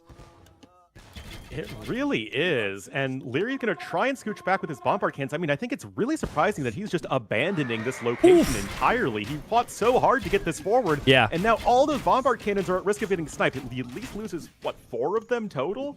That is a huge win for Lewis when he needs it. Yeah, Liry is thinking about the north right now. I think he wants to pressure that castle across the little dry river there. I think Liry's got to be shocked at how many castles Lewis has. Also, I'm shocked at how Lewis is at 160 pop after losing 55 bills. Again, he's done an amazing job. He's got the TC numbers, so he's been able to replenish those lost villagers. Yes, it's food that you would rather spend on anything else, but, it's the macro behind this that's been very good for Lewis, and Liry still doesn't have siege engineers, so that range difference is a bit uncomfortable for him. Yeah, just double-checking Liry's economy real quick. He's shifting around to some neutral golds in the north. He does have a stable outside of Lewis's base, so he'll think about the occasional raid. There's the upgrade you've been asking for, and Liry will actually just decide, let's go back to this hill. And I still think that if Lewis just raids Liry, Liry's not ready for it, but he runs right into where that castle is, which is like the one area that Liry actually has a defensive castle. Like, look at the main base of Liry. I guess he's got a couple house walls, but like, Lewis is just so fearful of Liry. I don't think he's realizing how open Liry's base actually is.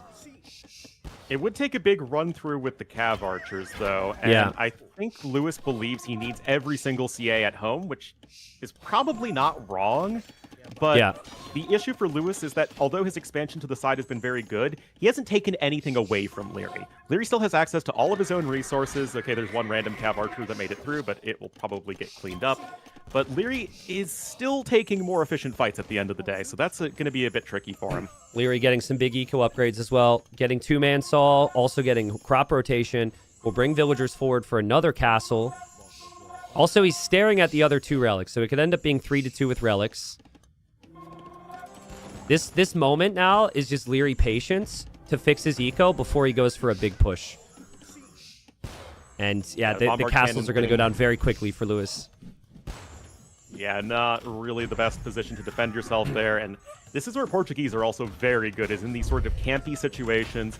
Those bombard cannons for Liry are going to be such a nightmare to deal with, as there isn't a ton to dive them, and those are some good shots right there for Liry. Yeah, Imp Skirm's not really a factor if there's that many Arquebus bombard cannons, right?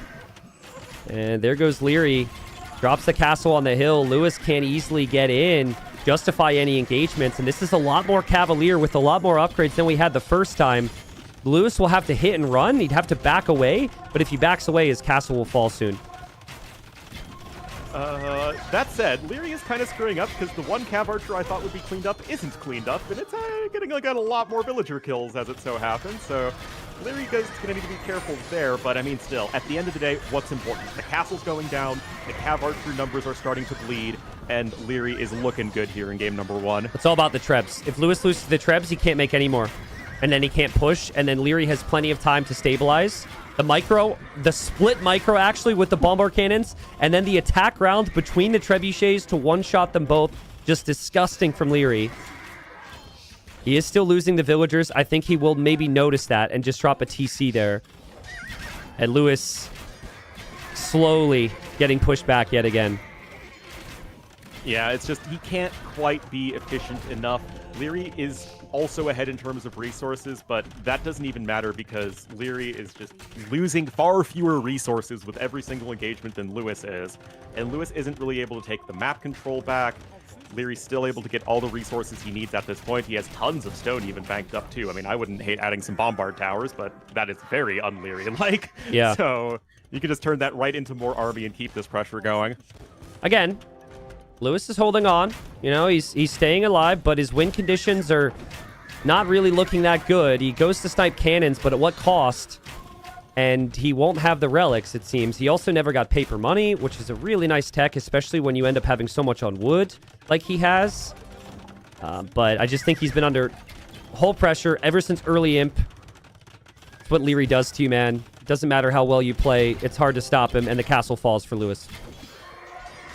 I mean, it's so difficult to force Liry to make mistakes. And to do that, you really need to be counterattacking, force Liry to pay attention to anywhere else other than this fight right in front of you, because Liry will almost always just out-micro you in the fight that's right in front of you.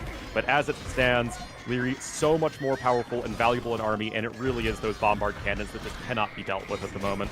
Yeah, the bombard cannons only have 17 kills, but they've been focusing on buildings, and they've also just completely dictated how Lewis can engage. Lewis can't get take the engagements that he would want. Lewis's pop is still good, of course. There's still positives there. I think he still likes his Cav Archer count.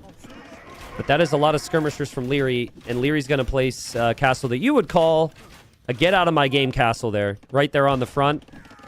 Right, it would cut Lewis's eco wide open. It should be right on top of the production T90. That is a true get-out-of-my-game castle. This is a go ahead and stay in the game another 3 minutes castle, I guess. Yeah, okay.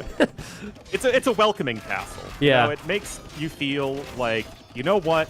I feel safe enough in your presence to drop a castle. I'm exposing the underbelly of my villagers just to make you feel a little bit more comfortable. Yeah, Lewis, he has to fall back, but, like, I mean, he's dropping a defensive castle, but, I mean, what are we defending? Pretty soon we're going to fall off the edge of this flat earth we've got here.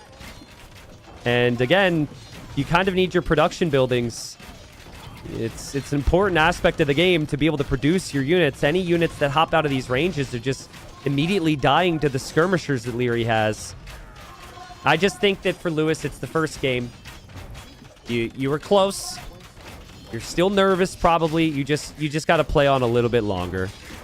Get it out of your system. But Liry's about to be 16-0 this season with this win. He's unreal.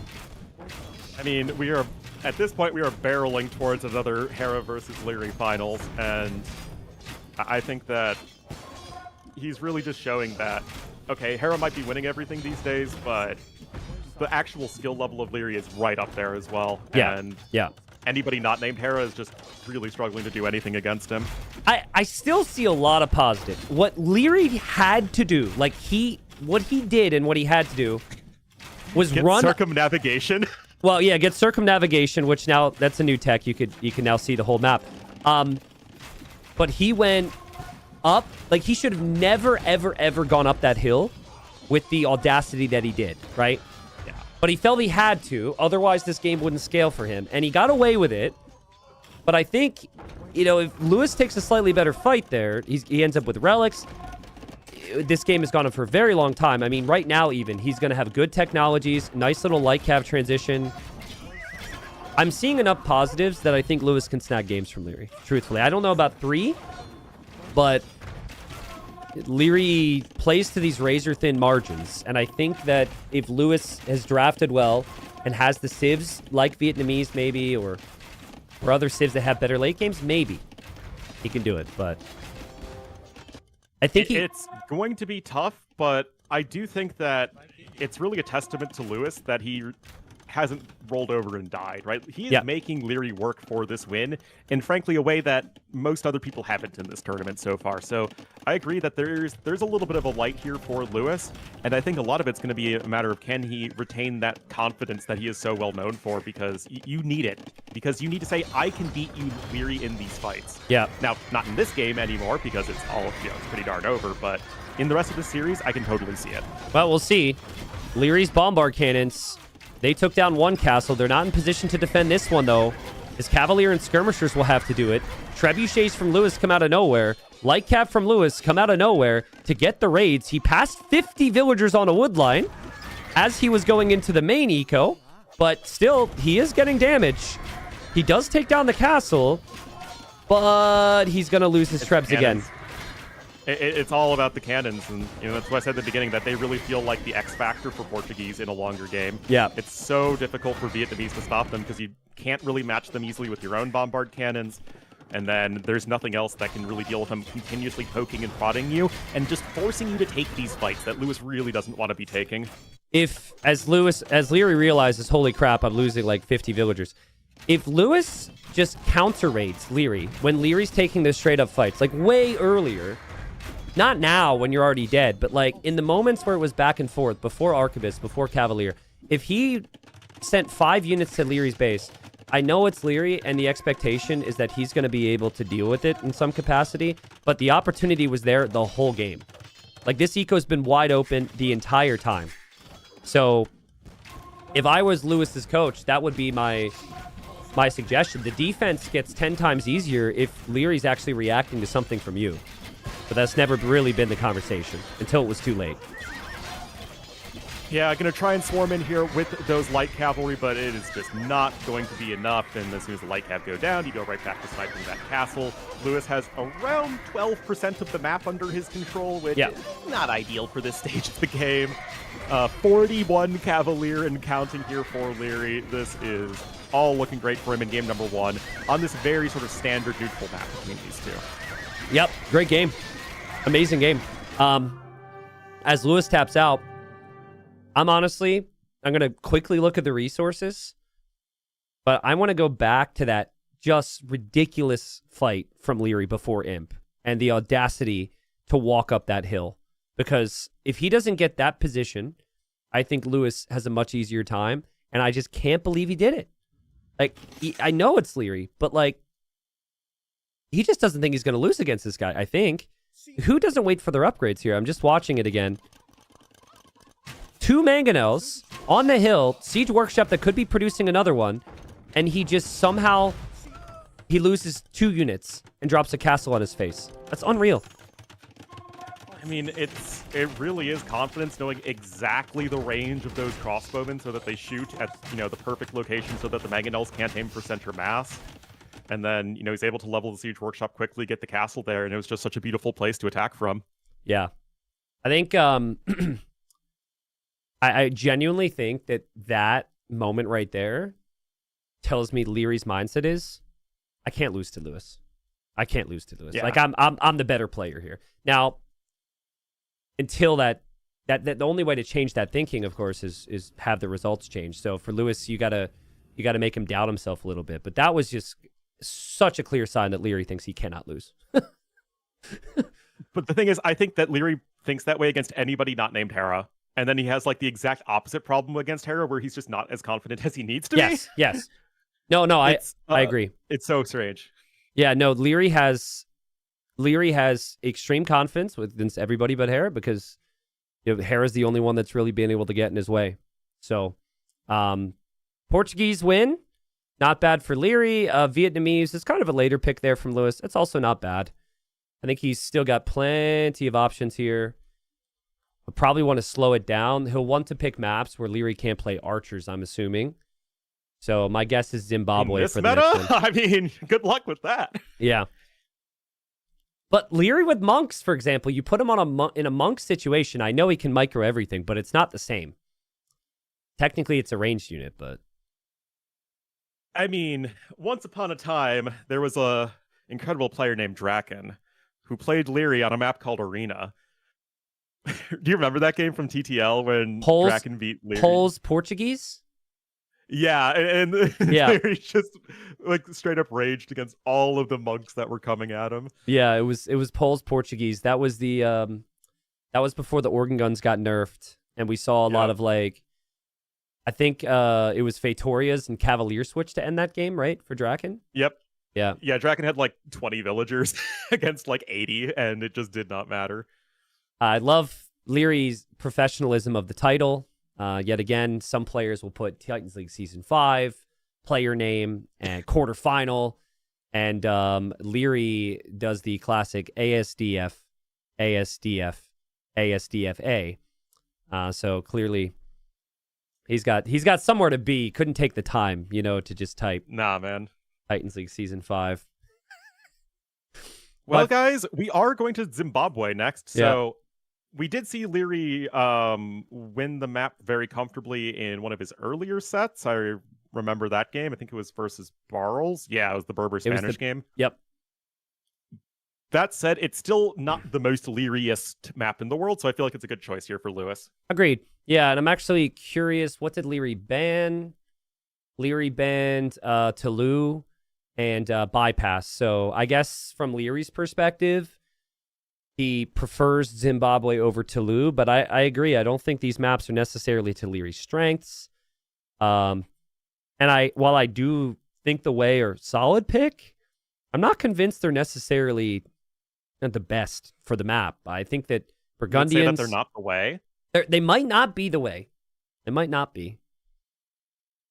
It's an interesting approach because you still are treating like it's an open map. You're treating Zimbabwe like it's an open map in mid-game. Because you see the walls and you're like, okay, closed map, it's like Arena, it's like Black Forest. But really, you have to get out of your base pretty quickly, and that's where the eco and the mobility of Way really come online. Yeah, so Liry, 15-0 in group stage, got the bye into the quarterfinals, starts off the quarterfinal with the win. Wild to me, he's actually going for his first boar right away as the Way. So he's certainly got a different start to the map than I was expecting. But yeah, Way for him, Burgundians for Lewis, and in the early game, we have to see how risky players are going to be for the additional food on the map. Well, that's really what it comes down to here in the early game, because we've seen a ton of games on Zimbabwe that are effectively decided within the first few minutes, just because one person has so much more food access than the other, and Liry is right here with his scout cavalry. That said, Lewis in position as well, and oh, beautiful house placement there, and this is a great reaction from Lewis. Really good reaction from Lewis. Nice job from Liry to come over here to deny this. But back to what we said before, Lewis has some experience with the quick walls, the Black Forest, bringing in the boars from long distances. And Lewis will bring in the first Rhino. And he'll get it underneath the TC, no problem. And also, his Scout HP is a bit stronger now. So with the higher HP Scout, it's kind of difficult for Liry to ever come back and try and deny this again. Yeah, and we saw in the last series what a difference even just a few scout HP can make, because what was it? Sato was able to get a few extra of those pachyderms here in the west of the map. And yeah, Liry's just going to try and escape, I think, at this point with his own scout cavalry, and his ability to actually gather any more food is going to be limited. Of course, I say that, and he's still sending a bill forward, T90. Well, he weakened it enough where maybe he's comfortable, but Lewis is paying attention, and Lewis has got to mind game him here a little bit, at the very least. Loom is on the way now for Liry, so if he takes the risk, he will at least be able to take a couple more hits. But yeah, Lewis is seeing that villager, and Lewis is going to be locked in on this. We still haven't talked about the civs too much. I guess we can get there. But Liry has been confident all season, and here he goes. No way. Or goodness. yes way, sorry. He is the Way. Oh, man. There we go. 2 elephants. Liry's now the one who's going to bring it on home. And elephant does get a hit in, but with Loom and it being Liry, we have to imagine that he would be able to deny that. I mean, getting the extra hit on is just wild. Yeah, but you can't wall there. So getting past that river is kind of difficult. And okay, Liry's getting a bit worried here. He gets to the hill, he gets the scout hit, and he kills the scouts. So his scout survives, Lewis's goes down, and Lewis will not lead... this will not lead to the villager going down either. Of course. It's like, most other situations against a player of Lewis's caliber, that scout goes down. Now, no worries in the world here for Liry. Now, you do have to be careful because it's still a one-hit kill on the scout, so if there's a stray villager, Lewis can get the shank off. But... Liry sees this. There's no loom for Lewis. And yeah, Liry sees this, and Leary's like, sorry, that's mine, actually. I don't know where you were going with that, but that is mine. Thank you. Do need to jump in here and say that Lewis told me that he had practiced with Liry. Remember, they were in different groups. And apparently Liry had lost like a villager to a crocodile or something in one of the practice games. But like, I don't know exactly what those practice games looked like. But it's not the first time they played this map against each other, and they both knew exactly what was going to happen here. It's just amazing from Liry. Yeah, I mean, it's just that perfect execution once again, able to block there effectively with the scout cavalry. And I mean, it's just amazing how much easier it is to lure in all of these elephants than it used to be. I mean, people are so good at the house walls, the blocking with your scout cavalry. I mean, this is what the little lag right now does. But something I wanted to point out, T90, just now DBA coming in for Lewis. I mean, if you really min-maxed your build, you can get that at 11-12 pop. Yeah, I was gonna say the same. You're exactly right. You picked Burgundians for the early wood upgrade, but Lewis was so distracted on everything else, he wasn't able to justify it. And so now, Liry's had, what, like 8 elephants? I've lost track. Maybe it was more like 6 or something, but he's got all the food.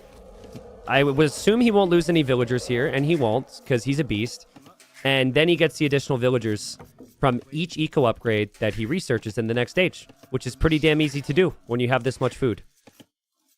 You have the food you need, and I mean, the eco upgrades are still giving you an effect, right? It's like you get all those extra eco upgrades for the extra villager, but I mean, they also improve your villagers. Yeah. So, I mean, it really does help, it makes a good situation even better for the way in terms of bolstering your economy. But Feudal Age is also going to be on the way here for Lewis, but it's a pretty quick uptime for both players, I gotta say. Liry is just a special talent. Like, I asked him after going 15-0, and I was like, what's your preparation been like? He's like, I played a couple games. He's like, but mostly, I just kind of watch some of the games and get a feel. Like, some players come in and they're like, yeah, I've been playing every day, 6 hours a day, best of 5s. But his practice was kind of the group stage where he 15-0'd. Yeah. Like, everyone else in the scene, and I mean everyone else, right? So even like Hera, who's been world #1 the last year or two, you got to play consistently. You just do. You got to play the game all the time, and if you're not playing the game all the time, you're rusty. But Liry's just, again, he's special. And that's like only Prime Viper was like that, where he could just roll in, not know the settings whatsoever, and still dominate. Yep. That's literally the only other example I know in all of the history of AoE2 where you just have somebody who is that raw talented. Yeah, it's unreal. So, obviously, Liry this, Liry that. Congratulations, Liry. Liry this, Liry that. Game's not over, all right? Game's not done. Job's not done. It's only one, nothing for Liry. Game over on my screen. Does it? No. Okay. I was concerned. I had a drop earlier, so I wasn't sure if you're being serious. Nah, I just like to mess with you. I'm afraid it's a guilty pleasure of mine. That's fine. I'm used to that from my chat. It's sad for Lewis. You look back at home now, and he now doesn't even have the food to click up immediately. It's like just at the limit here to click up. And you really would love at least one extra rhino, or even those zebra in the back, so you could get your eco upgrades right away here. But that's not the case. Liry's still got 7 water buffaloes underneath the TC, on top of still eating 3 different elephants underneath the TC and the zebra he's pushing. So just what this results in, you don't need to spend wood on farms. And if you don't spend wood on farms, you could spend the wood on the TCs right away or the monastery. You just have so many options. Yeah, I'm kind of curious in the direction that Liry wants to take this game because, you know, we've talked about Burgundians, close map pick normally, way more about the open map and map control with their cavalry. You don't want to let this go late versus Burgundians. I mean, they will blow you up with a bunch of cannons. Their cavalry is going to be stronger in the head-to-head engagement with a diverse army composition. So we have to imagine Liry is going to be doing something in the map control family of mid-game transitions. Or, hear me out, you know Lewis can't go for, like, light cav, because he doesn't have food, and he's just going to boom. You just boom with the Burgundians, and then you play towards traction trebs. Because traction trebs you can access faster, because of the being able to produce them right when you make it to Imp, and they actually outrange the Burgundian gunpowder. They do, and because of the architecture of the map where your bases are so close to each other, that's where it can be really helpful. Just you have your castle like right in front of your base, and you can keep the traction trebs right next to that castle, and it can be really, really difficult to do anything about. That said, traction trebs are really underwhelming against buildings, and Burgundians have very good defenses, so it's actually going to be tough to push, I think, Lewis as well. The only unit beyond villagers on the map is this scout. And so that scout we pay attention to, and Lewis tries to kill it. I feel so bad for Lewis right now. Every single tiny advantage goes Liry's way. And actually, Liry sees both the town centers too. So now he knows it's immediate boom, in case there was any question. Well, and Liry is going to get his own bow saw upgrade. Those eco upgrades are very similar at this point. I mean, Burgundians themselves also want to be getting the eco upgrades. But Liry, still not even close to having to farm, guys. He still has 7 water buffalo left, and Lewis has nothing. And that's why we see on this map so often that early hunt advantage is very often game deciding. Although, obviously, it's not over yet. Well, I think it's also just it's the size of the advantage, right? It was one additional rhino for Lewis against, like, 7 elephants or something. If that's, like, 5-2... or 4-3, it's whatever, you can get into it, but it's not even that too. It's not just the elephants. Now you can't even make a scout. Your opponent can take the whole map. Liry would never, ever, ever be going out here with a monastery with no protection had he not also killed the scout. Like, the scout loss was so important. But we do see that on this map, which is why I'm saying that that early game is often so game deciding, is because it's really a matter of, do you keep the scout alive or not? Mm-hmm. And we, in several games have seen that scout go down, and then it's like, what do? A player of Liry's caliber is going to easily be able to lure in all the rest of the meat, and we are just seeing him run with it, adjust his own build perfectly. He's now adding in the farms only with heavy plow research. That feels pretty good, man, and he is just in cruise control. Yeah. Well, I mean... At the moment, Liry slight lead every single category. Lewis is going to have to find a way, but not really the map where you can find that immediate game changer. So for now, I think he's done what he has to do. That's the downside of these types of maps, is like, you don't really have too many options. If it's not the immediate extreme Castle Age option, you might need to wait for late Castle Age or Imp. Liry is actually going to... Hold up, he just sees the house villager. He's now going to heal his scout, and he is going to go back to go attack that villager. That's what he's up to. He noticed it immediately. Well, the villager's actually coming back inside, weirdly enough, for Lewis, which might confuse Liry. Well, maybe he just wanted to build a house there, T90. Don't judge him. It's a pretty house. It does really make you think, though, why build a house there? Sad. I mean, maybe he was thinking maybe he could lure in another rhino or something, but yeah, it doesn't really matter. Liry's picking up the relics with impunity. He's gone and taking the far relics, which is something that we actually saw ACCM do earlier. That is the absolute sign of confidence. I would get fervor here. I don't know about you. I'd get fervor big time so my monks were faster. I think it makes sense. Like, it's such a long distance. You already have 5 monks. Why would you not get fervor? I'd be all over it. I mean, what else are you spending that gold on right now? More monks? Yep. Probably need not. more than like 3 or 4 monks here. Yeah, I mean, why not go for fervor? It's only 140 gold. And it is a long journey. It's a big investment into this. But he's going to get them home because Lewis has added his own monastery. I don't like Lewis adding his own monastery. Why go monks when your opponent has the scout out? I would have preferred a barracks and a stable. But it must feel so bad. Like, you not only do you feel like your start hasn't gone according to plan, but then you know Liry sees every single thing you do with those outposts. It is very annoying to have your opponent just outpost in front of your base like that, but that's what Liry's doing. He's adding in a 4th TC up on the high ground, so he will have that ability to push from the high ground, which is obviously so much more important than only being stuck there on the low ground going uphill.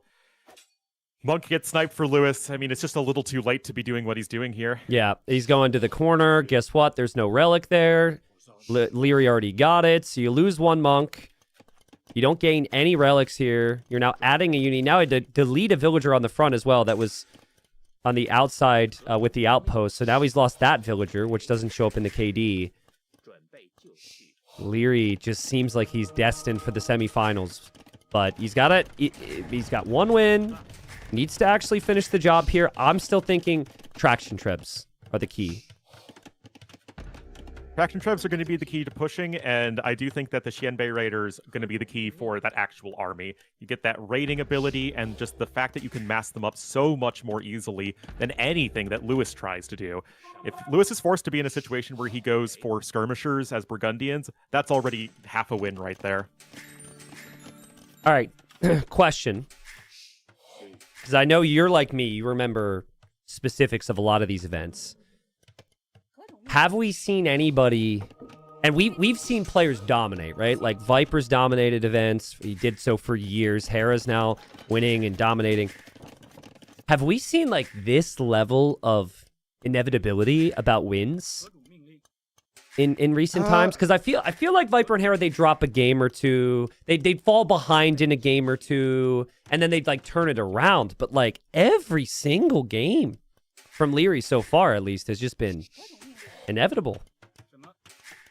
The thing with both Hera and Viper is that the result has felt inevitable, but not necessarily every single game. Yeah. Whereas, and I think that's what you're getting at, and I totally That's agree exactly what I mean. because- That's exactly what I mean. Yeah, because both Hera and Viper can kind of derp around at times if they, and that comes from the confidence knowing that they'll win in an extended set. But yeah, this is just Liry on a mission. Yeah. I'm really curious to see what happens in the next set. We'll have Hera and Viper against each other, which is a crazy matchup for a quarter. And they're on the other side of the bracket.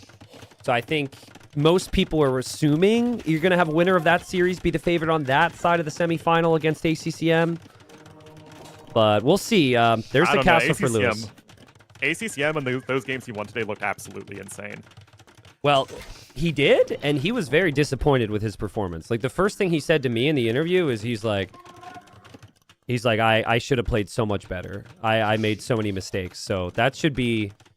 ACCM is not going to be a fun player to play against for whoever has to. No, and I mean, he is... it's just so smart. So many of the decisions he's made that even though some of like the individual moments feel like, okay, you just completely messed up, the overall strategy and then the small decisions, like the conk ungarrison in the last game was one of the most inspired like little moves I've seen in such a long time. Liry is sending his relics to safety right now in this cute little line, little relic parade. He knows if he holds the front, he's going to win this game. So probably the smart play. And he also knows that if he holds the north, where all the gold is, he's going to win this game. But he doesn't know what his opponent's going for yet. And I'd be a little confused because you've got outposts everywhere. You haven't seen anything until now. He's going to see, the stable in the base with his outposts. Well, I mean, as a legendary piece of music goes, the Burgundian player is making Cavalier. Yep. So I like it. It's pretty obvious, man.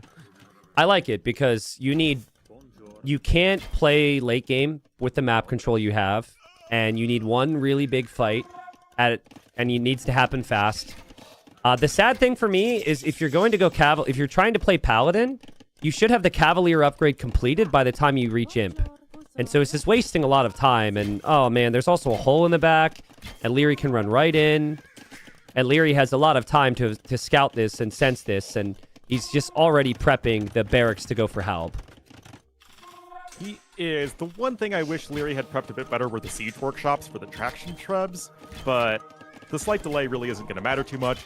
Paladin's coming in here for Lewis, and yeah, that'll be fine. It just, I don't know. It feels like you need to get both Paladin or Fusilier plus Hand Cannoneer, and that still feels so far away with a Civ that normally has an eco advantage. Yeah. Being far away is one thing, but far away from the way is a bigger problem here, I would argue. So, and well, the way we're in northern China, and the Burgundians are, you know, eastern France. So that's one Eurasia apart. Oh man, Ornlu, Liry's so inevitable right now. It's been so impressive the lead he's been able to get. We're just waiting to see if he can finish it. I will say that. Again, he's showing patience. I think he could have tried to push with the traction trebs, but he probably thought about the situation and said, that's the only way I lose if I try and push. I have 6 relics. I have all the stone and gold. Let's actually just wait till Lewis brings his army. And I stop it once, and then I win the game. Well, is he going to go for it here? Looks like he is. Just go after the trebuchets. Just buy more time. 30 seconds until Paladin, too. Lewis is fighting before Paladin. You got to have Paladin. Yes, though. He needs to keep those trebs alive, T90. And he kind of is. Sort of. I would have liked... I think Lewis is dead anyways. But I think you have to wait the 30 seconds. You show up with trebs once you have Paladin. I'm not sure it would have made the difference. And Liry was always going to have the tools to stop it. Liry has just played perfect. Liry 2-0 up. 1 win away from making it into semifinals. Again, 17-0 in the entire tournament. And I feel for Lewis. Game 1 came down to... It was so close. Came down to that one moment. And then game 2, it's just like the amazing efficiency and unit control of Liry in the early game. And then perfect decisions afterwards. Yeah, just getting all of those extra elephants, getting that early kill on the scout cavalry, and then just the absolute perfect eco balance behind it. It is going to be a very consistent way to win games, and that is why Liry is looking as dominant as he is. And now, Lewis's tournament life is on the line. He's had a great tournament overall. I think this is his best S-tier performance, but you don't want to go out in the way that he's doing right now. Yeah, well, you don't want to lose games like the previous game, right? Like the previous game, It felt like you couldn't even, because of what transpired in the early stages, you couldn't even, like, pull off your strat anymore, right? So that's, I guess the positive is that's unlikely to be the case again. Seychelles, you're probably not going to have, like, the same situations. High Tide, Stranded, all these maps, you're going to get to actually execute your builds. But we see it so many times where the first game is really close between the underdog and the favorite, and then the favorite wins, and then game 2, the favorite just stomps. Yeah. And that's why I say, I think when we talked about the series, I said that it needs to be a really fast start for Lewis. Otherwise, it's going to be dangerous. Well, it looks like High Tides will be the map of choice. So not going to his other home map, going to Liry's #1 home map here, interestingly. I mean, you need to win all the games anyway, but I guess mentally, it's, I guess, an interesting choice to go to where your opponent should, in theory, be at his strongest. Just pulling it up because somebody asked. Somebody said, why is Liry's rank so low? Like, why is his elo so much lower than Lewis's? It's the thing, Liry doesn't play ranked games. He shows up to tournaments and he dominates. He doesn't have time for ranked anymore. Yeah, he's and yet he's the one who asked #what's your elo. So True. All right, so Liry's last ranked game was February 17th, which is over a month ago. The last ranked game before that was December 8th. So he has played 1 ranked game this year. And I mean, not a lot, even the tail end of 2025. So you just hit levels where usually the rank is an indicator of someone's form. Like their elo's up this week, their elo's down this week. Those rules do not apply to Liry. I mean, what's the cutoff for when elo starts to not matter? I think 20, 25, 2600. Yeah. Yeah. I think Like, once you get to that point, once it you're really top doesn't matter anymore. 40 in the world, in my opinion, it doesn't matter. Like, people will say it matters because, especially if you have a stream or videos or whatever, you know, that's good for content. But like Vinchester, for example, was 3K elo for like a month and a half. But he was kind of like, he got there and then he wasn't playing too much. But yeah, actually, there's a player from the USA named Liry, named himself Liry, who's 1,001 elo, and they have played more ranked games this year than Liry has, and they played 2. Or no, 3, sorry. So 1,000 elo fake Liry has played more games than Liry. I wonder if that Liry knows about the real Liry, or it's just like the complete coincidence. Oh, they 100% know about the real Liry because they put like the vitality tag in front. Oh, okay. And yeah, they're like trying to mind game opponents, I guess, with the 3 games they play. But that's funny. Oh man. Yeah, I don't know. It's just Liry's impressive. And obviously you as a caster you want competitive sets, but when you see a level this high, it's hard to not just applaud the dominance, you know? And that's what it's been so far. But for Lewis, I think it was the first or second game against Hart where he really impressed me on High Tides. And we were casting that together. And Lewis was able to find a way to surprise Hart and counterattack and just avoid playing the meta here. So we got Lewis as the Georgians. We got Liry as the Romans. Obviously, Lewis looking for some hope. And I think the start here will give him some chances. If he can use that scout to deny Liry's dock in the north, we've seen that work out pretty nicely in the past. Yes, if you're able to do the thing that almost automatically wins you the game on a map like this, it will be good for Lewis. Yeah, but like more specifically, Sassy Pants, more specifically, because you start with the mule cart, your dock can go up way faster. And so your Vil will be going out for the dock now, and your scout should follow, and then Liry will be there later. So if you wait, as Liry, Rhino! Liry lost the Vil! Noob! He's human! Oh my god. Somebody open Reddit right now. Is Liry washed? Do you think he has it in him anymore, T90? I think he's past his best. Yeah, he's clearly out of gas. What was that? Oh no! I mean, his scout was forward. He stole his sheep or something, but that's obviously a mistake. And now as well, there's still the factor as he goes over here to steal the goats. He will have to go dock, and I really think that Lewis should just scan the shoreline at all times to deny that. The villager's on the way. Liry will not get loom because he lost a Vil. He won't want to fall behind too. I mean, this honestly is a really good opportunity for Lewis. Like, all goofing around aside, I think that as Georgians, as to your credit, that you're probably going to be faster up over there, but it's going to be a matter of can you intercept the villager? Yep. This Or Liry might even be the New York Jets of AoE 2 players and not get a single interception, which could be the case right here. Poor New York Jets fan. Aren't the Jets fans going through enough right now? They don't need to be called out in an AoE stream. Okay, it's been spotted. It's been spotted. Is this where the undefeated streak ends? Or can Liry somehow pull off some masterclass and save the villager? He brings his scout over. Lewis has loom, though. Lewis is bringing his own Vil. And Liry will probably have to settle for a very awkward dock location. He can't make fishing ships, but Lewis isn't making any fishing ships himself, so Oh, that's just a multitasking issue right there. And Liry's going to get the quick walls in. I mean, you just have to be completely on top of your opponent right there. And look at this. Liry is not going to screw up. No. Nah, almost. But yeah, Liry's fine. I mean, while that could have been a game-winning move, you kill the villager, deny the dock. And while Lewis didn't produce fishing ships right away, which is definitely something that surprises me, he's still going to have the fishing ships out faster, and Liry still lost the villager. So there are good advantages there for him. Behind this, not sure what the build's really going to be, if we'll see scouts or if we'll see man-at-arms. Lewis knows what this build is. This is saying, I have too much wood, and I'm going to build a second dock T90. Yeah, true.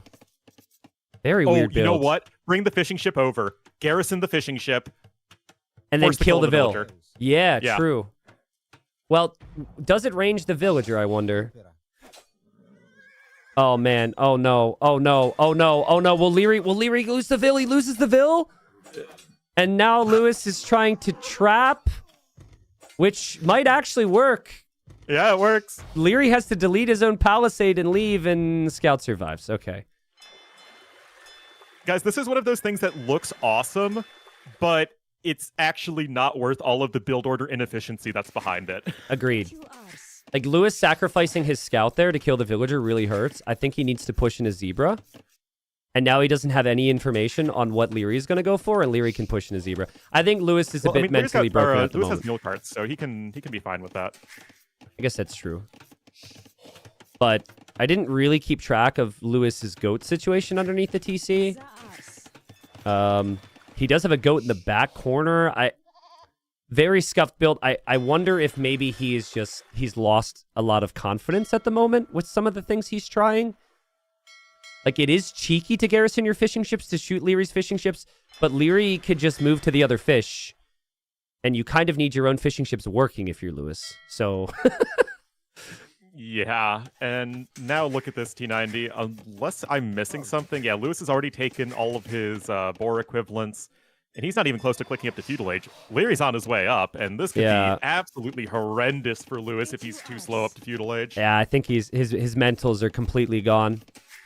There's a goat in the corner of the map he doesn't see.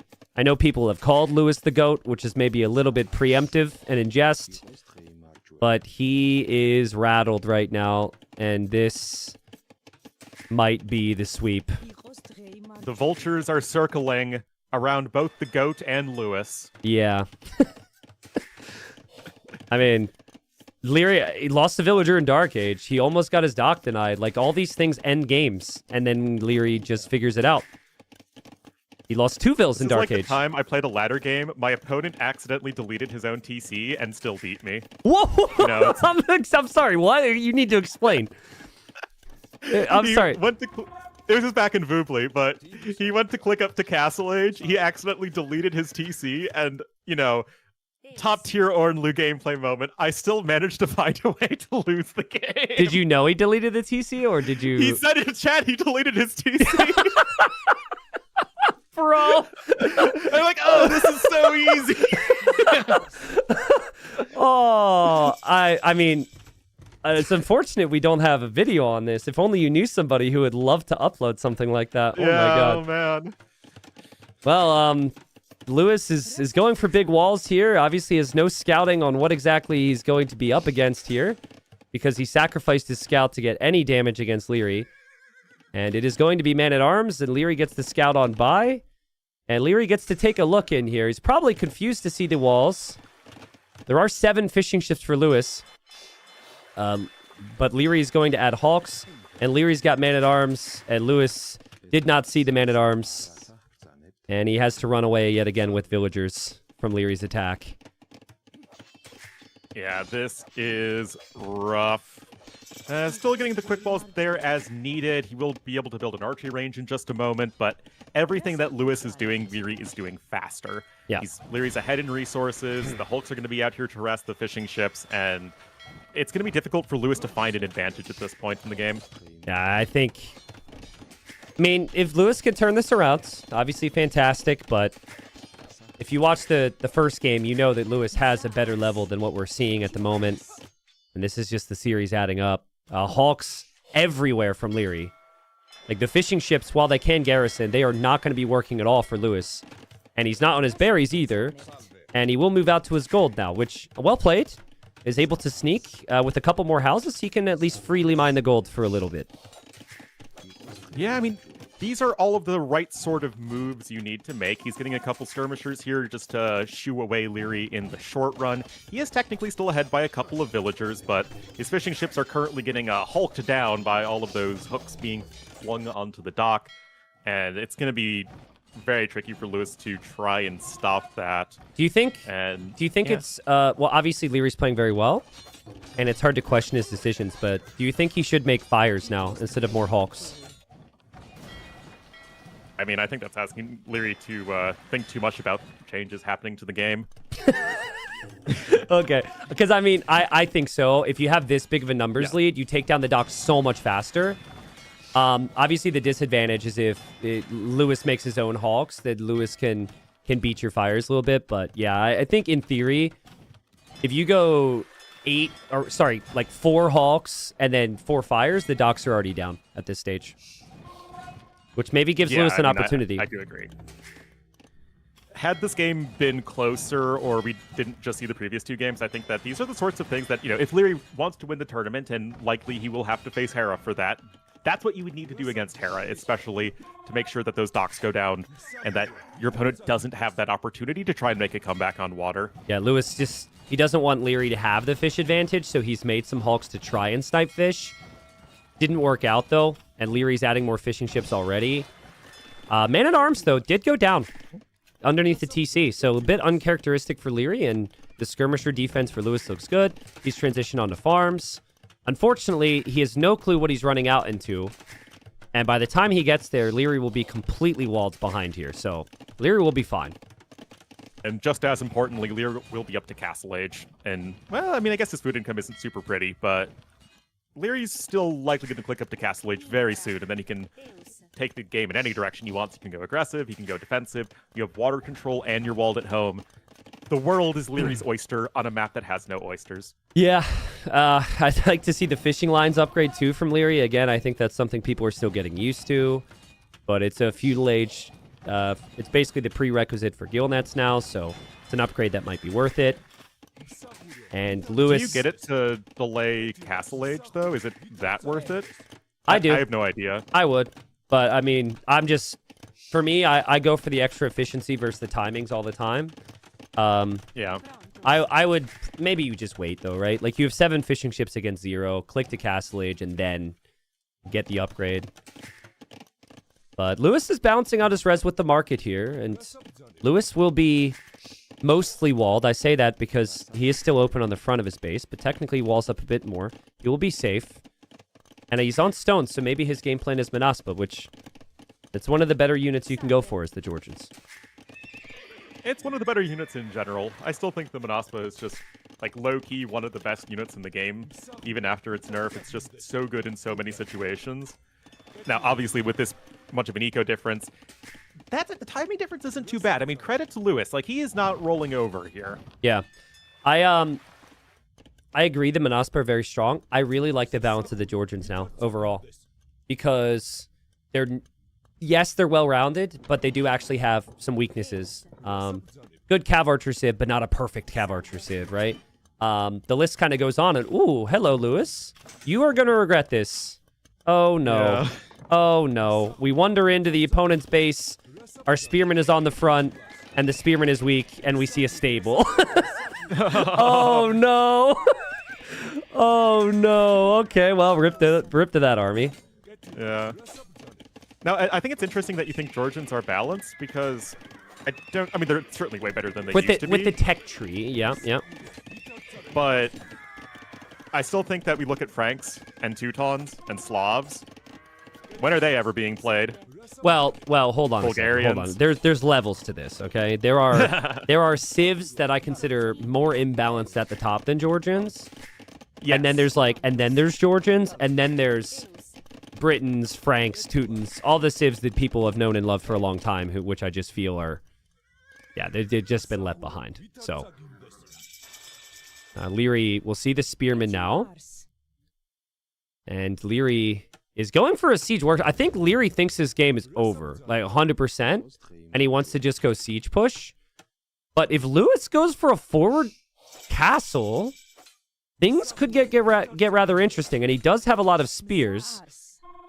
He needs to upgrade them to pikemen. Pikemen upgrades on the way, and Liry sees that too. Leary's like, I know what that means. With Leary's town center on the front, this could actually work. Castle on that hill could be tough. I wish that Lewis didn't stop to build that fortified church, though. I mean, I guess he's worried about knights potentially coming out, but you do have the spearmen, soon to be pikemen, to help deal with those. But yeah, you just need this castle up and unit up as quickly as possible. On the hill is a perfect location. He doesn't even know about the PC. It just happens to work out that way, but... What? Well, now... Oh, but... Lewis, you got to build this castle, man. You got to build this castle. I mean, if he completes this one, it's on both TCs. 2 is better than 1. Okay.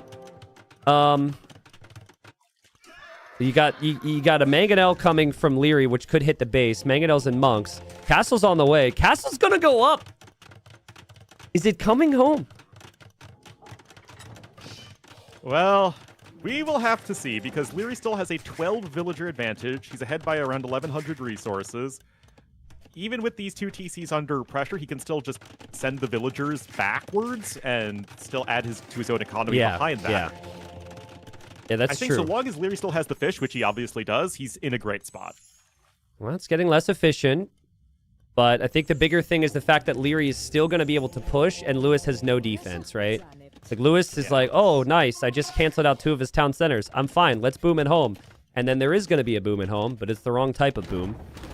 It's the mangonels on the villagers and through the walls, and then his town center as well could be in big problems. Yeah, there's just nothing here. Beautiful attack grounds to just further kill the palisades even faster.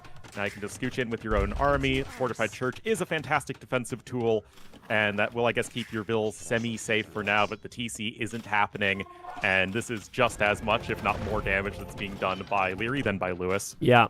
And Liry rolls right into town as well. He doesn't care about the church at all. No respect. I would not have gone through here, but you can't argue. Converted yet? He's getting the damage. They're still, killing all the churchgoers.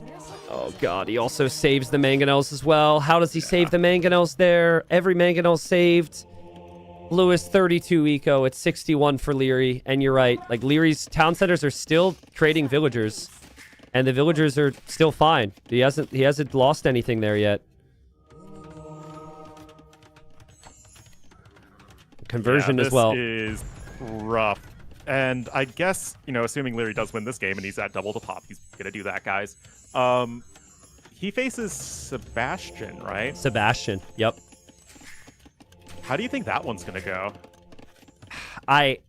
It might seem foolish because I've said this in the group stage as well, when I was certain that no one would go undefeated because no one ever had. I think Liry will actually lose games there. I think Sebastian's very well-rounded. I think Sebastian's very prepared. I think Sebastian's style can make things interesting. I think Liry is the favorite. No doubt about it. But I do think Sebastian... It's a best of 7, right? I think he takes 1 or 2 games, at least, and makes it interesting. What I like about Sebastian in any sort of deep tournament run is that he's so adaptable, and that, okay, if he wants to play like the super aggressive execution style, he can do that. If he wants to do something a little bit different or offbeat, he can do that as well. So I think he could actually adjust his draft to what Liry prefers, similar to what Lewis was trying to do. But I think Sebastian just going to be cleaner in that execution. Yeah, game 1 was very close. Game 2 was just an execution thing that fell apart. And then by game 3, Lewis's brain was mush, I think. Because, Liry lost 2 vills in Dark Age. This was a very, very good position, but I don't think Lewis was able to really have confidence anymore. I agree. I think Sebastian is too adaptable to fall apart like Lewis did here, but it's also super easy for us to say, and I had a lot of positives to say for Lewis before Liry showed up today. Manaspa getting to the back. So that's not bad from Lewis. But there is a monk and there's knights, and Liry always has just enough. And Liry's still converting on the front as well because he is insane. And he will still probably take down the TC as he defends his base. Yeah, there was a slight mistake. He converted the low HP Manaspa instead of the high HP Manaspa. But what a noob. What a noob. If that's the level of critiquing that we have for a player, then, Okay, the difference is that he wouldn't have lost 1 more unit there. That's literally it, guys, because Liry's just doing everything else basically perfectly. I think Liry's got a good enough sense of humor where the first question we can ask in the interview is what happened to the Villager Game 3? Yes. I think I'm going to, because he's been too good. We have to immediately open with that. He's on the way to Imperial Age, which I don't even fully understand, but he is. And he's kind of backing off his push. Lewis will continue to fight. Lewis continuing to hope for some damage, but I mean, it's 82 eco against 46. Any counterattack he has sent has been converted. He's pretty much putting all of his focus onto trying to defend himself at home right now. Yeah, meanwhile, Liry just going to switch over into Halbs. Your opponent has only shown cavalry. It's going to be just a good way to close things out. Now, he doesn't have a castle yet, but he still could probably have one by the time Imp comes in, especially if he uses the market, and then just sniping the Monospa factory, getting some Halbs. That's going to be a great way to close this one out. Yeah. A defensive castle to Treb is the key. Even thinking about the position of the castle, like, I wouldn't take the risk to place it on the hill to the side. I would probably place it in, like, the middle of my base so units don't run in. I gotta say, I do think Lewis had that opportunity here. Like, he could have used his castle at any point to attack the gate, and then he didn't have to run around ever. He could have run right through the middle. But obviously, he's had some bigger problems to worry about here. Yeah, I think a not flustered Lewis does that, but he really, I don't think, expected the counterattack coming in from Liry, which, like, in a vacuum, we could say, okay, Liry doesn't have army in his base. It's probably somewhere, right? Yep. So, you know, if we're really trying to pick this apart and analyze it, then yes, Lewis should, in theory, have recognized that, but obviously, like, this is just such a tough spot for someone to be in mentally. Yeah, so crazy, man. I think Lewis may consider the tap out when he sees the Imperial Age. Having said that, he's gotten some conversions and is gaining some ground again. So there's been some positives as this Monospa can attack grounds. And he loses most of his army there. But another town center there for Liry on the side. The Trebs are going to be out to push the castle. And Lewis, he's got a lot to be happy with. He got promoted up to Platinum. This is his first time. Losing to Liry, who's beaten literally everybody else in the quarterfinals, is nothing to be ashamed of, right? Not at all, and, you know, I hope Lewis will take that approach mentally to this loss, because he still has so much more to grow as a player, and clearly he is improving at such a fast rate, like, so fast, actually, in the grand scheme of things, that it's just, okay, right now, no, you're not better than Liry, but almost nobody is. So yeah, I think it's also good. Areas of this game that he can improve. I think also if Lewis feels like game one snowballed his mentals a little bit, there's a lot you can learn from that first game, and you don't replicate that unless you're playing in tournaments. Like, that tournament experience is everything, and that's the beauty of TTL as well. Lewis got to play 15 games in group stage, and then got to play 2 different best of 5s with the settings. Lewis actually didn't he not play 15 games? Oh, yeah, I guess technically he got to play 12 because of Nikov's medical situation. But the point is, lots of positives for Lewis. He's obviously a very talented player. He's got a bright future ahead of him. His time will come. But the inevitable continues for Liry. That's got to be his new nickname for this season. My God, man. What a great job. We said it all during the cast, man. Just so... He's fantastic with getting the best of every single unit he has on the map.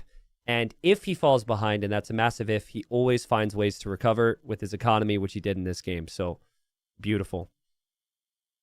Yeah, it's just so impressive. I think that it'll be interesting to see just, like, can he keep it up, right? Like, that feels like the question at this point is every single round, Liry's facing someone tougher and tougher. I mean, he had a few little bit of awkward moments against Lewis, but was still dominant. But let's see if he can keep it going versus Sebastian. Yeah, no, absolutely. I mean, again, Liry may be the most efficient tournament player out there. These games are usually fast. They're decisive. Yeah. And we have not got the maximum of any of the best of 5s. Actually, it's only been one best of 5 from Liry because he got the bye anyways. Orlu, if you want to hop in for I'd like to point out that almost every set I've casted with you has been a 3-0. I was gonna say that. And I'm not looking at the sets thinking this set's gonna be a sweep and inviting you, by the way. But I looked at this one, I thought it'd be a really good back and forth series or something. So if you want to join for the interview, just hop into the TTL Discord for me. There's the interview channel. Sure. Awesome. Yep. I'll meet you there. I think you should have access. Yes, I do. All right. See ya. All right. Here we are with the winner of the quarterfinal, Liry. Liry, how are you feeling there, bro? So far so good. Feeling pretty good. First question and most important question. How did it feel losing a villager to a rhino at the start of game 3? I didn't even realize. I was like, hold on. Didn't I send the villager there? And then I was like, well, I don't see the dead body. And then I looked closer. I had to zoom in. Then I saw the corpse laying there. So I didn't even realize up until like 1-2 minutes later. Like I had no idea. And then I was like, well, what can you do? What To can be fair, you do? you were still actually several hundred resources ahead when you clicked up to feudal age, so your Yeah, eco was still I fine. figured. He made the second dog or the first dog way later. Had to make loom, sold 3 sheep. So I still thought that was up in the rest. So all good. Yeah, sorry to open with that, but after you dominate like that, I figured I had to point out your one mistake. Talk to me about game number 1. I felt like your map was a bit awkward there compared to Lewis's, and obviously he played very solid with the defense with skirms. So, talk to me about your thought process throughout the mid game, because the way you decided to play throughout that game was a little surprising to me at times. Yeah, I wasn't too happy how the game was going up to late castle age, because I knew, he has the easier game plan, just go for ranged units. And well, I have Portuguese, I have cheaper gold units, but he has imp skirms, I don't. So Yep. it's gonna be a bit awkward. So I had to go for the castle forward, which was kind of not all in, but like a bit of a gamble. But since I saw a CA at my walls, I knew I was fine, even if I lose some crossbows. Did you know he had 2 mangonels when you decided to run up the hill? I knew he had 1. I didn't know about the second one. But even if he had 3 or 4, I would go up there. What? That's Yeah. Crazy, insane to me. That's insane. Liry, any other player sees 2 mangonels on the hill in the siege workshop. They're a minute away from imp, and they're like, "Oh, this is a throw because I'm going to lose my army before upgrades." Is there not logic to what I just said, or am I wrong? There is logic to it. It is true, because obviously if I lose all my crossbow, the game just ends right there. But at the same time, if I don't get the castle there, I also lose the game just in 20-30 minutes. Since Okay. he will have to heal, I can't really push. I expected his eco to look similar to mine, even though I was ahead in score. It was mostly exploration, so I figured the eco was probably the same. And then it's just the camp fest. He had all the relics, so I knew if I didn't go for it, I would just lose in 30 minutes. So take the risk Either that early or- instead of playing late. Basically, Yeah. is the logic. Yeah, there was no other way to play that game. When I saw how passive the game was and you couldn't really do anything, I couldn't really get any damage. Then he's Vietnamese too, so he has arguably better eco, so had to happen. Maybe that's why Doubt fails so many castles. He understands the timing. True. He would run up that hill as well, but I'm not sure if the outcome would be the same. Yeah, you're probably right on that. Orlu, if you have a question. The outcome would be funnier, though, so come on, man. True. Not for me, though. That's fair. Orlu, do you have a question at all? No, I just think that the interesting part was the decision to go in late castle age for that forward castle. I mean, you're somebody, Liry, who's been known to just love those early imp arb timings. Is that something that you just like wanted to gravitate towards going into it, or is that something that you just saw in recognition to how the game was going so passive? Yeah, kind of both. I picked Portuguese knowing very well that that could be a possible option. And especially how the game played out, he was like pretty early fully walled. So there wasn't really much to do. And obviously he had skirms, I have crossbows, so not much damage to be had. And then he was onto CA, so I can't really make use of my mobility either. So yeah, it was just one of these games where you have to go for it. And I've been playing like this since I was very little, so that's I had to go for it. That's your comfort zone. Yep, absolutely. Yep. All right, so game 2 is on Zimbabwe. And I know because Lewis mentioned to me that we should remove the crocodiles at some point, that you had some negative experiences practicing on that map at one point, right? Is that the case? I don't want to spoil anything, but he told me so. Don't even get me started. I lost like my whole town to that. It was crazy. Somehow you introduced a charge attack to those beastly animals. Yeah, I wasn't aware. the devs Yeah. added different attack timings and damage output to different course. animals. So that made a lot of our map scripts a lot more punishing. Yeah, I figured, because suddenly one hit and my villager was half HP. Yeah. Died faster than the one against the rhino in the last game. So you knew where the crocodiles were clearly because you didn't run into them. But Yes. I mean, it's kind of hard to situation to ask the question, but obviously the Dark Age shenanigans completely swung the game. So tell me what's going through your mind. Because initially I thought you don't have Scout HP compared to Lewis. Big advantage for Lewis now. And then 2 minutes later, the whole game turned. Yeah, I think I got a little bit greedy there, trying to go for my villager. Since there was a hill, I could kill his scout. Yeah. And at that point, it's just... He could have access to the boards as well after my scout was so low HP. But he didn't have loom, so that was also one thing. So he couldn't really go for it anyway. Yeah, I probably had like 7 boards from the outside. He had like, what, 1 or 2, I guess? He only got the that's first Rhino correct. or something. I forget. Yeah. First one. Yeah. Yeah, so pretty big advantage when it comes to booming, especially. I figured I would be up, or I would have a way better economy. But yeah, the Dark Age was pretty well for me. I mean, obviously, I killed a scout. I got 7 boars to his 1, so I couldn't really have been happier than that. Yeah. Did you think it was game deciding at that point, or did you still feel like there's some risks in the matchup? I'm not sure. I haven't played it, but I figured just outpost some monks, get the relics, so I can never lose late game either.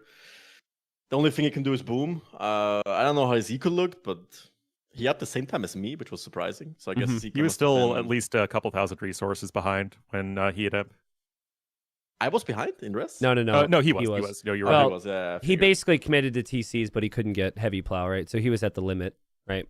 Yeah. Yeah, and then I'm also way, so I'm up like, what, 5 villagers just doing eco upgrades. Yep. So the casual 5 villager eco bonus in early castle age. Oh, well. Well, So as that far point as was decided pretty much. as far as game 3 goes, we already asked about the villager. We know you made a mistake. And then I think at that point, Lewis's brain probably broke a little bit because of everything else. What do you, how are you feeling about your form right now? Obviously, you're undefeated, but you got to go up against Sebastian now. And Sebastian's been playing very well in the semifinals. So thoughts on that best of 7 and what's to come? Feeling pretty good. Pretty good shape. I have a pretty clear mind of pretty much every map. I want to keep the streak going, the undefeated streak, but obviously it will be not realistic to think going into the semifinal to keep my streak going. But yeah, either way, gonna be a good set. I think he swept his set as well, if I'm not mistaken. Yep, 3-0 over Barrels. Yeah, so he's in really good shape too. Gonna be a fun one. Will be exciting. Are you going to buy the DLC between now and tomorrow? Who says I don't have it yet? Mind games. Just kidding. I don't have it, but maybe today. I mean, you do have some time. You could download it. You could test the new civs. That way you don't have to, ban the new civs in your draft in the semifinals. True, but yeah, maybe I'm gonna do that. Maybe I'm gonna mind game. Giving me ideas now. Maybe just practice one civ and leave that one civ open just to sneak in, Yeah. Yeah, dude. Force Sebastian to at least try and ban them against you, right? Yeah. True. He should be listening, so that's my plan. Okay, nice. You heard it here. Liry will be practicing fast castles with 2P Blackwood archers over the next couple hours. Yeah. Well, Liry, that's it for me, man. Congratulations. I look forward to seeing you in the semifinals. You're playing amazing. Thank you. Appreciate it. Yeah, nice job, man. Thank you. All righty. See you guys later. Take care, man. Bye-bye. See you. Yeah, he's just an insane player. And I think I loved his explanation of game number 1. He was able to see 30 minutes down the line, right? He was like, I had to run up that hill. I had to be ballsy, essentially. I had to take that fight. I had to win that fight. He also thought he would win the fight. He's like, even if there's 3 mangonels, I go up that hill. So he clearly sees the game very differently than we would have. And yeah, he understood his win conditions. It's the level of confidence that you have as a winning AoE2 player. Like, yes. If you're that confident that you're just going to win every engagement and you have it, the skills to back it up, you get that initiative advantage. You will go so far. Yeah. And I think for this series, if Lewis shows he can hold there, I think game 2, game number 3, I think the rest of it literally can snowball, right? Lewis has a little bit more confidence, maybe. He doesn't try and force the issue to kill Liry's villager because he's like, nah, I like the Civ matchup. Let's not throw my scout. All those things play their role. So it's amazing. But yeah, Ornlu, thanks for hopping in for the quarterfinals. Sorry we got another sweep, but we've still got more time left. So I may reach out for more casts. Predictions before we get into the next series, though, of Viper versus Hera on what takes place there. I mean, I'll be really curious as to what the maps are, Mm-hmm. because I feel like the more aggressive hybrid map looking pool we have, Hera's just, I think, going to be really difficult for Viper to beat, even with, him being Viper and all. That said, I think that Viper will at least take a game off Hera. Yeah, I agree. I think like a 3-1 or 3-0 for Hera. Hera's looking really smooth. Viper's just been too inconsistent for me this season. Yeah. And the games that were like the surprise drops for Hera still only led to him having 3 losses in the group stage. And it was the games themselves didn't matter that Hera lost, right? He didn't win anything. He didn't lose anything important. Yeah, the SizCon game was an amazing play from SizCon. And then when Hera lost the games against Vinchester, it definitely had the feeling of like, Hera knows he's locked for first place. He's going to experiment with a couple things. So, but yeah, we'll see. I think we've seen enough from Viper to know that he could turn it on when it matters most. So, yeah, thanks for joining, Ornlu. I'll reach out soon again for more. All right. Thank you so much, man. Hope everyone enjoyed. Take care. Bye. All right. Salutes in chat for Ornlu, please, again. We'll do a shout out for him. Make sure if you're enjoying the cast with him that you let him know either now or at some other point. Next series will be upcoming. We have taken no breaks today, or at least I haven't taken many breaks today. I've always been here setting up things behind the stream or behind the scenes. We'll have our next series very, very shortly. It'll be the Viper against Hera. Then we will have all of our names for the semifinals, guys. But again, if you've been enjoying TTL, please follow the stream if you haven't already. Thank you to everyone who subscribed and supported. Hopefully it's been a good show of AoE. There's a lot I want to get into as far as like the future of TTL and all this stuff, but we're saving that for Sunday after the finals. Yeah, it's been a big build-up. I appreciate you guys. All right. So I'll be right back. When we return, I'll get to some subs. We had lots of gifted subs, and thank you. And yeah, we'll get into the drafts for the final set. Halsa. Hunter. Halsa. Hunter. Halsa. Hunter. Halsa. Hunter. Halsa. Hunter. Halsa. Hunter.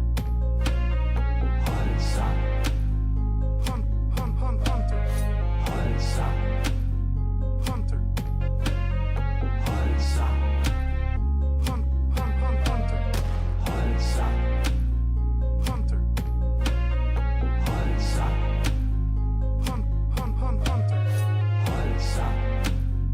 Hunter. Halsa. Wood, please. Halsa. Good job. You now have enough wood. Halsa. Good job. You now have enough wood.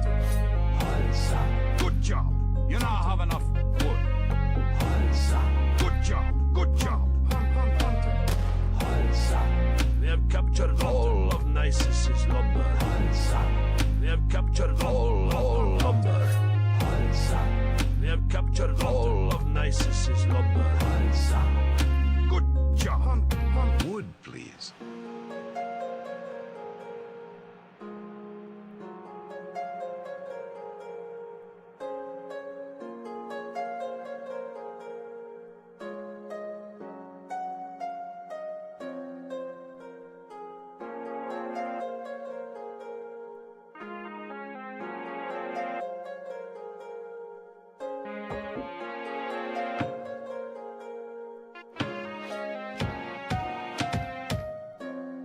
Wood, please. Halsa. Good job. You now have enough wood. Halsa. Good job.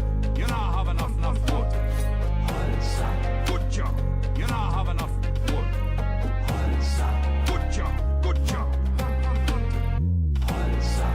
We have captured all of Nisus's lumber. Halsa. We have captured all lumber. Halsa. We have captured all of Nisus's lumber. Halsa. Halsa. Wood, please.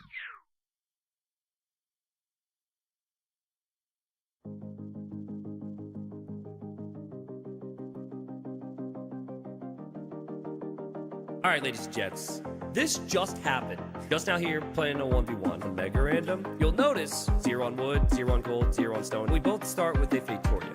We don't need wood. Super, super, super strong. And he's like, wait a second.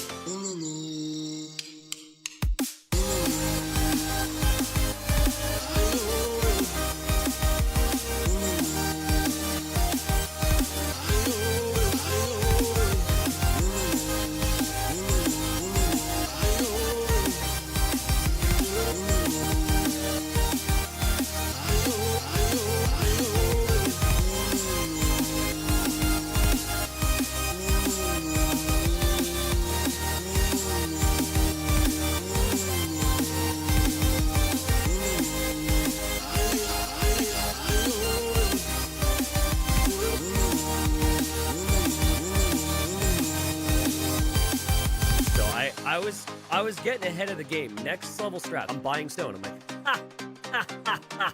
He's gonna have to mine it. Or if he tries to buy it, it's gonna be more expensive.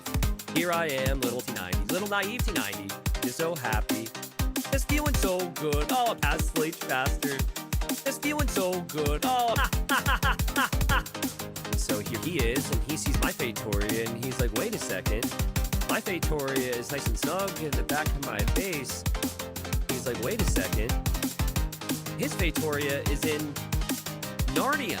Wait a second. His Fatoria is in Narnia. So maybe we're going to do something about that. Guys, he's going for redemption and monks. Okay? Guys, he's going for redemption and monks. Okay? And there he is, converting my Fatoria.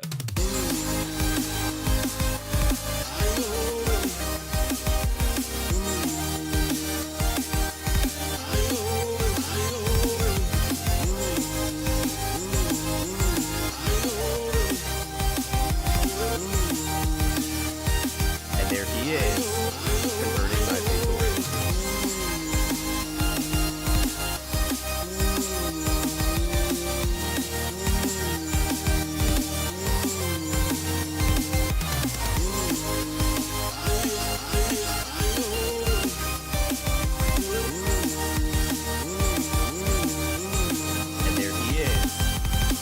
My Fatoria.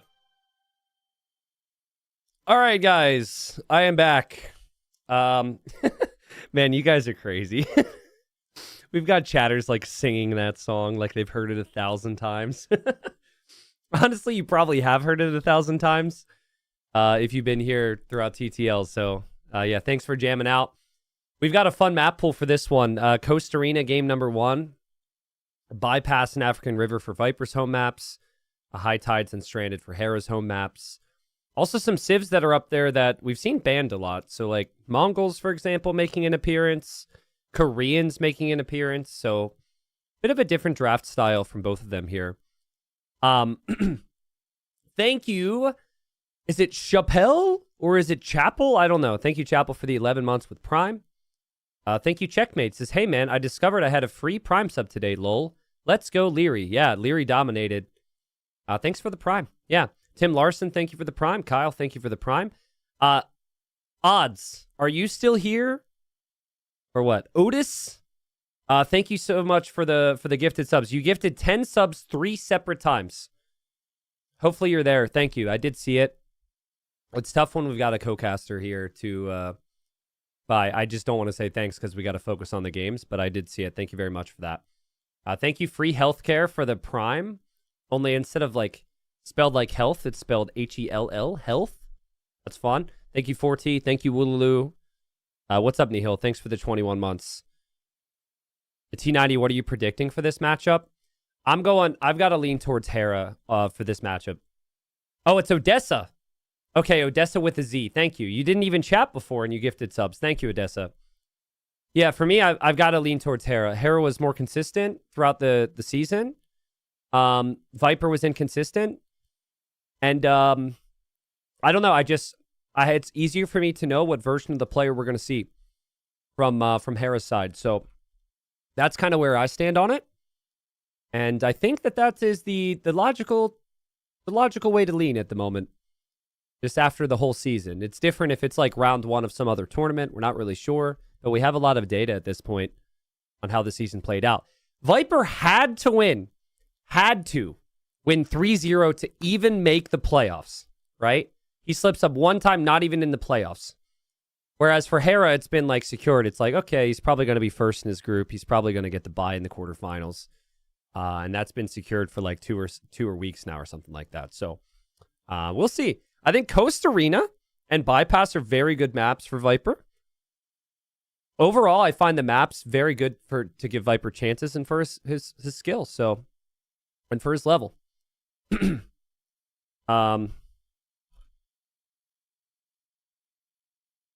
One sec, sorry. I just got a message from my admins, which I apparently didn't read during the break.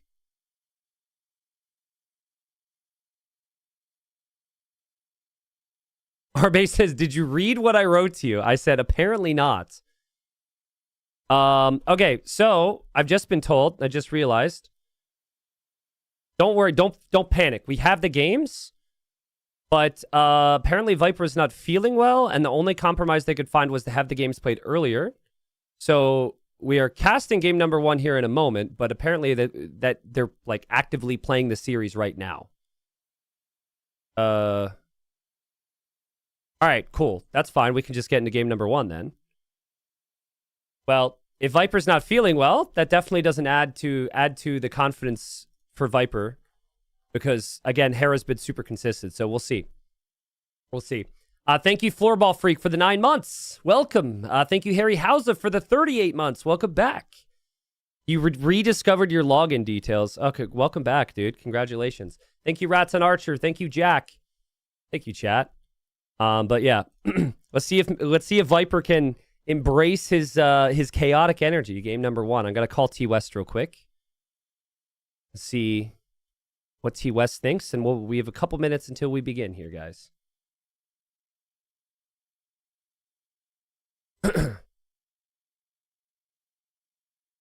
Hello.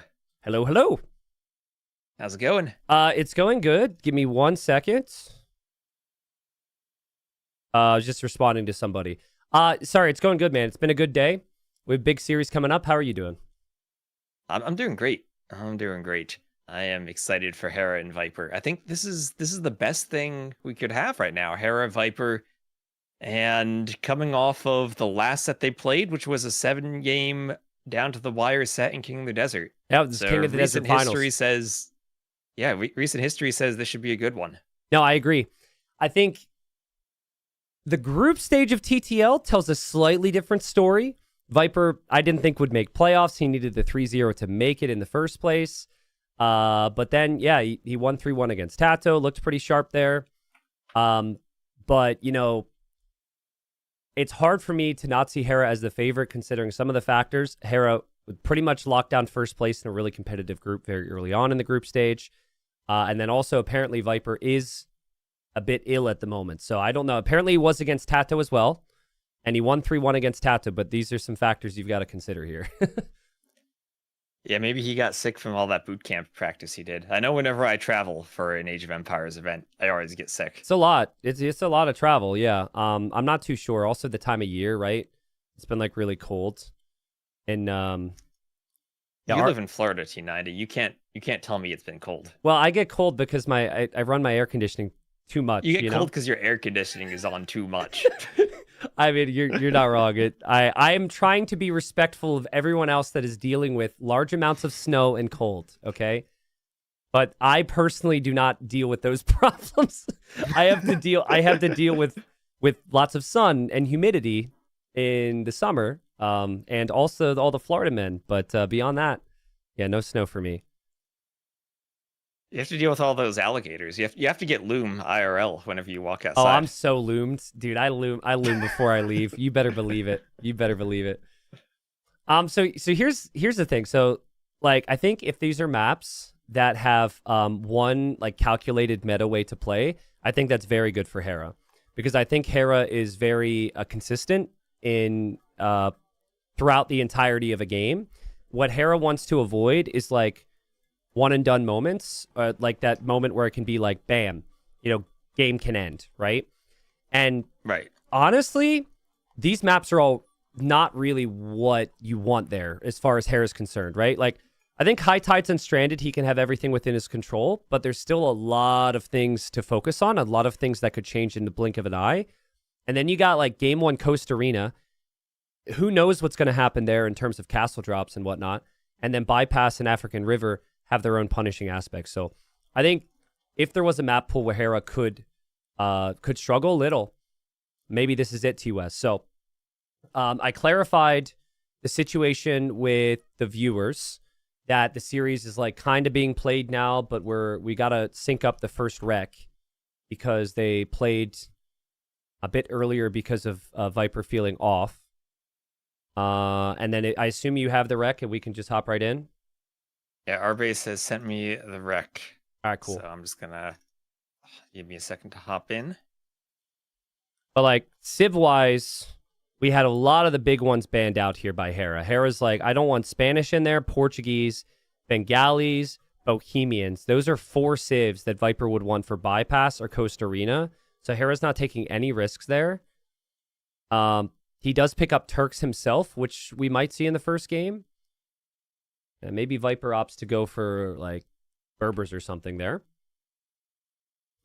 But thank you, viewers, again for being here. Thanks for your interest. Final quarterfinal here. Obviously, we've got the semifinals tomorrow, the finals on Sunday. We definitely need you guys around backing TTL, and hopefully we just have nonstop good games here. I also like the Tupi Ben from Hera. A Blackwood Archer build that we saw the other day was incredibly strong. So, Well, wait. Do we know? Have we confirmed that both of these players have the DLCs? don't worry, they're not Liry. They have the DLCs. Okay, the only person who would be able to make it into a semifinal of an S tier tournament without all the civs would be Liry. I think I've seen enough evidence. I think you could take Hera and remove all of the DLCs from Hera, and he'd still be in the same spot he's in right now. Yeah, I don't think he needs the new civs. That's true. And Hera is definitely the player who does not want to deal with any surprises here. I think Viper's the one who'd be very receptive to playing some of the new civs and exploring like some of the creativity that they offer in the tournament, but Hera's got too good that would be very, very characteristic of Viper to explore a new civ he's never played before in the middle of a tournament. Yeah, and make it happen. Yeah, and make it happen and look like he practiced it before. And then I would ask Viper in the interview, how much preparation did you put into that? And he would say none. But that would be the snake. I'm at 0 seconds when you are. I'm at 0 seconds too. Cool. Then 3, 2, 1, go. Here we are. So we'll see. Again, apparently Viper not feeling at 100%, but apparently he wasn't when he played against Tato in the round of 12 to make it here. Viper's had a topsy-turvy season. He, he almost didn't make the playoffs, and at one point we thought he would be relegated, but he turned it up when he needed to. A 1-3-0 versus Mihai, and then 1-3-1 versus Tato to make it here. He's up against Hera, who's the one who kind of took his throne. And Hera, a very different storyline this season, T-West. Pretty inevitable. Got 12 wins and 3 losses in the group stage. And in my mind is the favorite. So we've got Coast Arena. Classic Civ matchup. Japanese versus Byzantines. Yeah, interesting Civ matchup now that we have the Hulks. The water change has come in, and the Byzantines probably not as good as they were in the past when they could go fire ships and there wasn't much you could do against that. Now the Japanese have the Hulks as an option and they can garrison their fishing ships. Fish traps have more HP, so if Hera wants to focus fully on the water and on fishing, maybe there's an option for that. Yeah, when I first saw the map, when we first added it, I was thinking, what is the best way to play this? And I kind of figured that a player like Hera would lean super heavy into the fish, and they would utilize these oysters on the back. So you've got 450 gold per set of oysters, and there's 4 of them. So that's 1,800 gold along the back. So technically back there, you've got food, you've got gold. You don't need the middle if you don't want to. So I think with the garrison fishing ship change, with the Japanese fishing ship bonuses, I think that Hera's clearly going to go super heavy on water here. But Also, Viper should know all of this. And Viper's played a lot of Coast Arena. So Viper should be thinking through his options at the moment on if he could go castle drop, if he could go like some type of land pressure, or if he wants to play water himself as the Byzantines. Yeah, this is a Civ matchup where if you go heavy on land, I usually do prefer Byzantines over Japanese on this style of map. They have the better castles and the faster Imperial Age. They can win the Trebor. And even in terms of their monks, the Japanese do miss heresy. So if the Byzantines go for a heavy monk rush, that could even be good for them in the long run. They'll bombard cannon. They have a ton of tools for the middle on Arena. And it's just going to come down to, I think, what can they do against the fish? And can Hera get a lead with the fish? No, I agree.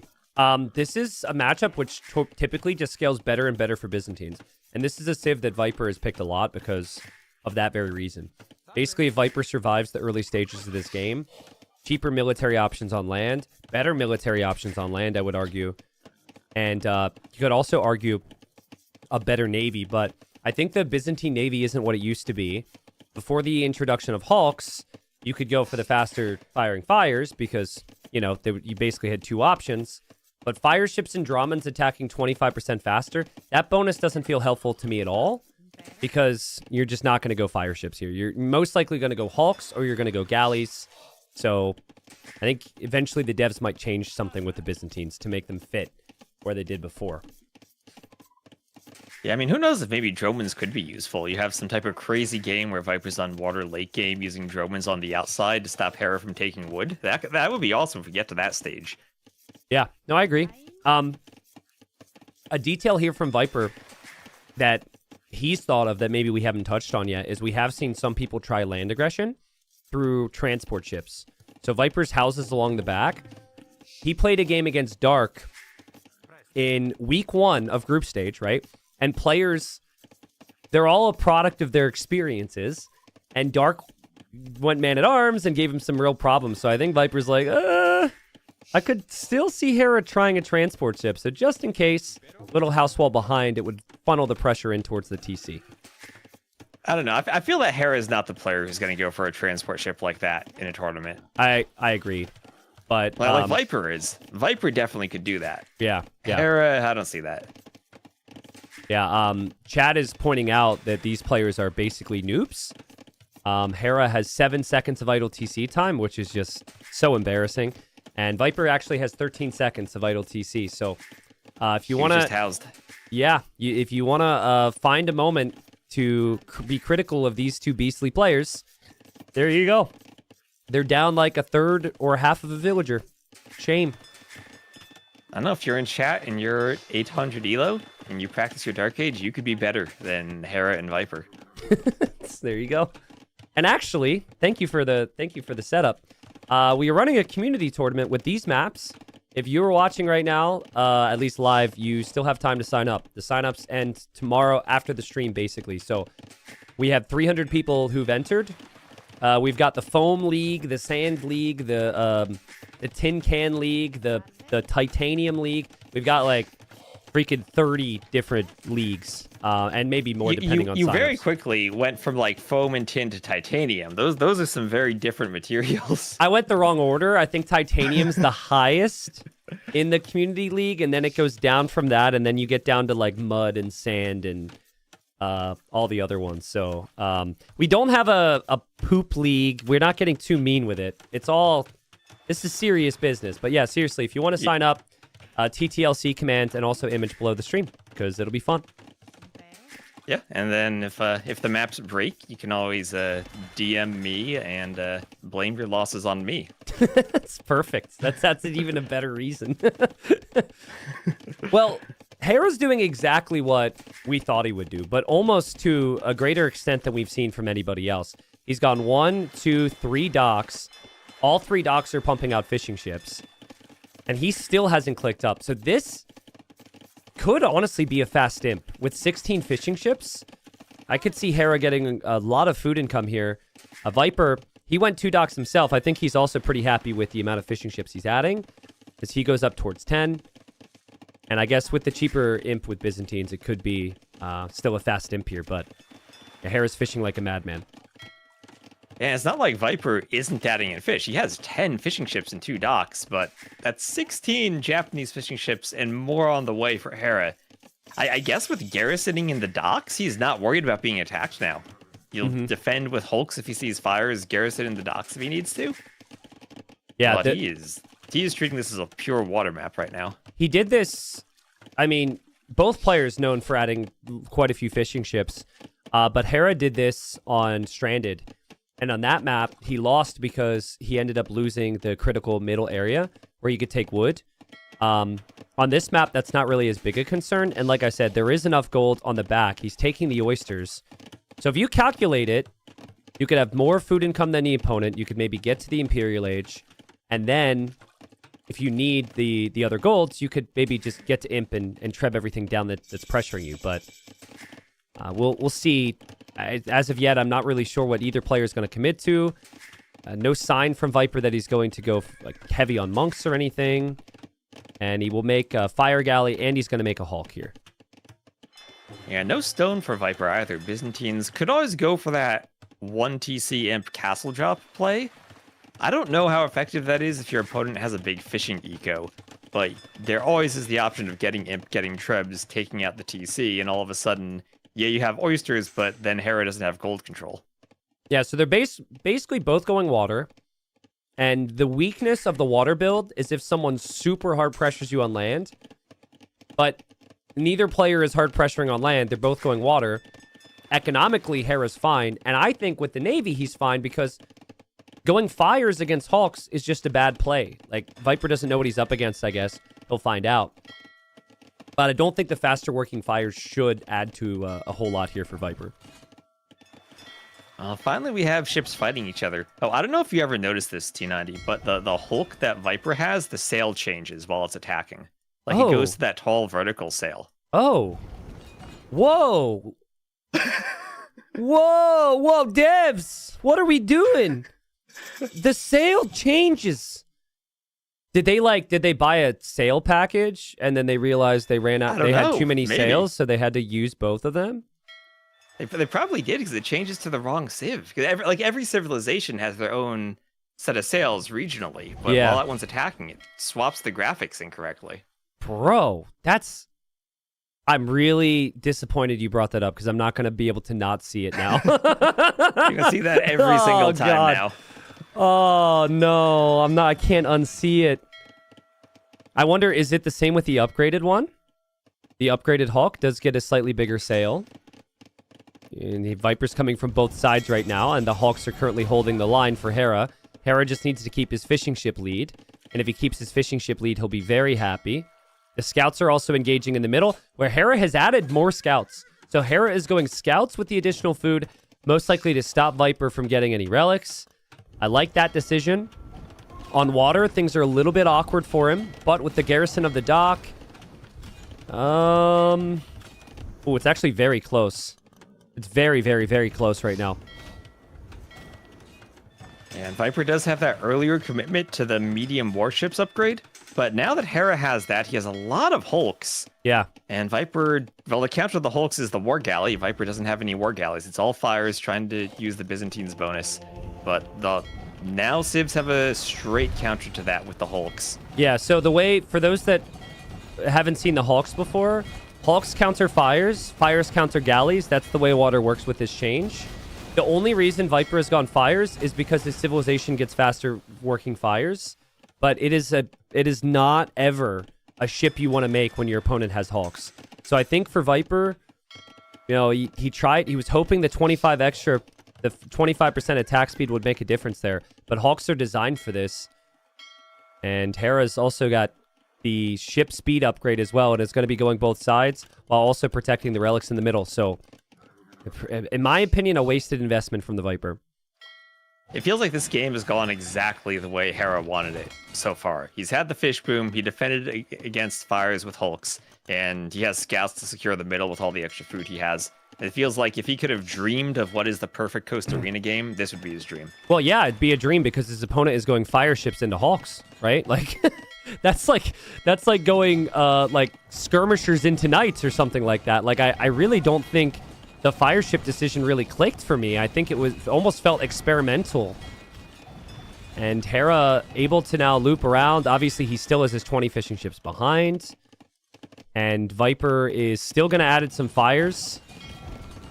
Maybe hoping for the mix of the Hawks and the fire ships to make the difference here. And I feel like he's still even struggling to defend by his own docks. Yeah. Well, you say that, and he does tie it up there a little bit. You still have the home field advantage with the production, so that's not bad. And Viper's actually going Spearmen and Monks through the middle. Hera lost a couple scouts there. Now, this is where, in theory, things should get really complicated for Hera, because now he's got some chaos to deal with on land. And this is how Viper won some of his other Coast Arena games, was the super hard land focus with the Monks. That was funny. Viper converts Vills, and Hera just converts them right back and sends them right back to gold. Sends them right back to mine again. Hera snipes one monk in the middle. We still have the Navy from the both. scouts go down. Yeah. What kind of worries me from Hera's point of view now is that his fishing ships have been so good that he's running out of fish. Yeah. He doesn't have any more fish in the back of his base, so he needs to make a movement to either side, which he has the water control to do, but it's going to be tricky because he needs to get docks out there if he wants to keep fishing efficiently. Also, this is the moment of the game where Hera can absolutely lose, because he's taken oysters and they're all gone. So if he gets castled on his gold right now, and it goes up, he then has no gold to fall back to, because he planned his whole game plan around taking those oysters. Yep, and Viper has the stone for that castle right now. Hera was maybe hoping to have more map control with the scouts to prevent that, but Viper has an opportunity, and there it is. There's the castle. Will it go up? I don't think Hera stops that. Well, there's no way he stops that, right? Well, he's already on stone, though, and he has a market. So if Hera sees this, he needs to immediately react with his own castle, or, of course, deny it. You have two choices. They're still looking at the water where Hera is winning big time. Hera sees it. Hera will move out. Viper with the quick walls. Let's see what Hera does. He's got 620 stone. I mean, he's converting the villagers, which is forcing the villagers away. The Lycav are looping around. Hera can actually convert Viper's monks. Viper doesn't have this fully walled. He's got Byzantine spears, though, right? He should be fine. A lot of Vills got converted. The Lycav and the spears are engaging. Hera will go for his own castle, which is surprisingly close to this. Like, if Viper's goes up, Hera's could get denied, but Viper doesn't have many Vills. Did Viper send enough Vills there? Well, we'll find. I can answer that question in about 20 seconds. No, he did not. He didn't. He didn't. No, he did not. I mean, that was really well played from Hera. He converts. He looped around with the Lycav, and we always knew he was going to have the economy lead because he was winning water and keeping the fish alive. Well played. I think that's just sheer confidence from Hera. He's like, I will fish boom. It's on you to come and try and pressure my fish. And even if Viper, like, let's pretend Hera doesn't have those 3 Lycav, okay? Even if that castle goes up, I think Hera just builds his own behind this, and then has the better economy and can probably go Imperial Age to treb it down. So both basically tried to play water here, T-West. Hera leaned into the water a bit harder than Viper. But I gotta say, I'm not a fan of playing fire ships into Hawks there with the new balance. I feel like that was a questionable move. I 100% agree with you there. I think that it's tricky now because no matter what you do, if you open with one ship, your opponent can counter it. And I think it's a lot harder to get 3 different types of ships balanced properly that far away from your starting docks. And when Hera is the one defending, it's easier. He can react. He can see whatever Viper makes, and he can produce the right type of ship. Viper needs to basically anticipate what Hera is doing so he gets there in time to kill the fishing ships, which now just hide in the docks. Yeah. So it's really hard to stop the fish boom now. Yeah. And players are gonna play the eco side to the maximum there and get away with every advantage they can. Hera perfectly used the oysters on the back and the fishing ships. And not a bad start at all for Hera there. So I think for Viper, maybe a bit of disappointment that he didn't just play the full land aspect. Like, I think that's the way to counter Hera's style there, is actually play Spearman Monk Siege, and you just don't invest into the water. But It seemed solid. It just felt like Hera just a bit greedy there, or confident with his approach. We'll have the second game. This will be Viper's home map now, and that's where Viper will probably need to send it. And two very different maps, Bypass and African River. What map is best for Viper? Like, to recover here, get some momentum against Hera. What do you need, the closed map like you kind of just had, or do you want the open map like African River? If I'm Viper, I feel that Bypass should be the map where he'd feel most confident. But at the same time, you might not want to play two closed maps in a row when you just lost one. Yeah. Yeah. You could also use process elimination too. Like now at this point, you look at Hera's draft, and Hera's still got Turks on there, and you already played Coast Arena, so the positive for the closed map is the only place that Hera's going to play Turks is probably Bypass, and then you consider the matchup and whatever you would have available here, which I think Viper will always have faith in himself playing Burgundians, but Burgundians against Turks is worrying to me. So if I were Viper, I would probably go for the other map, especially because Hera doesn't have Japanese anymore. Like, Hera can't play Japanese on African River. That's one of the best civs there. Yeah, I think that's the way I see it. Yeah, I think I agree with you. You're kind of anticipating Turks for Bypass. So maybe if you do just want to pick up a win and you think you have a civ that counters Turks very well, you go Bypass now just to get that out of the way. Yeah, I think it's very dangerous. Hera's played well with Turks on a lot of maps, but especially on Bypass. So if Viper chooses to go that route, hopefully he's ready for what we get. And it is going to be Bypass game number 2 here, T-West, so we can sync up on it. Lots to talk about. We might not actually have a lot of time to talk about it because Viper might have to be aggressive early. Let me know when you're good to go. I'm good to go. I'm at 0 seconds whenever you're ready. All right. Yep. 3, 2, 1, go. Here we are. So, yeah, for those that don't really remember the history of the map, we worked out this map Bypass for one of the Hidden Cups, and so we didn't know who the players were. And one of the builds shown in that tournament was by Hera. He went Turks. I think there were 2 players. It was Hart and Hera, who, of course, were practice partners and teammates. And they went for Turks, Fast Imp, 1 TC, hand cannons, bombard cannons, and basically utilized fighting through the middle. And it's the Turks gunpowder that can be very strong. They don't really have the eco bonuses of the Burgundians. And for the Burgundians and Viper, it's all about adaptability with eco. So what are you thinking right now if you're Viper? Because that opening through the middle, that could mean a lot of different things, and he's going to need some time to breathe here. Well, if you pick Burgundians, it's all about the eco on a closed map. I don't think there's much else you do. You could maybe Monk Rush with them, but I think it's going to have to be some way he goes for an eco approach, gets 3 TCs as soon as he can, and then tries to boom. I worry if you go town centers and you're getting pressured by like Janissaries and Mangonels, how you would defend from that. But maybe what you could try here for your Viper is something that incorporates a little bit of outside booming. So 2nd and 3rd TC on the outside, Hera comes knocking in the front, then at least you have some of that eco safe. It's a bit of a guessing game though, right? Because in Hera's case, Hera could also just play Lightcav, which Turks could get for free. And then Hera could play the late game and use the map control and use the mobility. And Turks should be great late game. I don't know what Burgundians do against the heavy Cav Archer from Turks, because Burgundians, usually you think of them having good gunpowder, maybe even the option for Paladins, but I think all the things they do best should be countered by the Sipahi Cav Archers if Terra can get that route. Yeah, it is strong, but I've seen it die twice so far this season, and the reason for it is because it takes so much time to get there, and the people are playing against it pressure the golds very quickly on the sides. You just think about how do 5 knights perform against 5 cav archers? The knights always win, right? Because it's low numbers, and low numbers, range units struggle.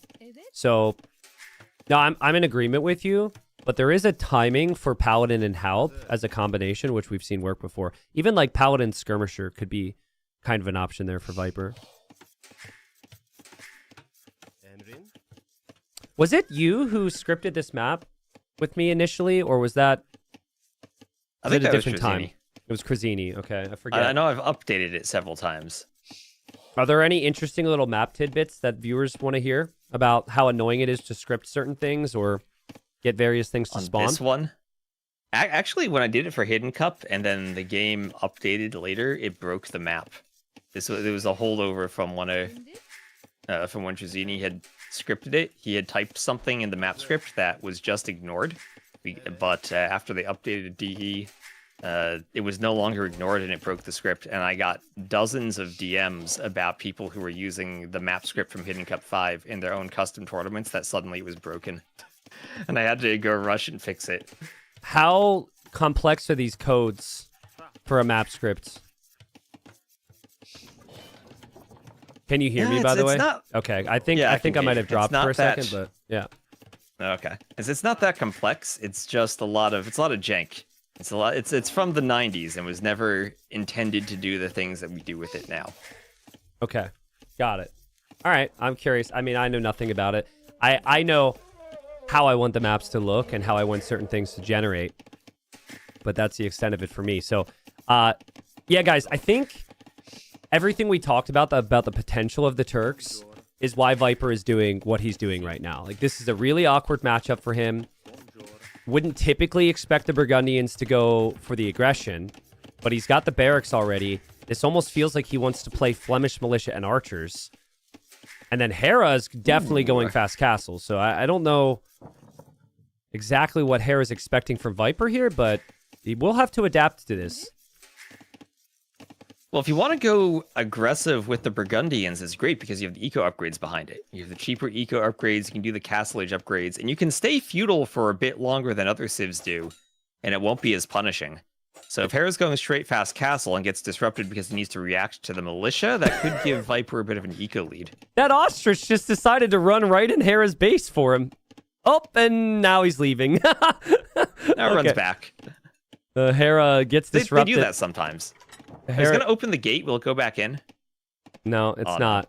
But Viper's about to reach feudal, which means he can attack Hera's scout, which Hera's never expecting. And now Hera deletes his walls in two different areas. Hera losing his scout would be really painful. Viper needs this kill, and Viper's going to get it. That's really good for Viper. Especially with the Flemish militia aggression. That's going to be one less unit to help fight off or prevent quick walls if they start breaking in. And Hera's still Dark Age. He's still Dark Age against this, so he can't counter tower if the Trush comes in. This is just the last thing you expect from Burgundians. But Hera loses his goat because he was out wandering around with his goat. Hera's base isn't walled on the backside. Here comes the Flemish militia. Here comes the tower. Hera does not have loom at the moment, which is fine against the scout, but against any archers and towers, it could be a problem. And Viper did get Bowsaw as well. So his eco, while it's seen better days with the food eco, the wood eco will be very strong for Viper. Yeah, and without loom, walling against the tower is going to be really difficult. The only option Hera really has now, he's done a wall of houses, is he needs to then do that circle of walls outside the tower's range. Because he can't commit to houses anymore without loom. Yeah, really smart for Viper to take down the gate because you have a wider surface area, and then you can use all of your units to attack the house as well. I think Hera's house will actually go down, and the units are going to be in. And he has loom queued behind a villager. That can't be right. I think he has to cancel the villager. Oh, hopefully he notices that. And this is the Dark Age house, so -2 melee armor. That goes down really quickly, and he has to run. All right, so damage control from Hera. He goes to stone, which Viper will be able to see behind this. Viper marches right in. Viper can't build another tower, but he might not even need to. Again, Hera doesn't have loom instantly. So, a bit risky here, but it will eventually come in. He'll drop the market. He'll drop the blacksmith. To get the gold to click up to Castle Age, he would have to sell, which is doable, but... Man, this is just at the limit for Hera at the moment. And the units are through. Before loom is in. Before loom is in. He doesn't wall. That's horrible. He doesn't wall. He doesn't get the quick wall. Yeah, I mean, this could be game ending. That could be like 5 villagers dead. Hera late to loom. Hera loses 1. Hera will lose 2 at least. And then the army's still there, even with loom. Yeah, just Hera never expected this. He never expected Viper to do this with Burgundians, and he's just lost 5 vills. 6 vills? 6 vills. That's close. That's close. 6 vills. Okay. Oh, so he's up to castle. He's up to castle. I mean, what we've seen so many Phosphoro games, though. We know you don't need villagers. You just need castle age and a castle and you're fine, right? Well, that's what Hera's got to be believing here. Well, yeah, so the game state's pretty clear. You need to do a lot of damage very fast because this is obviously very, very bad. With my experience watching, Viper needs to wall his base with stone to prevent and delay any counterattack from Hera when Hera eventually gets to this castle. Hera is not going to resign or tap out, even though this is really bad. The walls need to be there for Viper, and he is actually going to go for the forward stone walls now. Yep, and exactly what Viper's doing, the forward stone walls, and that way you have that quicksand, but on the other side you can do a second layer of walls back behind your base. Yep. So even if Hera does that castle to break through the front walls, you can go back. And, I mean, you don't even need to abandon the front of Hera's base. He's not going to have any military once he gets up. You have archers. Maybe Viper could think about doing fletching, and then he can camp that gold.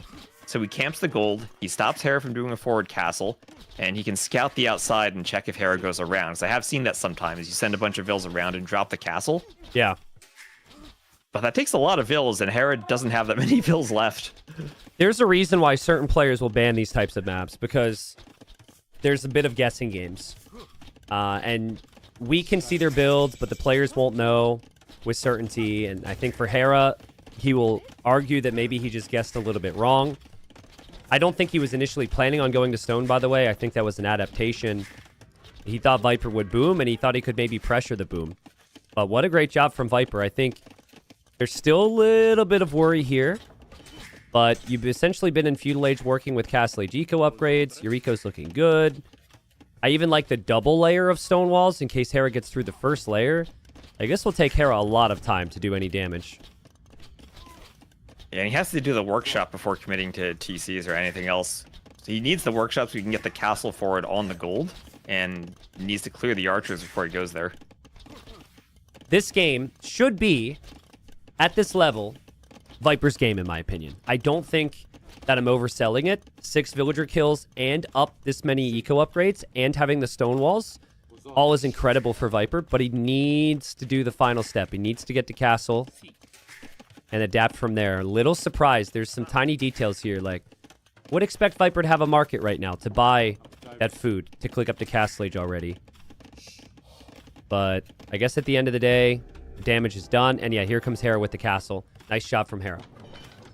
Yeah, pretty much exactly what you expect the castle. Mangonel lets him get it there, but at least just the fact he had to do a workshop and a Mangonel first is a bit of damage. I mean, game 1 started to go Hera's way, and pretty quickly, that snowballed into a Hera victory. There was that one last-ditch effort from Viper with the castle. Now Hera's behind. Hera's the one building the castle. But this is where Viper having the additional layer of stone walls is really important. I think it's fully walled. I think there's a tree behind the wall on the right side. And Viper's even adding more stone walls now, because he knows Hera will try and break through soon. Yeah, Viper can just go full Fat Slob. He's like, Fat Slob's retired, I'll carry on the legacy. I'll wall this passage up with as many layers of stone as I can. And slow down Hera as much as possible. Yeah, what do you do then if you're Viper with military? It's always funny when we mention Fat Slob, there are people watching who don't know that's the name of a player. And I think they think we're fat shaming somebody. No, guys, that's the name of a player. Look it up. Classic player who used to go for lots of stone walls. We're not fat shaming anybody, all right? It's his name. Only 2 layers now. That's not going to hold for too long. Hera will get some extra damage on them while Viper's still feudal. So the Viper has a bit of time before he gets up and gets more HP on the walls.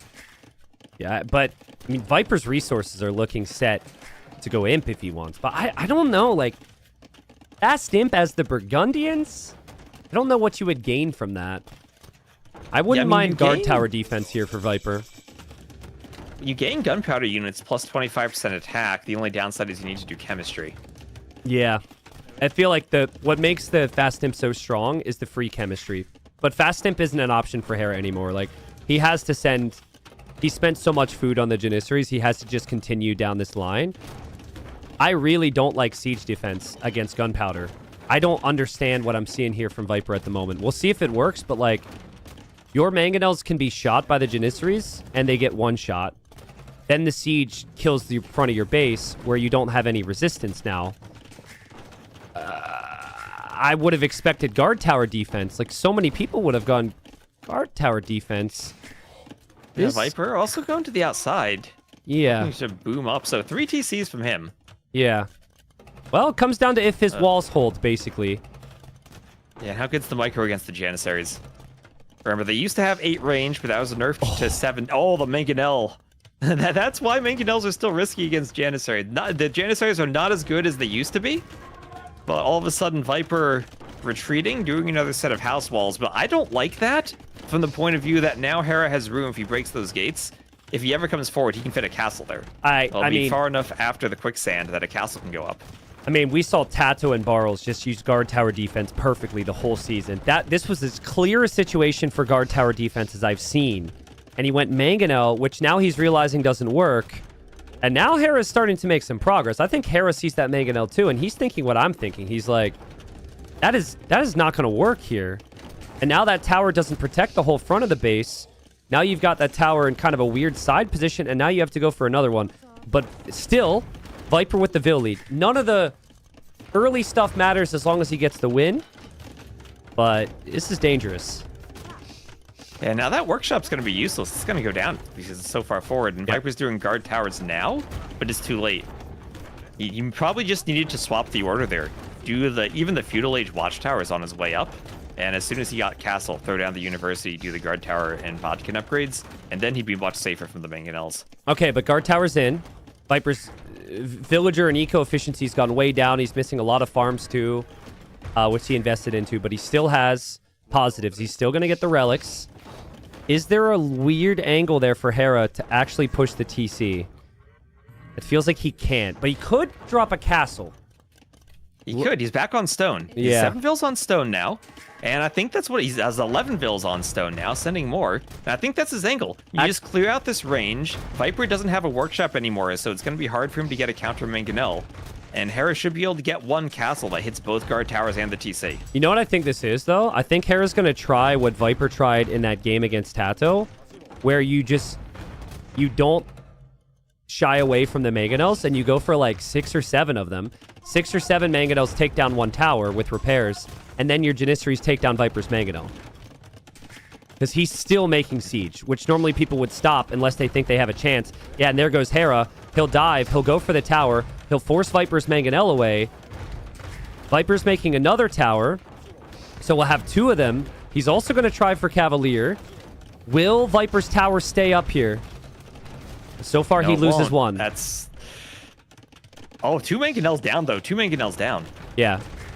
I think Viper kind of takes that trade. I think Viper takes that trade because he's ahead in Vils, right? Yeah. He's happy with that. I mean, if that tower goes down and Hera doesn't lose those Mangonels, then that's great for Hera because he pressures the next tower right away. And Viper's just trying to buy time for Cavalier now. But he doesn't have those farming space. He'll take the hunt on the outside. But you need a lot of food to produce Cavaliers. Well, yeah, it delays your Imperial Age time. Also, Cavaliers are not my favorite unit against the Janissaries, but I guess you have the towers for that. And Hera just continues to reposition, but I see the stone. Hera knows he's behind. Here come the villagers. Forward castle incoming from Hera. That's one way to get rid of towers, is drop a castle. There it's going to be. Viper will have the Mangonel, but he won't have much else army to defend from this. And, oh, castle foundation. Viper could hit the castle foundation. Oof. Okay. Oof. I thought he would lose it. I was scared there. Yep, same. Can Hera complete this castle, T-West? I think he can. This is much better than Viper's spot. There's only one Mangonel. Yeah. The towers don't hit the Vils. The Mangonel's down. Hera has the castle. And, you know, Bypass is a map where Viper he's done it. He's gone to the outside. He's booming on both sides, trying to avoid needing farms by going for the berries. But now the Cavaliers are kind of useless because they're not going to take a fight under the castle. Yeah. I mean, also look at where Viper invested his eco and his setup. It's all right behind this. It's not like he has the rest of his eco expanded. No, 2 town centers are here. His stables are here. His monastery's right there. And I just can't help but think back to the position, right? Like, if Hera wanted to drop a forward castle, before, he can't build on the quicksand terrain. But all because Viper went for the siege defense and didn't play guard tower from the second Hera started the push. Hera's been able to find a little bit of space, use the space, and now he's breaking down the door. Viper's going to go around the outside, and this is where things get risky for Hera if he doesn't see the Cavaliers or doesn't quick wall in time, because his walls are still open. He never re-walled there. He has a bunch of fills out on that gold, and here come the Cavaliers from Viper. Finally getting the raid he wants. And Hera's got nothing at home. So that explains the Cavalier. So Viper's like, I can't defend from you. I'm going to counterattack. 40 villager lead for Viper at the moment. He's getting better upgrades on the Cav too. But he's going to have to fully evacuate his base, I think. He's going to be down to 1 TC now. Yeah. He's trying to throw up farms on the outside. I mean, as long as Hera continues this push with the siege and the Janissaries, he will be very happy. It doesn't matter. He loses some vills. He's already been behind in vills. Eventually, Viper's going to have to face the music. I think the game plan for Viper is to do that. He's massing Cavalier and seemingly waiting to turn around and engage. But yeah, Viper, things went according to plan until they didn't here. And Hera's push has been insane. Oh, Hera moved the Janissaries away from the Mangonels. This could be a horrible fight for Hera. Ooh, Cavalier go through. This would slow down the push massively. And can Viper clear the units too? If Viper can clear the units as well, that could be a game ender. A Cavalier and Castle just something only the Burgundians get. Hera will find a choke point to stand in. Viper will delete his own gates. Engagement's okay for Viper. Meanwhile, Hera's trap that he performed, it doesn't work out. He's got lots of idols. Oh, man. Was deleting that gate good? I feel like that let Hera escape. Let Hera get to the stone. Yeah, it almost felt like he deleted the gate too early. Like, Hera wasn't using the gate. I have no clue. It's safe to say that this is a mess. And in this mess of a game, Hera is now going to build a town center in Viper's starting base to take the stone. And he'll have more TCs. That's going to be his third TC. Viper only has 2 now. Yeah. I mean, Viper does have relics, which should stay the case for a while because Hera lost the siege to push. Viper did utilize the food on the outside with various mills. Like, all the adaptation options you have on Bypass Viper is utilized very well. And still, it doesn't feel like either player has a way to end the game quickly, which should favor the Viper because Viper still has a massive villager lead.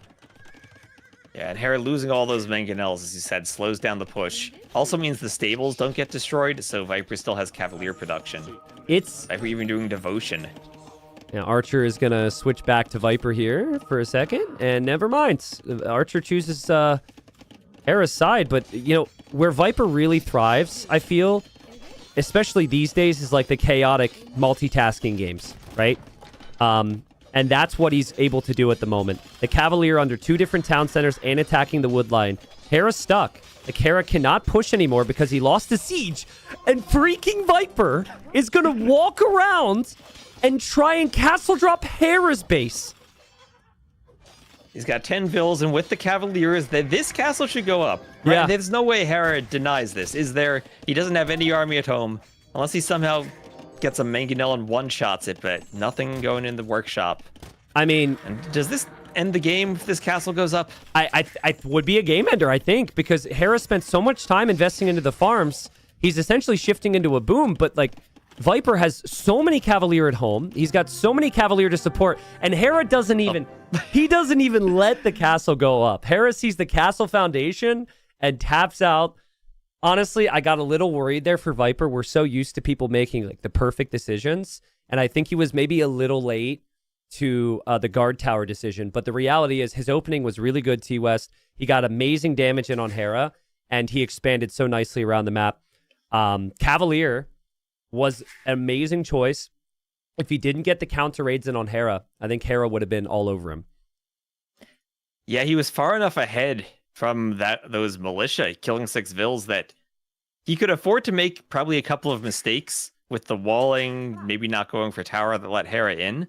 But at the end made the good decision to raid with the Cavaliers instead of fighting that one in the game. Also, how many villagers does Hera lose if he gets Loom? Maybe 2? If he gets Loom, maybe even he wins the fight against the militia with the Vills initially. Yeah. I mean, not just Loom, but if he gets one house walled about 5 seconds earlier before Viper walks in, then Viper doesn't get the kills. I think it was a miscalculation from Hera. He thought his houses were going to stay up a bit longer. He thought the palisade walls that he had placed was enough, and then probably didn't realize, just because of the pressure, that that Loom was not going to be timed as well. So I like it from Viper. Sometimes we think about a matchup and you think there's only 1 or 2 ways to play. Burgundians typically go boom. Burgundians typically go light cab. Burgundians go fast castle every single time there. And Viper's like, you know what? I don't want to give Hera that type of game. And yeah, Turks are out of the way now. So that's really nice. Yeah. Well, in the first game, Hera read the Civ matchup perfectly. He played, as I said, pretty much the dream Japanese versus Byzantines game. And felt like the dream turned into a nightmare for game 2 for him, with Viper going for those militia. Yeah. And now we have game number 3. What do you think Hera goes for? Because I think the 2 best maps for Viper were Coast Arena and Bypass, but now they're out of the way. We've turned this into a best of 3, with African River, High Tides, and Stranded remaining. It's a good question. Again, I think for Hera, what I said before kind of happened there, game 2. You don't want a situation where there's some guessing games on like where your opponent's going to be, what your opponent's going to go for. You want something where it's very defined what works and what doesn't and what can happen. With that in mind, I think I would go Stranded here. I say that, and I see that Hera's actually going to go African River. So he's going to go to Viper's home map. But yeah, I mean, Hera doesn't have to deal with the stone walls anymore, at least. And we'll hope to bounce back here. Game 3. I mean, both players have fantastic civs here, T-West. Let me know when you're ready. We can hop right into it. But I'm ready. Cool. Yeah, 3, 2, 1, go. Surprising. A little bit surprising. Hera chooses game 3 to go to Viper's home map. That is a map that everyone's going to understand at this point, but we've got Wu for Hera. We've got the Dravidians for the Viper, and they are right next to each other on this map, T-West. So a lot of adapting, a lot of multitasking. There's the water, there's the land, and again, they're like right next to each other. Yeah, and what the sad thing about this map, though, is demos being nerfed in the water patch. We saw some good demos earlier, and I don't know, I don't think we see the same quality of demo ship that we had been seeing earlier. Well, Viper found a pretty crazy demo on Coast Arena against Dark, so if anyone's going to make the demo, it's probably still Viper. And it is, there is an opportunity to do that on this map because of all the walkable water terrain. But yeah, the things you're looking for are dock positions. The things you're looking for from both civs is man-at-arms. A nice little detail here from Viper. This is a thing that players would fight over. Viper is actually pushing the neutral zebras first, so he can basically steal them and save his ostrich and his zebras for later. Yeah, I spent a lot of time. I had a call with our base and we looked at all the maps, making sure that the zebras in the middle were balanced and that the TCs were balanced, so that some of them are overlapping the shallows and some of them are not. I'm laughing because I point out the zebras being stolen, and of course there's a random Twitch chatter calling the GG. I mean, come on, guys. GG. Zebra's stolen, it's over. No, how do you come back from that? There's no way that's GG. I mean, yeah, okay, Hera's got a little less food, but there's still plenty of food on the map. He's got the rhino, he's got the ostrich, he's got the fish. Settle down, guys. Settle down. What do you think Hera would prefer, though? Losing 6 villagers or losing 1 zebra? He would prefer Definitely to lose villagers, 1 zebra. Right? No. He would prefer to lose the zebra. I'm not sure about 6 vills, but 1-for-1 trades may be a bit different. Just a couple surprising things here from Hera. It's not a bad thing, but this is something to think about for the long term. In tournaments, you don't typically see people scout so heavily into these far areas. But also, people have often forgotten about expanding to these areas taking the stones and the golds and the hunt in the corners. So the fact that Hera's scouting out there is a little risky, but it gives him lots of vision for where he can go when things get crazy later on. You look at Viper's base, he's not doing that, right? So Viper knows there will be something out there, but he doesn't know exactly where it's located. So if the game gets really crazy, it would not surprise me to see Hera actually send villagers to the outer corners here. Yeah, in each of the corners, you do have a guaranteed spawn of a gold, a stone, an ostrich patch, and berries. So you can get away with not scouting it and simply assume that it's out there. Yeah, But always much nicer to know exactly where to send the vills if you're planning on sending them out there right from the get-go. Yeah, and Hera's still out there, right? Like, Hera sees the gold in the very north. Now, realistically, I don't think you'd want to go up there. You kind of want to go to the back because that's further away from your opponent, but yeah, all these little details play its role. And scouting is huge on the map because you need to find, at least with these civs, will the players open with infantry, and where's the barracks, and then also where's the dock going to be? That's really two options. Viper will not find the dock here, so he'll use process of elimination to guess and confirm that Hera's in the north, or I guess like kind of the east, or west. Sorry, I eventually got there. And Hera will eventually do the sometimes. same. Yeah, directions are hard. 25% chance to get it right. And Viper is going to scout. So you'll see Hera's doing Loom this time. And he'll do Loom crucially before the scout gets to the Dockville. So Viper almost got there, but not in time to potentially snipe the Vill, where you're on the shallows, so you can't quick wall the Vill until you get back to land. That can be a bit risky to be fishing with the Vill on this map. Hera places the barracks to the side. He might have done that regardless, but I think it's nice that he's done this after Viper's already passed by. And, ooh, Hera runs into the TC there. I mean, we have such high expectations, right? And we watched Liry play today and just dominate and seem so inevitable at times. Hera and Viper would tell you themselves. There's been a couple small things in the set that they definitely could or should have done a bit differently. Hera Loom the previous game. Viper fire galleys in game number 1. Both players still warming up a little bit, it seems. Yeah, and crucially, that barracks from Hera is on the side where Viper hasn't been walling. So if Hera wants to get in with the men-at-arms, he should be able to have a clear shot through by that berry patch and into the wood line. Yeah. But I guess the good thing for Viper then is the gold's on the opposite side. So the gold, where he's done the barracks, will be more defended from the men-at-arms. But both players have to pre-wall. Like, if you don't scout it, you have to go for some preventative measures. Because both civs are insane with infantry openings. So for Viper to be surprised by this and be forced into a bunch of quick walls, I know it's something that he can manage, but like realistically against Hera, you have to be very careful. Luckily, he will actually see the militia there, and he will drop some palisades, and Hera's scout's weak, and he will queue up his third militia now. Yeah, that's where losing the scout HP really hurts because you can't use it to block the walls like you could if you had a full HP scout. Yeah. Man-at-arm upgrade for Viper isn't in yet. Hera forcing the quick walls. Nice reactions from Viper. And Hera adding a 4th man-at-arm behind this. Instead of an archer range, going for a dock as well. So Hera's going to go for the fish instead of the archer follow-up. Yeah, so these men-at-arms a bit annoying. Force some quick walling, but I don't think they've accomplished much, in part because of that lost scout early on. Did Hera see the archer range? No, he did not. Interesting, Hera's going for even more man-at-arms. Hera is not that type of player. Viper does that a lot. Typically, Hera's like, my man-at-arms set up my archers. But I have seen players get away with lots of fishing ships on this map, so maybe it's man-at-arms to distract, and then Hera plays the water, more so in Feudal Age. And if you have the fishing eco, you might think you have more food income, and you're more confident going for the food unit, rather than having to do that early archer switch. Well, also the chaos of it, right? Like, fighting on water and land is really difficult. And so if Viper makes one mistake here, he can get completely rolled. So I like it, though, from Viper. So far, he's adapted nicely.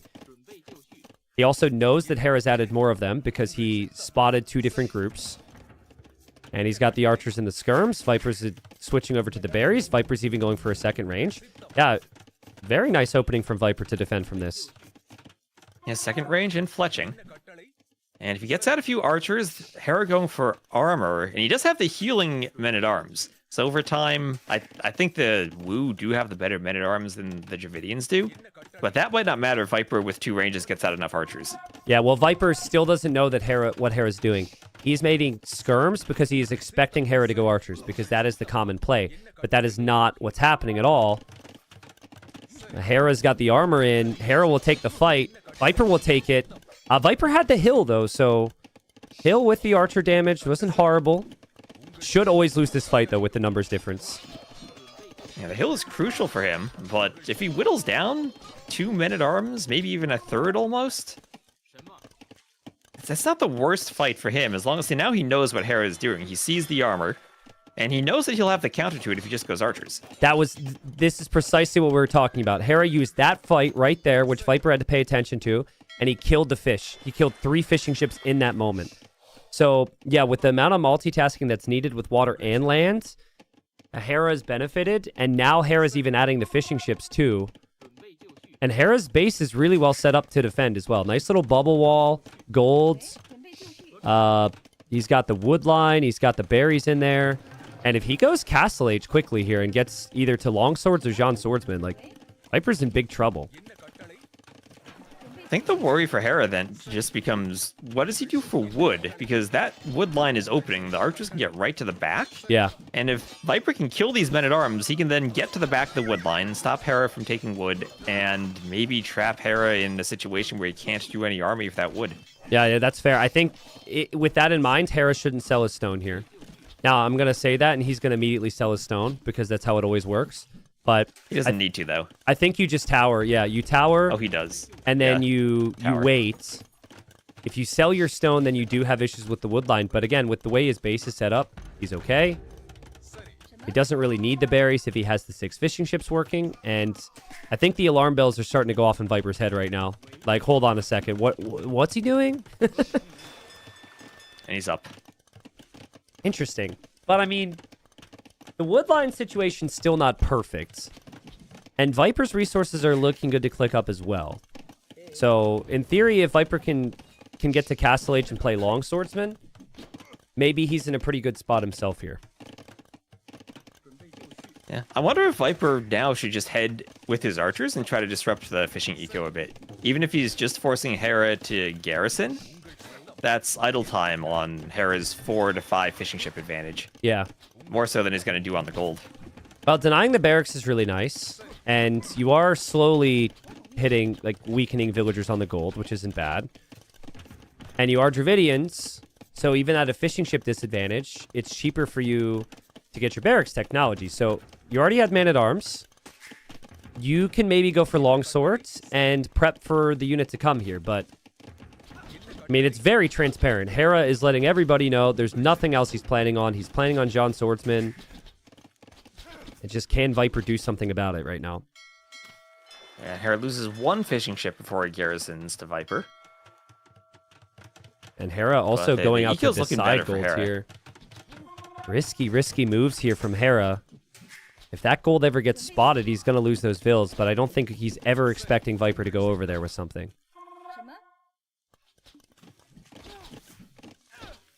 I mean, Viper's making man-at-arms.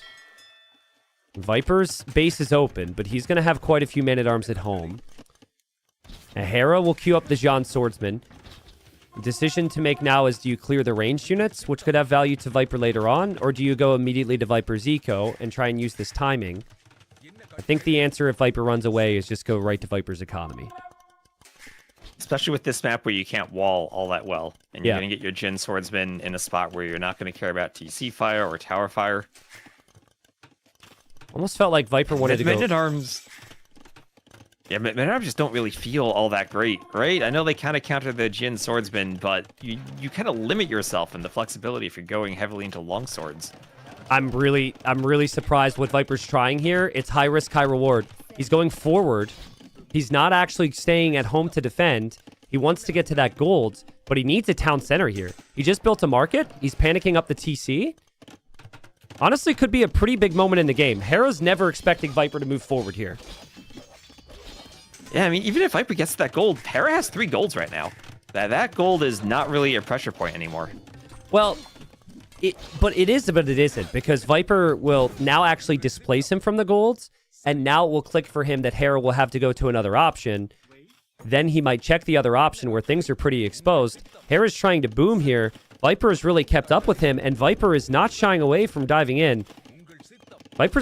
Hera's got 6 John Swordsman. He has 0 farms. Viper's added farms. Like, Hera's fishing eco isn't that good right now. So well played from Viper to keep it messy here.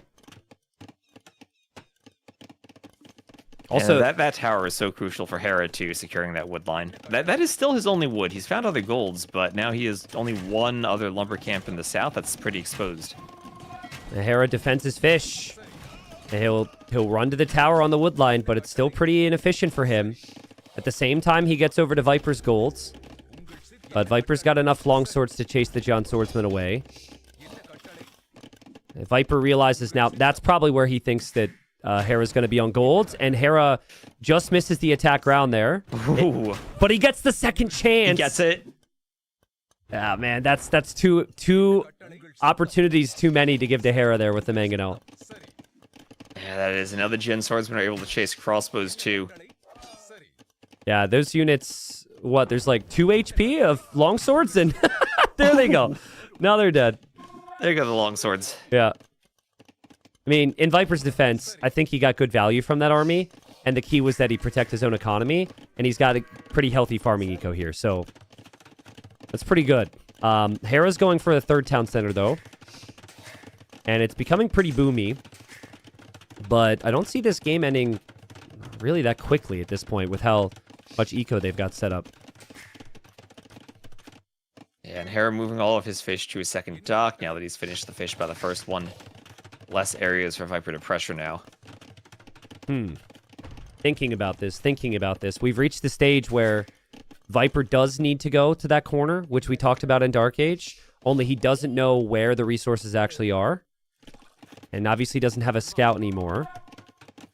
Viper's probably feeling good because he's got his army in the back, and he thinks that Hera will eventually expand there, which could happen, but Hera, I think, has given up on that and wants to stay in the middle. Viper's villagers will find a stone in the back. Stone. Yeah, stone in the wood line. He has to buy the stone for the TC since he did the tower earlier.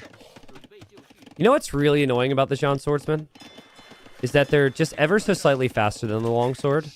So while the longsword beat the John Swordsman, in the hands of a great player, you're never going to see a bad fight.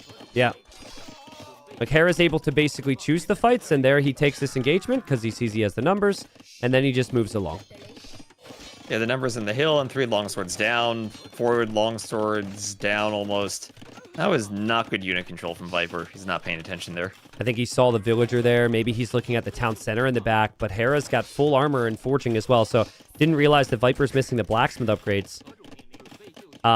Half the issue for Viper right now is his villagers are just inside of town centers. Like, they can't work on the farms.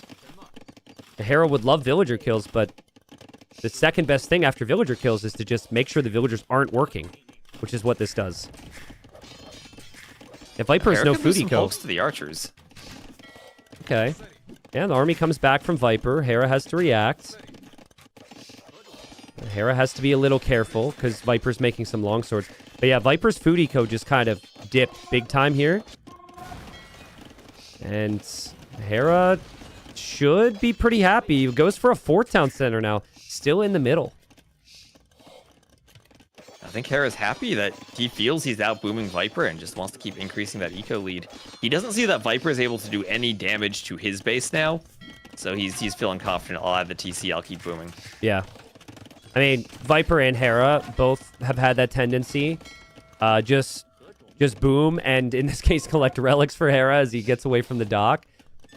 I also think in like early weeks of this tournament, we had a lot of games end by now on this map. But now when the level's increasing and the players should be very close, it's very hard to end games. So, like, Sato went 10 TCs earlier today because he's just like, above all else, I need to be able to produce villagers once I lose them. Very hard to push. Very awkward to finish it. So, yeah, I like the 4 TC. Yeah, so if we do start going both players boom a bit, we get to late game. Yeah, Hera has maybe a villain eco lead now. How do you like Woo against Dravidians who have the potential for skirmishers that are really good, potential for elephant archers if they want a power unit, and I think pretty smooth to play if you go straight for the archer line and then still have the infantry to counter Jin swordsman. I like Dravidians a lot. I think the one thing I might prefer with the Woo would be the Traction Trebs and the Lushwans. But beyond that, yeah, I think Dravidians are really good. I don't think there's any big weaknesses for them in this matchup. It might be a problem in other matchups that you can't go like Knights, for example, but it's a good matchup. But Hera is just kind of outpacing him economically at the moment, and as Hera will clean up the army in the north, he's now going to go to Viper's base for a castle. A very well-placed barracks from Viper will block the ideal foundation, but yeah, Hera's going to drop the castle there, and there's just no military from Viper nearby to stop it. I mean, there's no military for Viper anywhere. It's 25 to 11. And those Jin swordsmen, as you said, they don't have to fight the long swords. They can run away and fight whenever they want to, and they will dominate against the crossbows. That's such a good castle from Hera. And this is what this map has built up towards a lot of the time. It's just castle where the players have set up their economies. And while Fire Archer isn't the best unique unit ever, I think the castle can pretty much end the game. And Hera responds. Well played. I really like the build there. He didn't go for any ranged units this game. He just played infantry, and he played water, and he played eco.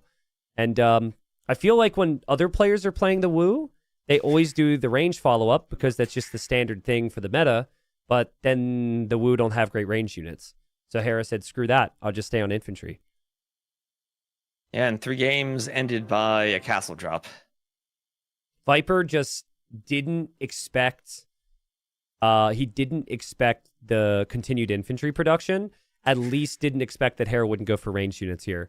It seems kind of foolish now to point it out, but like that was 5 skirms were everything. Like Viper went double range skirm production against Man-at-Arms because he expected archers. I think if Viper goes for archers instead, he gets more damage against Hera. Maybe snipes more villagers. Maybe punishes him a little bit. So yeah, that felt, as you said, he went for the skirms just anticipating archers without actually scouting what Hera was doing. Yeah. And that's kind of a tricky thing to scout, that your opponent doesn't have a range because you're anticipating it and you're thinking, oh, maybe they just built it somewhere I haven't seen. Maybe it's forward somewhere even. I haven't scouted it. Yeah. And it's hard to make that scouting decision when you're looking for something that isn't there. Well, both players, like the last 2 games at least, they did something slightly out of the box, right? Like Hera doing that isn't necessarily what we've seen a lot of. And then in the previous game, Viper went for the Burgundian Feudal Age play. So fun series so far. The next map will be Viper's choice. He's got one more. Love to see a best of 5 go to 5 games today. And I know there's some conversation on Viper not feeling 100%, but honestly, he's playing pretty solid, man. He's playing really good. And I like the fact that he's got some good civs up here too, but he doesn't have a home map anymore. Hera kind of stole that from him now that I think about it. Yeah, my worry for Viper is that with the map pool they have, if he wanted to get a win, I think he would have had to have won Coast Arena to have a chance for winning the set. I feel like Coast Arena is definitely a Viper-heavy map, but Hera getting pretty much exactly what he wanted with the fish boom there now puts Viper looking at that 2-to-1 hole without a home map, looking rough for him. I really like Viper on high tides. On Stranded, I'm kind of curious because the last games I remember from both of them on Stranded, they lost. I remember Viper losing to Sato on Stranded. I remember Hera losing to SizCon. So it's not like Hera is just like, completely dominated with the Stranded map. So the differences I would say is just, I think the meta is more figured out on Stranded, and that's like full push the middle with crossbows and siege, which both Hera and Viper didn't do. So we'll see. High tides, anything can happen, right? Like that's what Viper wants. He wants fighting in a million different spots, and it will be unlike the previous game where Hera can just kind of turtle up and play defensive and try and sneak Castle Age or something. So, yeah, we'll find out, man. But yeah, it's going to be map 4. Map 4 will be Stranded, and we have Mayans against the Romans. Let me know once you're in and good to go. I'm ready whenever you are. Perfect. I'll start off the countdown, and 3, 2, 1, go. Here we are. So I love the Civ choice for Viper. I don't know if it's going to work. I'm not necessarily saying it's better than what we're seeing from Hera on the other side, because I think Hera's choice is also very, very strong. But we've got Romans for Viper here, and I saw this in Gold League. The weaknesses for the Romans, T-West, it's all late game. It's all imp, right? It's like they don't get Bracer, they don't get Bombard Cannon, but their early game with the 5% greater efficiency, their infantry, their archers are still fine. And I can count on one hand the amount of stranded games I've seen go to the Imperial Age. So I think that's why Viper has opted for the Romans. And even those weaknesses are kind of mitigated against the Maya, who also won't have Bombard Cannon. They're going to have a lot of cheap units. And I think it can be tricky for the Maya to deal with Roman Scorpions, where if you want to go Eagles, Plumes, Arbalests, Eagles may be your best option. And on this map, maybe the Maya could even go Onager to counter Scorpion, but that is expensive. And not something you're going to get to all that easily. So viewers, as I say this, please tell me how many times you think you've heard this description, as we've seen so many stranded games, but I got to do it. All right. Quarterfinals, big set. I have felt the entire season, and I feel like players are slowly getting to sharing my thinking, that while water is important and we will still see 8 to 12 fishing ships in the mid game, it's all about controlling the hills and all about controlling these wood lines, because there's just not many places to go for wood long term, and it catches up with you. And I have said this in an intro, T-West, while Viper went super heavy water and didn't control the middle well, while Hera went super heavy water and didn't control the middle well, and I saw them both lose because of it. So I'm wondering now, will we see them both go siege workshops and crossbows, or is it still going to be Hera opting for like 45 fishing ships and Viper opting for like 3 TCs at the bottom of the hill? Well, Roman's Maya don't really strike me as water-focused civs. I know that the Maya now have that catapult ship if they get to Imp, but that's still really late. And the Romans, they I guess the tech tree kind of classifies them, that they have some naval bonuses, but I've never really felt that they're that great of a water civ when they lack Bracer in the long run. Yeah. No, I agree. I think the civ choices tell us that they will probably go more land than anything. Town centers are next to the wood lines and the golds, of course. It's a nomad start, so it's a bit tougher to get your TC perfect, to get your resources, but Hera sees lots of res here, so does Viper. And I would expect good builds here, but I just wanted to bring up the catapult thing. So when they proposed the water changes and they had this long list, I made a video on it, and I was giving my feedback on it, and I thought everyone was really receptive to everything I said. Thought I had some good takes, you know. And then at that time, there was no catapult galleon. They just gave civs that didn't have like any type of catapult ship, cannon galleon, right? Yep. And I was like, oh, that's good. That's completely fine. And I saw so many people get so upset. They were like, it's absolutely not fine. You can't give the Mayans and the Aztecs cannons, you idiot. Like, people were really annoyed with the historical inaccuracy, I guess, of them getting cannon galleons. So shout out to the devs. You made a lot of people happy giving them the catapults. Well, what people really need to do is go back and play the original Aztecs campaign, where you go to the final scenario, and they just decided, you know what? We'll throw some turtle ships on the lake and let the Aztecs capture them for no reason. Wait, what? That's a thing? It was a thing. They sadly replaced the turtle ships with cannon galleons in DE. Ah, so the definitive edition changed it, but for HD and Conquerors and whatnot, that's what it was? There were turtle ships there. There were Wow. turtle ships. Aztec turtle ships is pretty wild. Okay. All right. I didn't know that. Hera's on 6 fishing ships. Viper's on 7. Viper's going for a second dock, which still doesn't confirm if he's going Fast Castle or going for really anything, because that's just good for the food. And Hera going for the second dock as well. Yeah, I don't know. To me, it feels like it's trending towards a little bit of water. And then both players will lean heavy onto the crossbows in the middle. With all the water changes, I feel that the first game was a good demonstration that it's really hard to pressure an opponent who's going for a fish boom these days. Yeah. Between the garrisoning and the fact that it's one upgrade for all your ships, so you're not punished for going for the wrong ship, you can always react. And you can scout, wait for your docks at home, do the right ship, and keep all your fishing ships alive. And it's pretty easy to do that compared to what it was in the past. Oh my god, did you see that? That elephant trolling Viper? It won't see follow. It won't follow through. You stupid elephant, where are you going? Okay, here he goes. Viper's bringing it in now. Oh, that is a low HP Vil. Okay. Man, my capture age like lagged there. so I, for a tenth of a second, I didn't know what happened. But yeah, I think Viper's fine. But I might be wrong on my it's read. Risky though. They're both going for a lot more fishing ships than I was expecting. So that could still mean crossbows, but it's kind of like game number 1 right now where players are just loving the fish. Yeah, game number 1, but more balanced. We don't have Hera with 20 Japanese fishing ships to 10. Yeah. Viper will bring in that elephant as well. I'm guessing he's trying to drop off the food to click up right now, which he hasn't done yet. And there he goes. And Hera will do the same. 4 on gold underneath the TC. Where it's tough to justify now. It's like, even if you agreed with my take that the middle becomes very important, you now have invested so heavy onto water, you would feel like an absolute fool if you didn't fight on water, you know?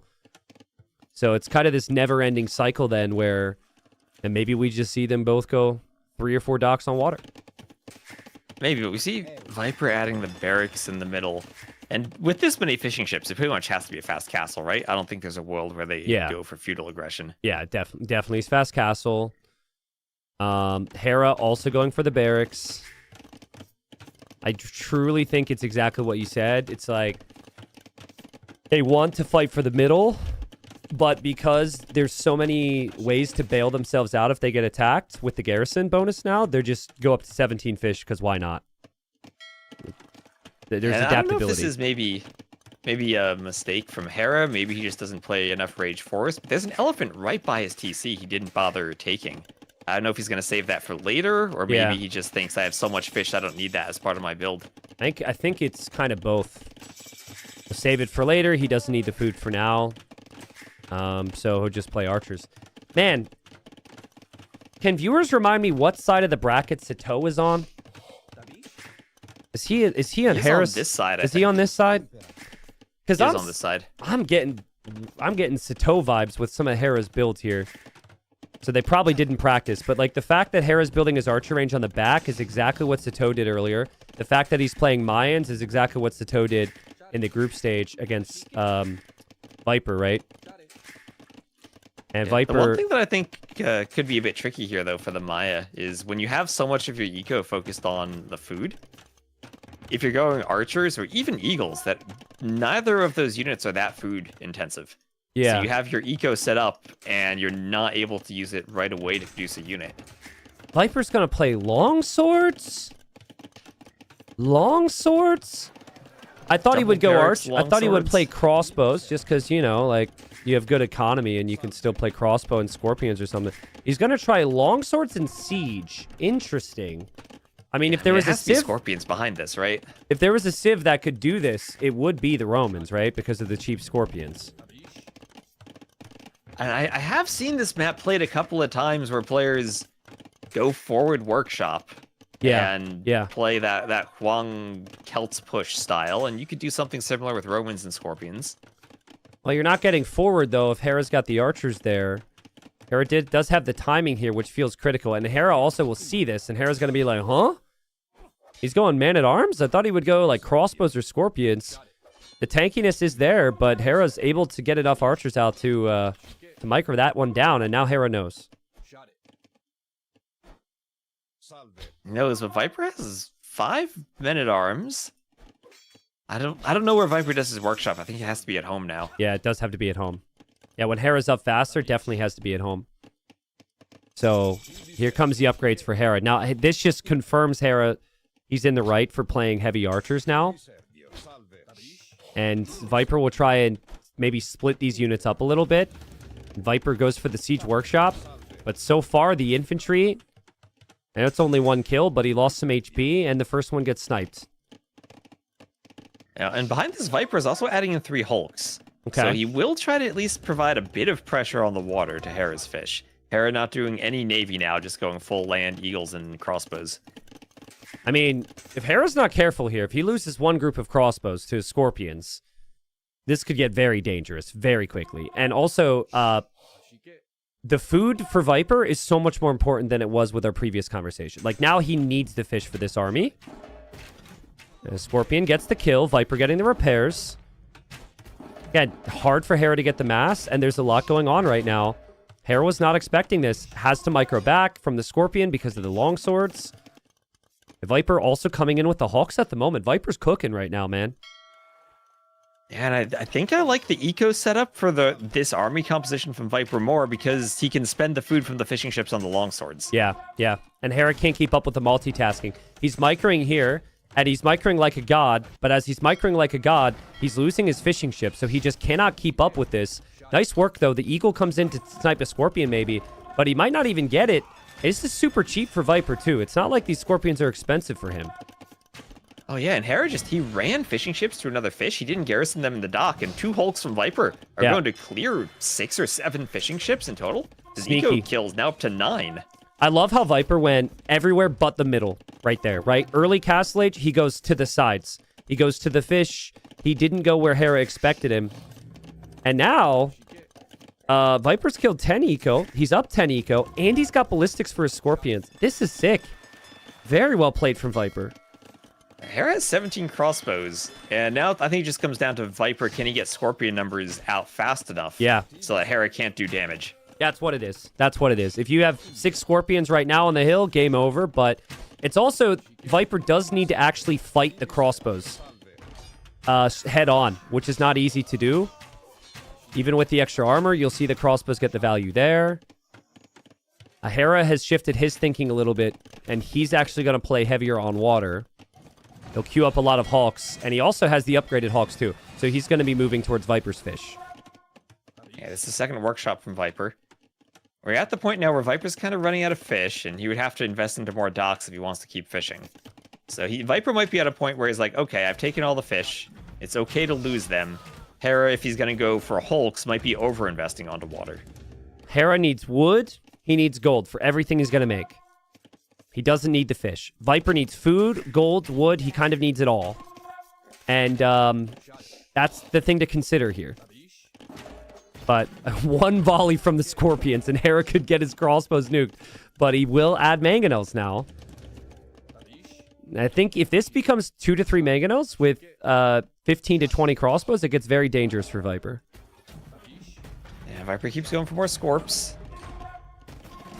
Yep, he sees the mangonel. Viper will back up. He adds his own mangonel.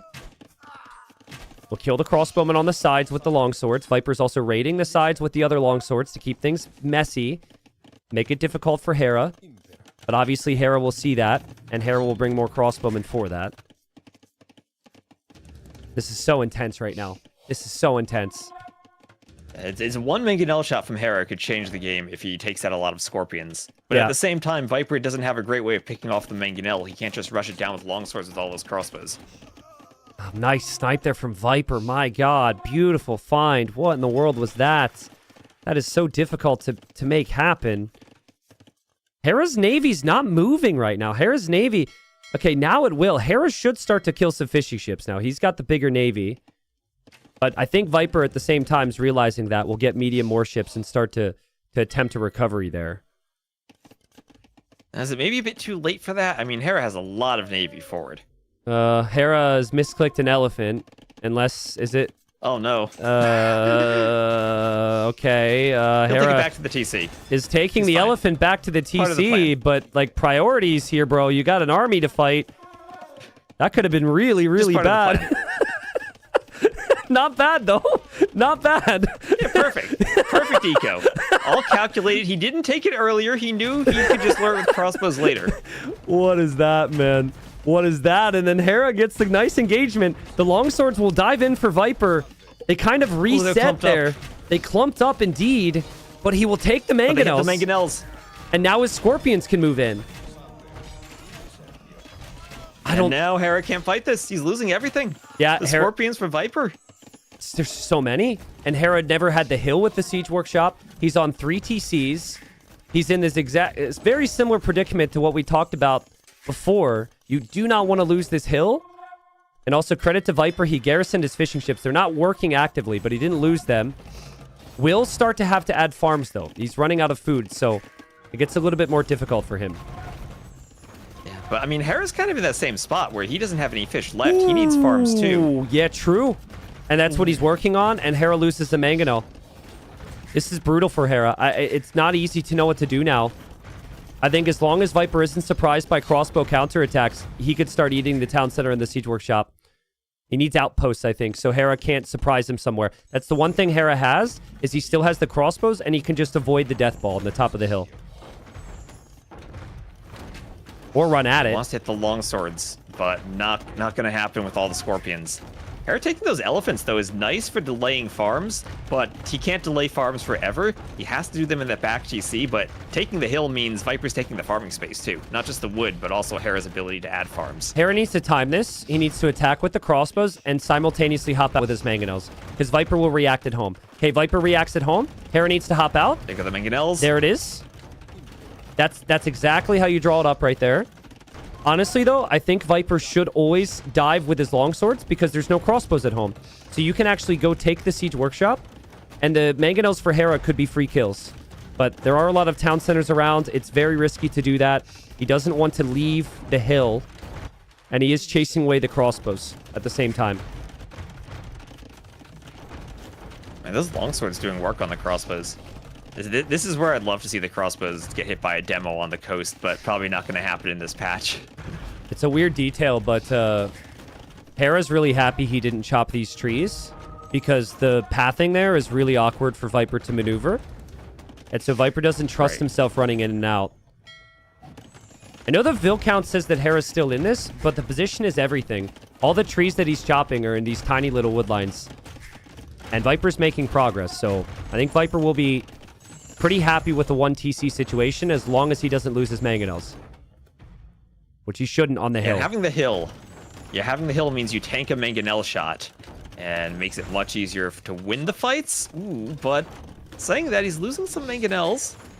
Hera's resources are looking good. Hera's mangonel count's looking good. His micro's been solid here. Obviously, I jinxed him, though. He'll lose his mangonel immediately after that. And he loses another one as well. Oh, and Viper lands a sick attack round, but Hera snipes it with the crossbow. Only one for Viper on the hill now. Viper lost way too many mangonels there. I think if he takes that fight with 2 more mangonels, he's looking like he's in a good spot. But Hera's been repairing that workshop, making sure it stays up so he can keep his production going. And the Vil count for Hera keeps pulling ahead. Yeah, it does. I still think when Hera's crossbows went forward, Viper had an opportunity with the longswords to go take the mangonels. And then if he takes those 3 mangonels, all of Hera's town centers are gone by now. It was a critical moment in the game. Hera's micro up the hill is just legendary stuff. But Viper is still being patient, still understands it's such a complicated situation for Hera, and that this could his position could lead to victory in a moment. And Hera going super heavy on the monks, too. Don't think that works out well for the Maya. They don't have redemption here. Viper can do devotion for the longswords. Viper's just kind of waiting until he has an opportunity to jump with the longswords, I feel. Hera's micro is insane there. He pops out of the town center. He's saving his siege workshop as well. I mean, again, does Viper just go with his longswords for the mangonels? Take the mangonels and use your own mangonels. And there he goes. He takes one. Hera's got 2 siege workshops on fire at the moment. But he's repairing them. Yeah, he is. And he's got production from both the siege workshops, man. This is unbelievable. This is complete chaos. What is that castle? He's getting a castle up. He's going to try. If he can't place that one, though, because Viper will see it. Nah, dude, Hera, you can't go for that castle. You can't go for that castle. Can he? He's got 16 Vils. I think he can. No. More Vils are going. I mean, if he gets it, he secures some of the wood line, maybe defends the rest of the map. He's bringing everything. His whole village is going. 70%. It's going to go up. It's going up. It's going to go up. He's going to get plumed archers. How many mangonels does Viper lose? If Viper loses both mangonels, this is horrible for him. He'll lose one. The other one's rolling away. Viper still has the rest of the push here. Hera lost a lot of villagers there. Okay, Viper loses the other mangonel. Hera lost 42 eco, though, T-West. And he still hasn't really solved his problems. And he's imping! How is he imping? He's imping. He is imping. What? He's imping. He has plumed archers. He'll have trebs. Yeah. He lost both workshops, so no more mangonels. He's going to lose this TC, and then there's no defense against what Viper is pushing with the mangonels. But maybe he's okay if he runs all the vills. The only thing do more TCs to the south. The only thing he has to defend from the siege push is the converted longsword. That's all he's got to engage against this easily right now. But Hera's given himself a crazy chance. The ability to go imp behind this is insane. Viper's not repairing. Hera actually blocks with the villager there. So the converted longswords, who's still alive, by the way, did a pretty damn good job there. I mean, yeah, if Hera gets Bracer on Plumes, then I guess he's got that. But, like, Viper's economy, which we haven't looked back at, is still pretty damn good for being 1 TC. And Hera's about to be 1 TC himself. He'll be 3 TCs. He'll be 3 TCs. He has his imp TC. He has another TC in the south. Okay, yep. This would be... Viper can right-click TCs with longswords, but Hera's fine. I think he's fine. I mean, Viper can never push the castle, ever. No. Castles are so important. And there's wood there, there's gold there. Hera just needs enough food to get Bracer for the plumes. For the plumes. Yeah. Hera's monks have still gotten quite a bit of value this game, despite having pretty poor monks compared to most civs. And Hera... He has no more stones, so no more castles in his future. Viper's going to see Imp and be shocked. He's not going to believe it. He's killed so many villagers. And there's Imp. There it is. Oh, converted longsword. Betrays the enemy again, or his old friends, and goes down. Hera loses another TC. Bracer's on the way. So it's now Hera micro nerd time with 10 plumed archers. And also with monks, that could be a lot of conversions in the longswords. Oh, and it is! It is! He gets 5 conversions! What? What? Wow. Viper is even devoted, but that stops the push. No more mangonels. Wow, yeah, and he'll take the rams as well, and now he's got plumes, and now he's got Bracer. Viper will be stuck making scorpions in Castle Age. And we've seen this before, right? That extra range on archers is just enough to outrange scorpions. Hera still has an even eco count as well. Yeah, well, remember, That's not unbelievable. for the Arbalest line it is. Not for plumes, though. They still have the same range as scorpions. It's still 7. Yeah, true. That's a big deal. But plumes are annoying. I mean, Viper's got to be telling himself, I got the score lead. I'm down in age. He's got to have crap eco. I've killed 50 villagers. I've seen it all with my own eyes. I trade against these plumed archers once, and I'm fine. But what do you trade with? And where do you end up going with your army when you can't really push Hera's eco because the castle fully protects him? Yeah, and Viper, he's open. He's not walled up. I feel like that's the one thing you need to do against plumes, and it is kind of hard in this map, but get some walls so they can't do exactly what they're doing now, where they run around your eco, and you can't catch them because they're so fast. I think the deciding moment in the game, if Hera wins this, was the moment where Hera defends with 3 mangonels and counterattacks with the crossbows. And Hera's mangonels were kind of left there. Viper maybe had the opportunity there to dive with the longswords, but obviously for Viper, you keep fighting here, your eco's efficient, you've got 5 relics, and you hope that scorpions are enough. And the scorpions will find the golds. Hera gets pushed away. And Viper's eco is still churning right now. If Viper cancels this Vil production and just waits, I think he can actually get to Imperial Age himself. Genuinely. I think the problem, though, is right now, Hera doesn't have a way to fight scorpions. And if you're Viper, I think scorpion count is more important than imp. Yeah, ideally you have both. But, you know, He's trying to do that. Scorpions are unfortunately very slow. This is the benefit of plumes. They're so speedy, right?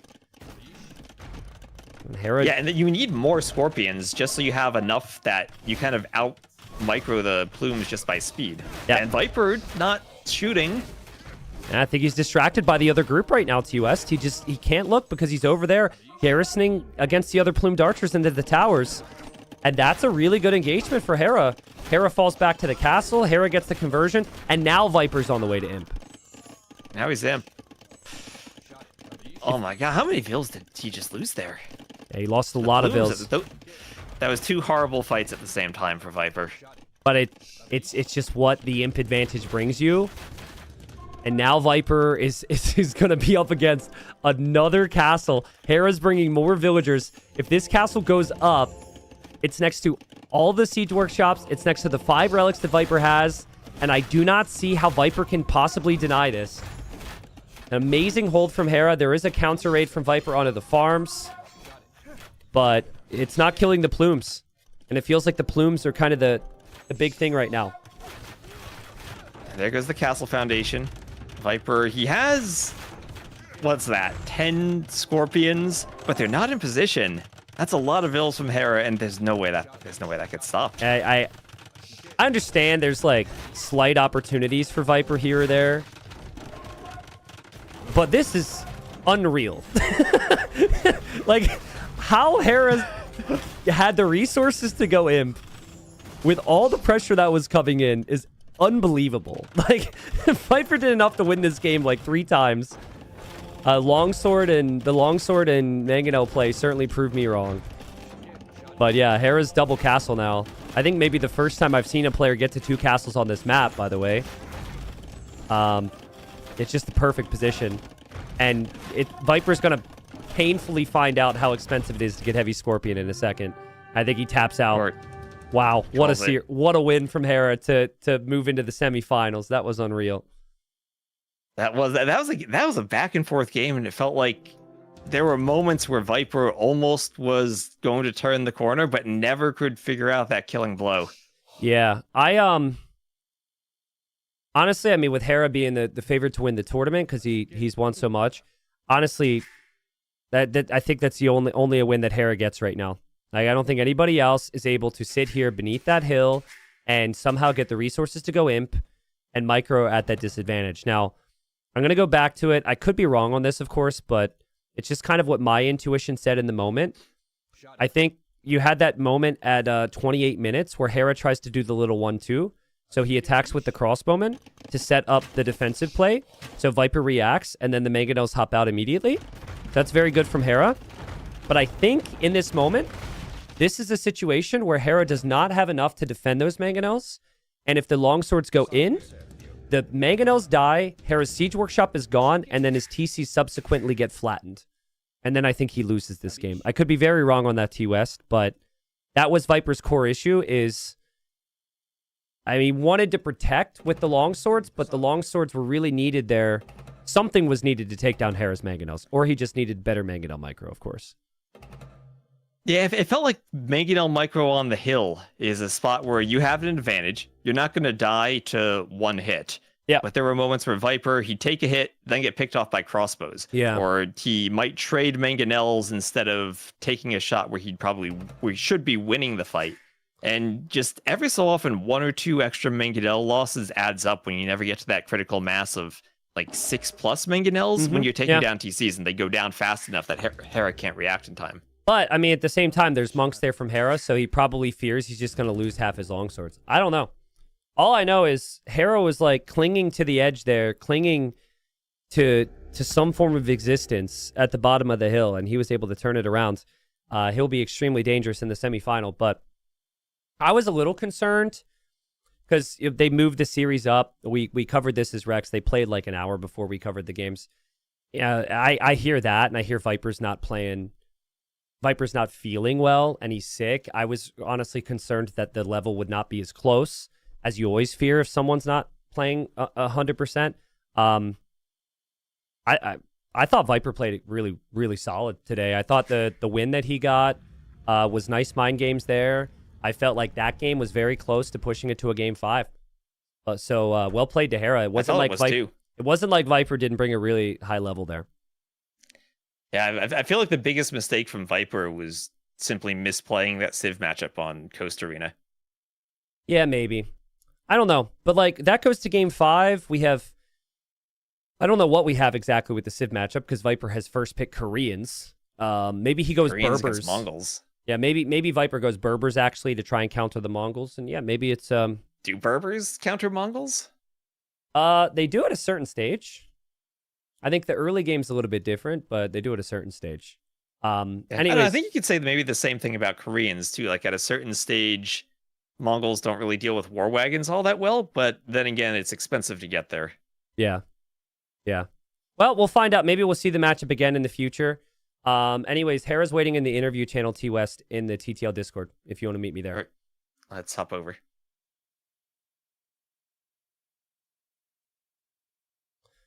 All right. Should be good. Hello, Hera. After a crazy best of 5, where you're clinging to life, how are you feeling right now? Hello. I'm doing well. How are you guys? I'm good. I can't believe we didn't get a fifth game there, honestly. Yeah, it was close. I mean, I thought I was going to lose the Romans Mayans game, so I was kind of mentally preparing myself for a game 5. I'm not really sure what happened. I watched it back a little bit. It was pretty close, man. It was pretty tight. Yeah. Could have went either way. Well, first time I've got to speak to you this season, so I might ask a couple of general questions if that's okay. Yeah, of course. After group stage, you win first place. You had a lot of good players in your group, and then you had the bye essentially. So, what were your feelings on group stage as a whole in terms of your performance, and just how prepped did you feel and confident coming into the quarters? Well, group stage I think went pretty well for me considering the tough group that I had. I always felt like first place was the goal, but that group definitely made me nervous. There was like 3 names there that could have easily gotten first, and no one's really too surprised. In the end, we managed it, and I had some close sets, which I think actually made me stronger as a player, made me rethink a few things and kind of consider different approaches and whatnot. But yeah, I think group stage went pretty well, and then going to the quarters, I had a bit more time to practice. So I felt like this was the first set where I actually brought in something solid for myself in terms of like good strategies and whatnot. At least it's closer to where I want to be playing for the quarters. And for the record, I did think that Viper brought a really good understanding of the meta today as well. Yeah, I agree. Sorry, I'm awful with interviews these days, T West. We're supposed to talk about the series. Feel free to hop in, dude.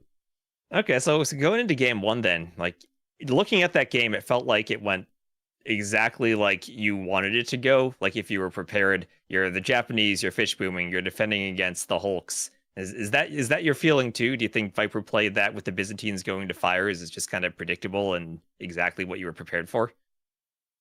I think it was predictable because Byzantines don't have anything else. But at the same time, you have to realize, and I have to realize as well, that I actually just have no experience on the new water meta. Like I've never played against Byzantines, right? Yeah. So this is something that Viper brought that he probably practiced a couple of times. I've never played against it. And the main concept was actually just to have a Hulk in front of his fireship so that his fireship can get free DPS off and the Hulk kind of tanks for it. I think it was a really good idea, to be honest, until I kind of figured out that I can just dive the fireships. But yeah, I mean, I was surprised by how good it was despite it being predictable. Was there like a chain? Obviously, it's hard for us to tell because we had to also focus on the middle because you both were prepping stuff. Was there like a micro change there? Like, did you initially just patrol blindly with Hawks, and then after a while, were you like, maybe you need to change the way you microed a little bit? Yeah, exactly. That's exactly what happened actually. So initially, I patrolled on both sides because that map is like, you're not really focused only on the water. You're also looking at the middle, looking at your economy, looking at your fishing ships. Yeah. So I just patrolled on the side, realized that I'm actually getting stuck on the Hulks for too long, and the fire ships are getting too much DPS. So near the end, I took one good fight where I just literally dove the fire ships, melted them, and then I just have more Hulks. And I feel like that was a good adaptation for me mid-game. Okay. Yeah, that makes sense. That's really interesting. Yeah, I don't know. Like on paper, Hawks should lose there. Hawks should win there, but the 25% is a big number. And yeah, I honestly think the bigger thing there was the castle in the middle. and the amount of economy you Yeah. had. And I think if Viper, no, he doesn't have the bonuses for it, but in theory, if he does very similar thing but has similar fish count, maybe it's closer game there. I'm not sure. It's difficult, right? Because Byzantines don't really get that eco bonus, so he's kind of counting Yeah. on taking good fights. And when the fights Yeah. weren't like, he was taking okay fights, but it was not good enough to really swing the water in his favor. So in the end, I just have more economy. I think the castle is a good idea. You always have a nasty forward gold on the map, so it was a good concept. But I think I defended well and kind of kept things more or less solid in the middle, which is good. Okay, so Do you think that with this patch, after we've now swapped water patches halfway through the tournament, that it becomes easier to defend with being able to garrison the fishing ships now, and you're not as worried about the aggression than you would have been in the past? The whole meta right now is different on water. Exactly that. Like right now, the water is a bit more defensive. Like actually in the past, especially for the people in the chat that have been watching AoE2 for many years, in the past, water maps were all about whoever can go up faster and then send the first few ships to your opponent.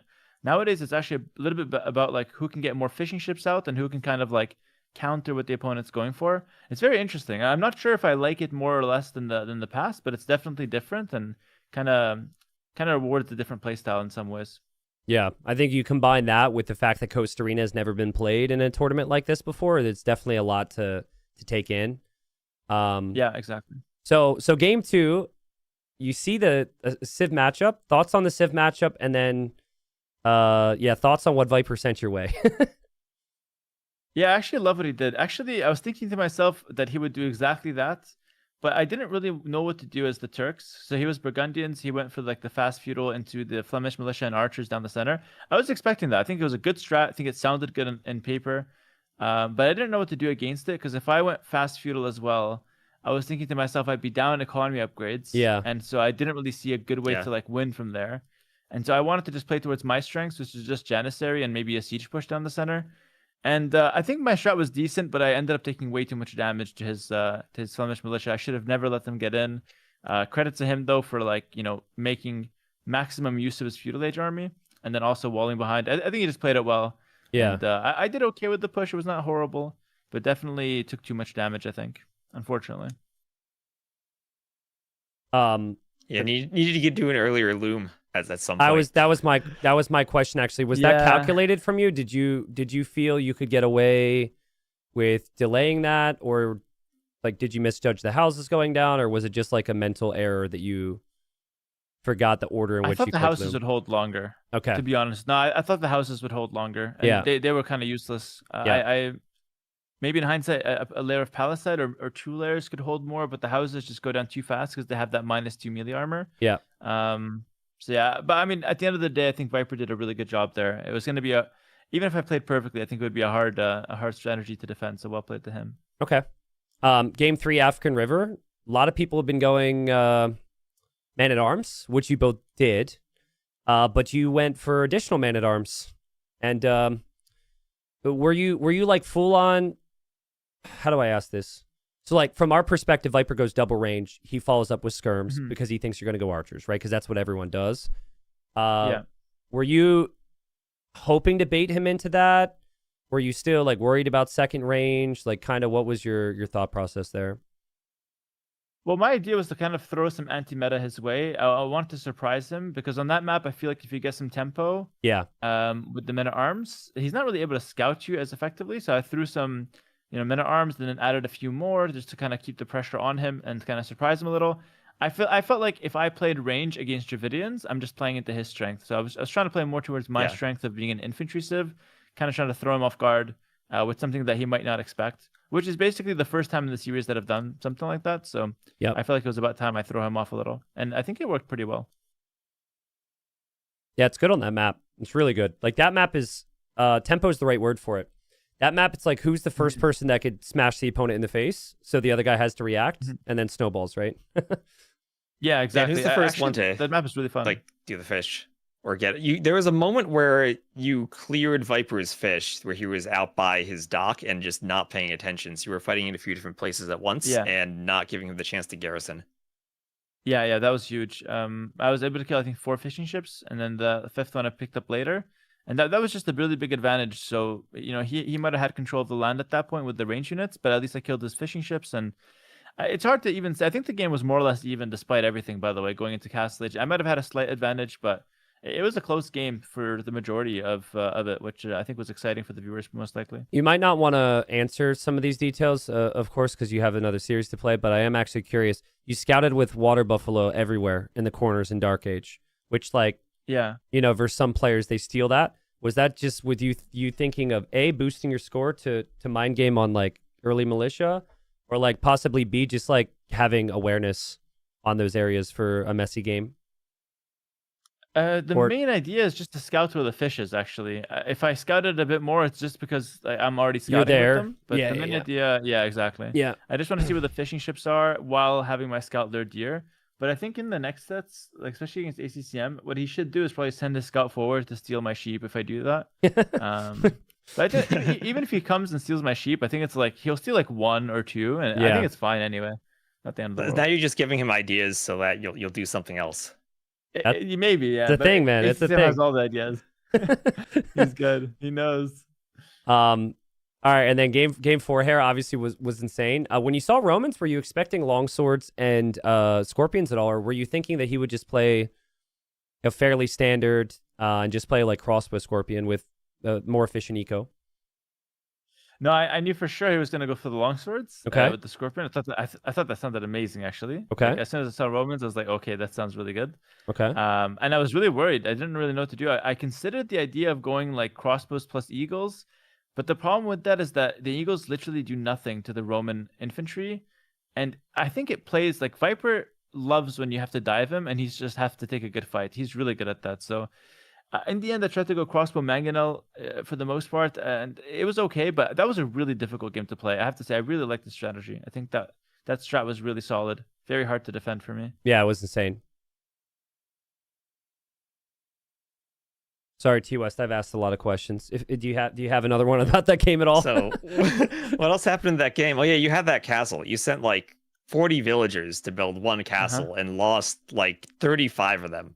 Were you worried at that point that like maybe you lost too many vills, or did you just feel like we've seen so many Phosphoro games? I know that as soon as I get a castle and a unique unit, I've won. Actually, I didn't even think I lost that many. I was happy when it came up, to be honest with you. I was not even sad. Like no, you lost like 30. I didn't feel it. I was just like, castle goes up. I had a smile on my face. I was like, this game's a lot more playable now. I guess I didn't realize how bad my economy was then afterwards. I mean, I could barely afford anything, so I kind of felt the aftermath of it. But no, I was in the moment. I was happy to get the castle up. Had a smile, and I think the plumes. Well, you afforded imp right after it too, so your economy was at least decent enough for that.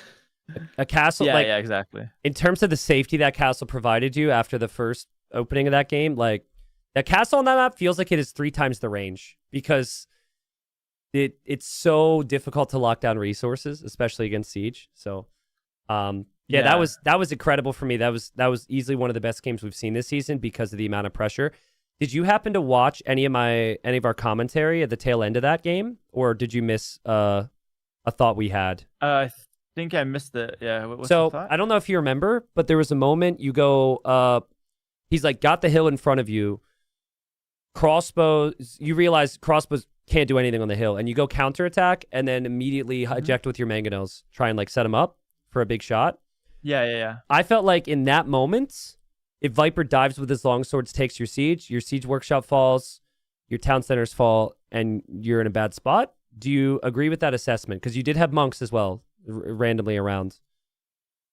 Yeah, no, I knew it was risky. But to be fair, it's a losing position, so I want to take a risk. Like if I lose the game, I don't really mind. I'd rather be active in my risk taking than just sit back and let him win. Sure. So, yeah. Like Viper, if you think about it, he's got like a split second to make that call. Exactly. He has to like defend at home versus the crossbows, and then he sees my mangonels come out. He has to make a split second, like within literally 5 seconds max. Yep. To send his longswords forward, and if he doesn't, he misses the window. Yep. And I'd like that. I'd rather take a risk and be active than just sit back and because like I felt my position was so hard to play. So I actually think that kind of won me the game, actually. Yeah. In a way. Yeah. So it felt like a pretty big moment. It felt like Viper was never able to get a good fight with the mangonels. Like there were moments where he'd maybe take a hit and clear a mangonel, but then you'd pick off another shot with the crossbows, and he never really got to the point where he could push or clear your workshop or your TC out of the way. Yeah, that was. I really had to hold on to that. That workshop was crucial for me. No disrespect, but in terms of percentages, I would have said like 10% chance, if that, at that point. Like that position was so brutal. So well played. Yeah. No, thank you, man. All right, so you're up against the chef ACCM in the semifinals. You of course know ACCM very well, and he's also had a really good season. So thoughts on best of 7 semifinal versus ACCM tomorrow? Well, first of all, I'm happy it's best of 7. I think that gives me a bit more confidence. By the way, whatever happened to the top side of the bracket? Like it's always 3-0. It's like 4 3-0s. My goodness, it's a massacre. The lower half is the content hungry players for us. Hera, you don't get to call people out for 3-0ing though. Okay, you don't get to sit here and do that. You've done that a couple times yourself. So You're Pete Offender. Yeah, Liry has not lost a single game this tournament. So yeah, it's Leary's fault. Gotta watch out for that guy. Yeah, no, but okay, against ACCM, I'm really excited to play him. I think he's a really like in recent times, I think he's kind of perfected his style. Like his style is now very hard to play against. He basically just dives you with army over and over again, trades army versus village. You DC'd there for a second, Hera. T-West, can you hear me? Oh, yeah, I can hear you. We Okay. lost Hera. Okay. He finally lost something. It was the battle Villagers? against his audio And I setup. feel like if you're not like on the Sparta, to be honest, though. Hera, I'm gonna be. Could you like possibly repeat a couple of those words because you dropped for us? Yeah, you dropped for like 30 seconds. Hey, can you hear me now? I could hear you now. Yeah. We caught Yeah, the tail you're end good of what now. you said. You just said he dives with a lot of armies, and he takes control that way, and then you dropped for us. Okay, you dropped again. All good. If you can hear. Him. We got a lot of good questions in, so I'm not too disappointed by this. Obviously technology sucks. I dropped again. Can you hear me now? I can hear you now. Yeah. Yeah. Hear you now. Say what you can before your Discord screws up Okay. again, brother. Thank you. Good luck tomorrow, but say your words before Discord craps Yes. out. Thank you. I wish good luck to ACCM tomorrow. It's going to be a fun set. Thank you for watching, everyone. Bye. Yeah. Thank you, Hera. Thank you. Sorry, I felt like that would be really uncomfortable for Hera there. I didn't want to force him to stick around for any longer. Yeah, T-West, it'll be some good semifinals tomorrow, man. Very different matchups, I would say, in terms of like the styles. I would say like Liry is just like he plays with such confidence going into every single engagement. He doesn't try and be too sneaky because he just feels like he can win every fight, which he has done. Sebastian, I think a mix of confidence and maybe creativity. Hera, I think he showed he was very adaptable today. Also has the mix of like defensive or offensive when need be. And then ACCM can be super sneaky, really tough to kill. Should be a really good conclusion of the event this weekend. Should be good. So what are your predictions? Do you think we have a Hera Liry final again, or do you think there's a chance of an upset? Well, first off, Liry is 18-0 this tournament. So That's crazy. We are getting into kind of unprecedented territory because I cannot think of any S-tier event where someone has ever gone fully undefeated again. And that dates back I usually someone's losing a game or two, right? It's like Ornlu said it earlier when Viper was winning everything, he'd still lose a game, right? It was like it felt inevitable that Viper would win the series, but Viper would still lose a game, and that's been the same with Hera. So I just don't think Liry can. I do not think that he can sweep Sebastian. That's just how much I believe in Sebastian. I think Sebastian will be one of the most prepared players that he's faced this season, and I would say if Liry wins that, which I do. I don't know, like 4-2 for Liry, 4-3 for Liry or something. I'm really hoping for that. I think it should be a fun one. Yeah, and I know Sebastian's a player who's really been practicing for TTL for a long time, and he's going to be very well prepared for this. And I guess it's kind of hard for us to know just what goes into Liry's preparation, because as we've been saying, he doesn't play on the ladder. We don't see what he does to prepare. Like we might, like for Lewis, we see him playing all the time on the ladder and grinding out games. Liry is a bit different, but it seems to work out for him, whatever he's doing. It's working for him. You know, it does. I do wonder if there's a point where if you're so like transparent with what you're going to do, that your opponent can look and say, okay, I know what he's going to do with these civs on these maps. And I felt like when Liry runs into Hera, for example, in a final, it's been that exact conversation where Hera's been able to have that like 1 or 2 games where he's able to expect a certain thing and like kind of have something sneaky or something different prepped. So that's why I think Sebastian's dangerous against Liry. As for Hera and ACCM, I mean, Hera's got to be the favorite. He's so adaptable and he's been winning so much. But I agree with Hera's assessment. I think ACCM's really like, he's perfected who he is and what he brings to the table. So I'm going to go Hera 4-1, though, in that semifinal. I think Hera knows what's coming. Well, I think I'll have a bit more confidence in ACCM. I'll say Hera 4-2. Okay, that's fair. That's very, very bold. But we'll see. Thanks again for joining T-West. Appreciate you hopping in and casting and all the work you've done, of course, for TTL. Thank you, man. Awesome. Thanks for having me, and I'll talk to you later. Alrighty. See you, dude. Alrighty, chat. Big day. Thank you so much, everyone, for being here. Obviously, some people have stepped away. They don't care about the interviews and the hot takes and all that, which is fine. But if you're still here, thank you so much, everybody, for watching. Again, it's weird to have so many viewers and not be able to thank every sub, like thank every follower, and just say thank you more. But you guys get it. It's a big event, long streams, lots of games, and obviously you have some casting to do. So I hope the casting has matched the quality of the games. Thank you so much, everybody. I'm going to need you guys this weekend. So I'm going to need you guys to show up, make some noise or chat, I guess. There's no noise because we have the final weekend of TTL. And 2 best of 7s tomorrow, Liry, Sebastian, Hera, ACCM.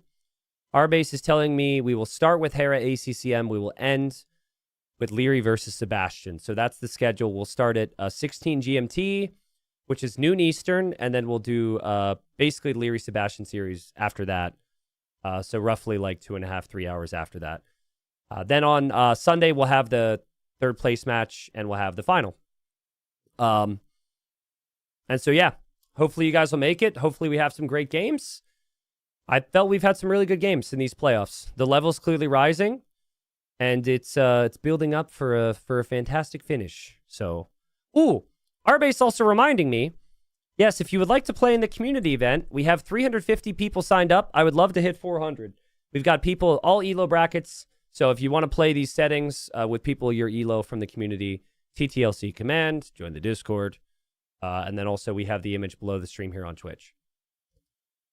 Any questions? Thank you, Link. Thank you, Lionel. Appreciate it. Thank you, Chrono. Thank you, Demi-Human. Thank you, Zupa. Thank you, Bristow. Any thoughts? Any questions? T90, is the event global? Like, what time zones will the games be? 16 GMT. You would have to look up the GMT time if you don't know 16 GMT or noon Eastern. That will require a little bit of Googling, but hopefully that helps. It also should auto count down for you on Liquipedia for what it's worth. But yeah. That's the time we start tomorrow. And then roughly speaking, the second set will be, when soon after the first one ends, right? Will Coast Arena be added as an 8-player Regicide Rumble map? No, I don't think it's good for Regicide Rumble. It's a fun map for 1v1s, maybe even team games, but Regicide Rumble, when you've got Kings, it's a little bit different. I'd love to do another Regicide Rumble this year, but I'd probably choose other maps. Will you cast the community co-op? Honestly, it's very much TBD. I've been no-lifing with TTL for months. A week after Titans League, I'm going to London to cast the LAN event there. So yeah, honestly, I'm just not really sure what motivation's going to look like, energy's going to look like. We'll see. I'd like to cast some, but can I cast all 350 players? Absolutely not. That's not possible. So yeah, hopefully that answer is real enough for you. I don't want to overpromise. T90 would cast me for sure, says Russell. Yeah, for sure. If I'm not busy. So what time do we have to sign up tomorrow? I think basically end of stream. If you don't sign up by end of stream tomorrow, you probably are a little too late. So yeah, that'll be, just think on that for anyone who wants to think on that, and that's when it'll be. Someone asking any matches I should look at from today. All 3 were really good. They were all very different storylines. So maybe chat will have a suggestion on which ones to watch. Spoilers on what happened on this one. Maybe I can remove the scoreboard now. But I personally felt all the games were really good, just completely different storylines. In some cases, when we've had 3-0s, I haven't even felt like the 3-0s tell the full story and that the games are still worth the watch. But yeah, the most competitive sets, first set and last series. So yeah. Yo, thank you, Emperor, for the kind words. It means a lot. Seriously does. It's nice to hear those words, and yeah, I'll leave it at that. All right. Thank you guys. Take care. I'll catch you guys tomorrow. 2 best of 7s, and then obviously clear your calendars for Sunday as well. 3rd place match in the final. See you guys.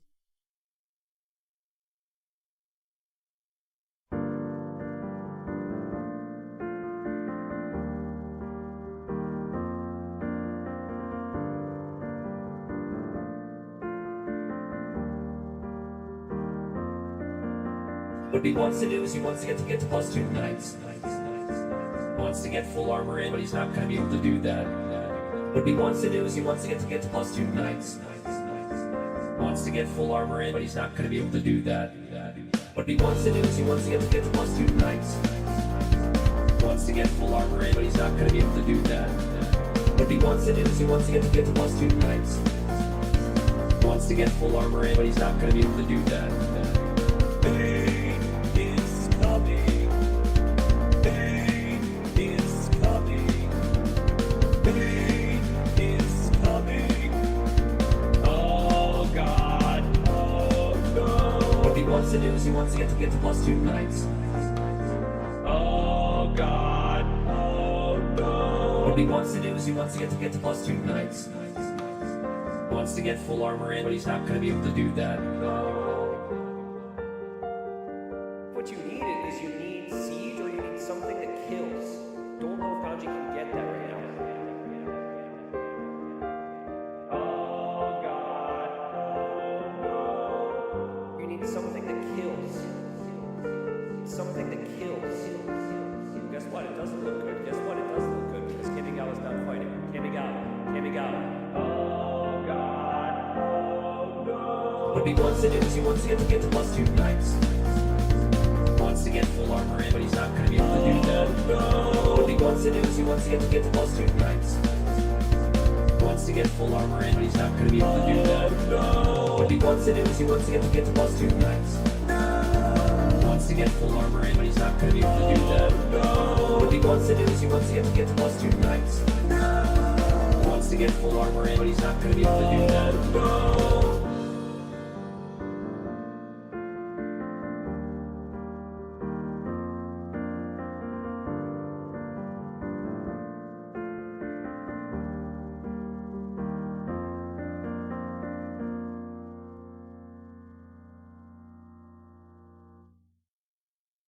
Two things. Somebody just showed up and said, are there more games? You just missed 8 hours of games. Very sorry, but you could watch the VOD right after I go offline or wait for the YouTube uploads. Second thing, somebody said, what's the biggest animal you could take in a fight T90?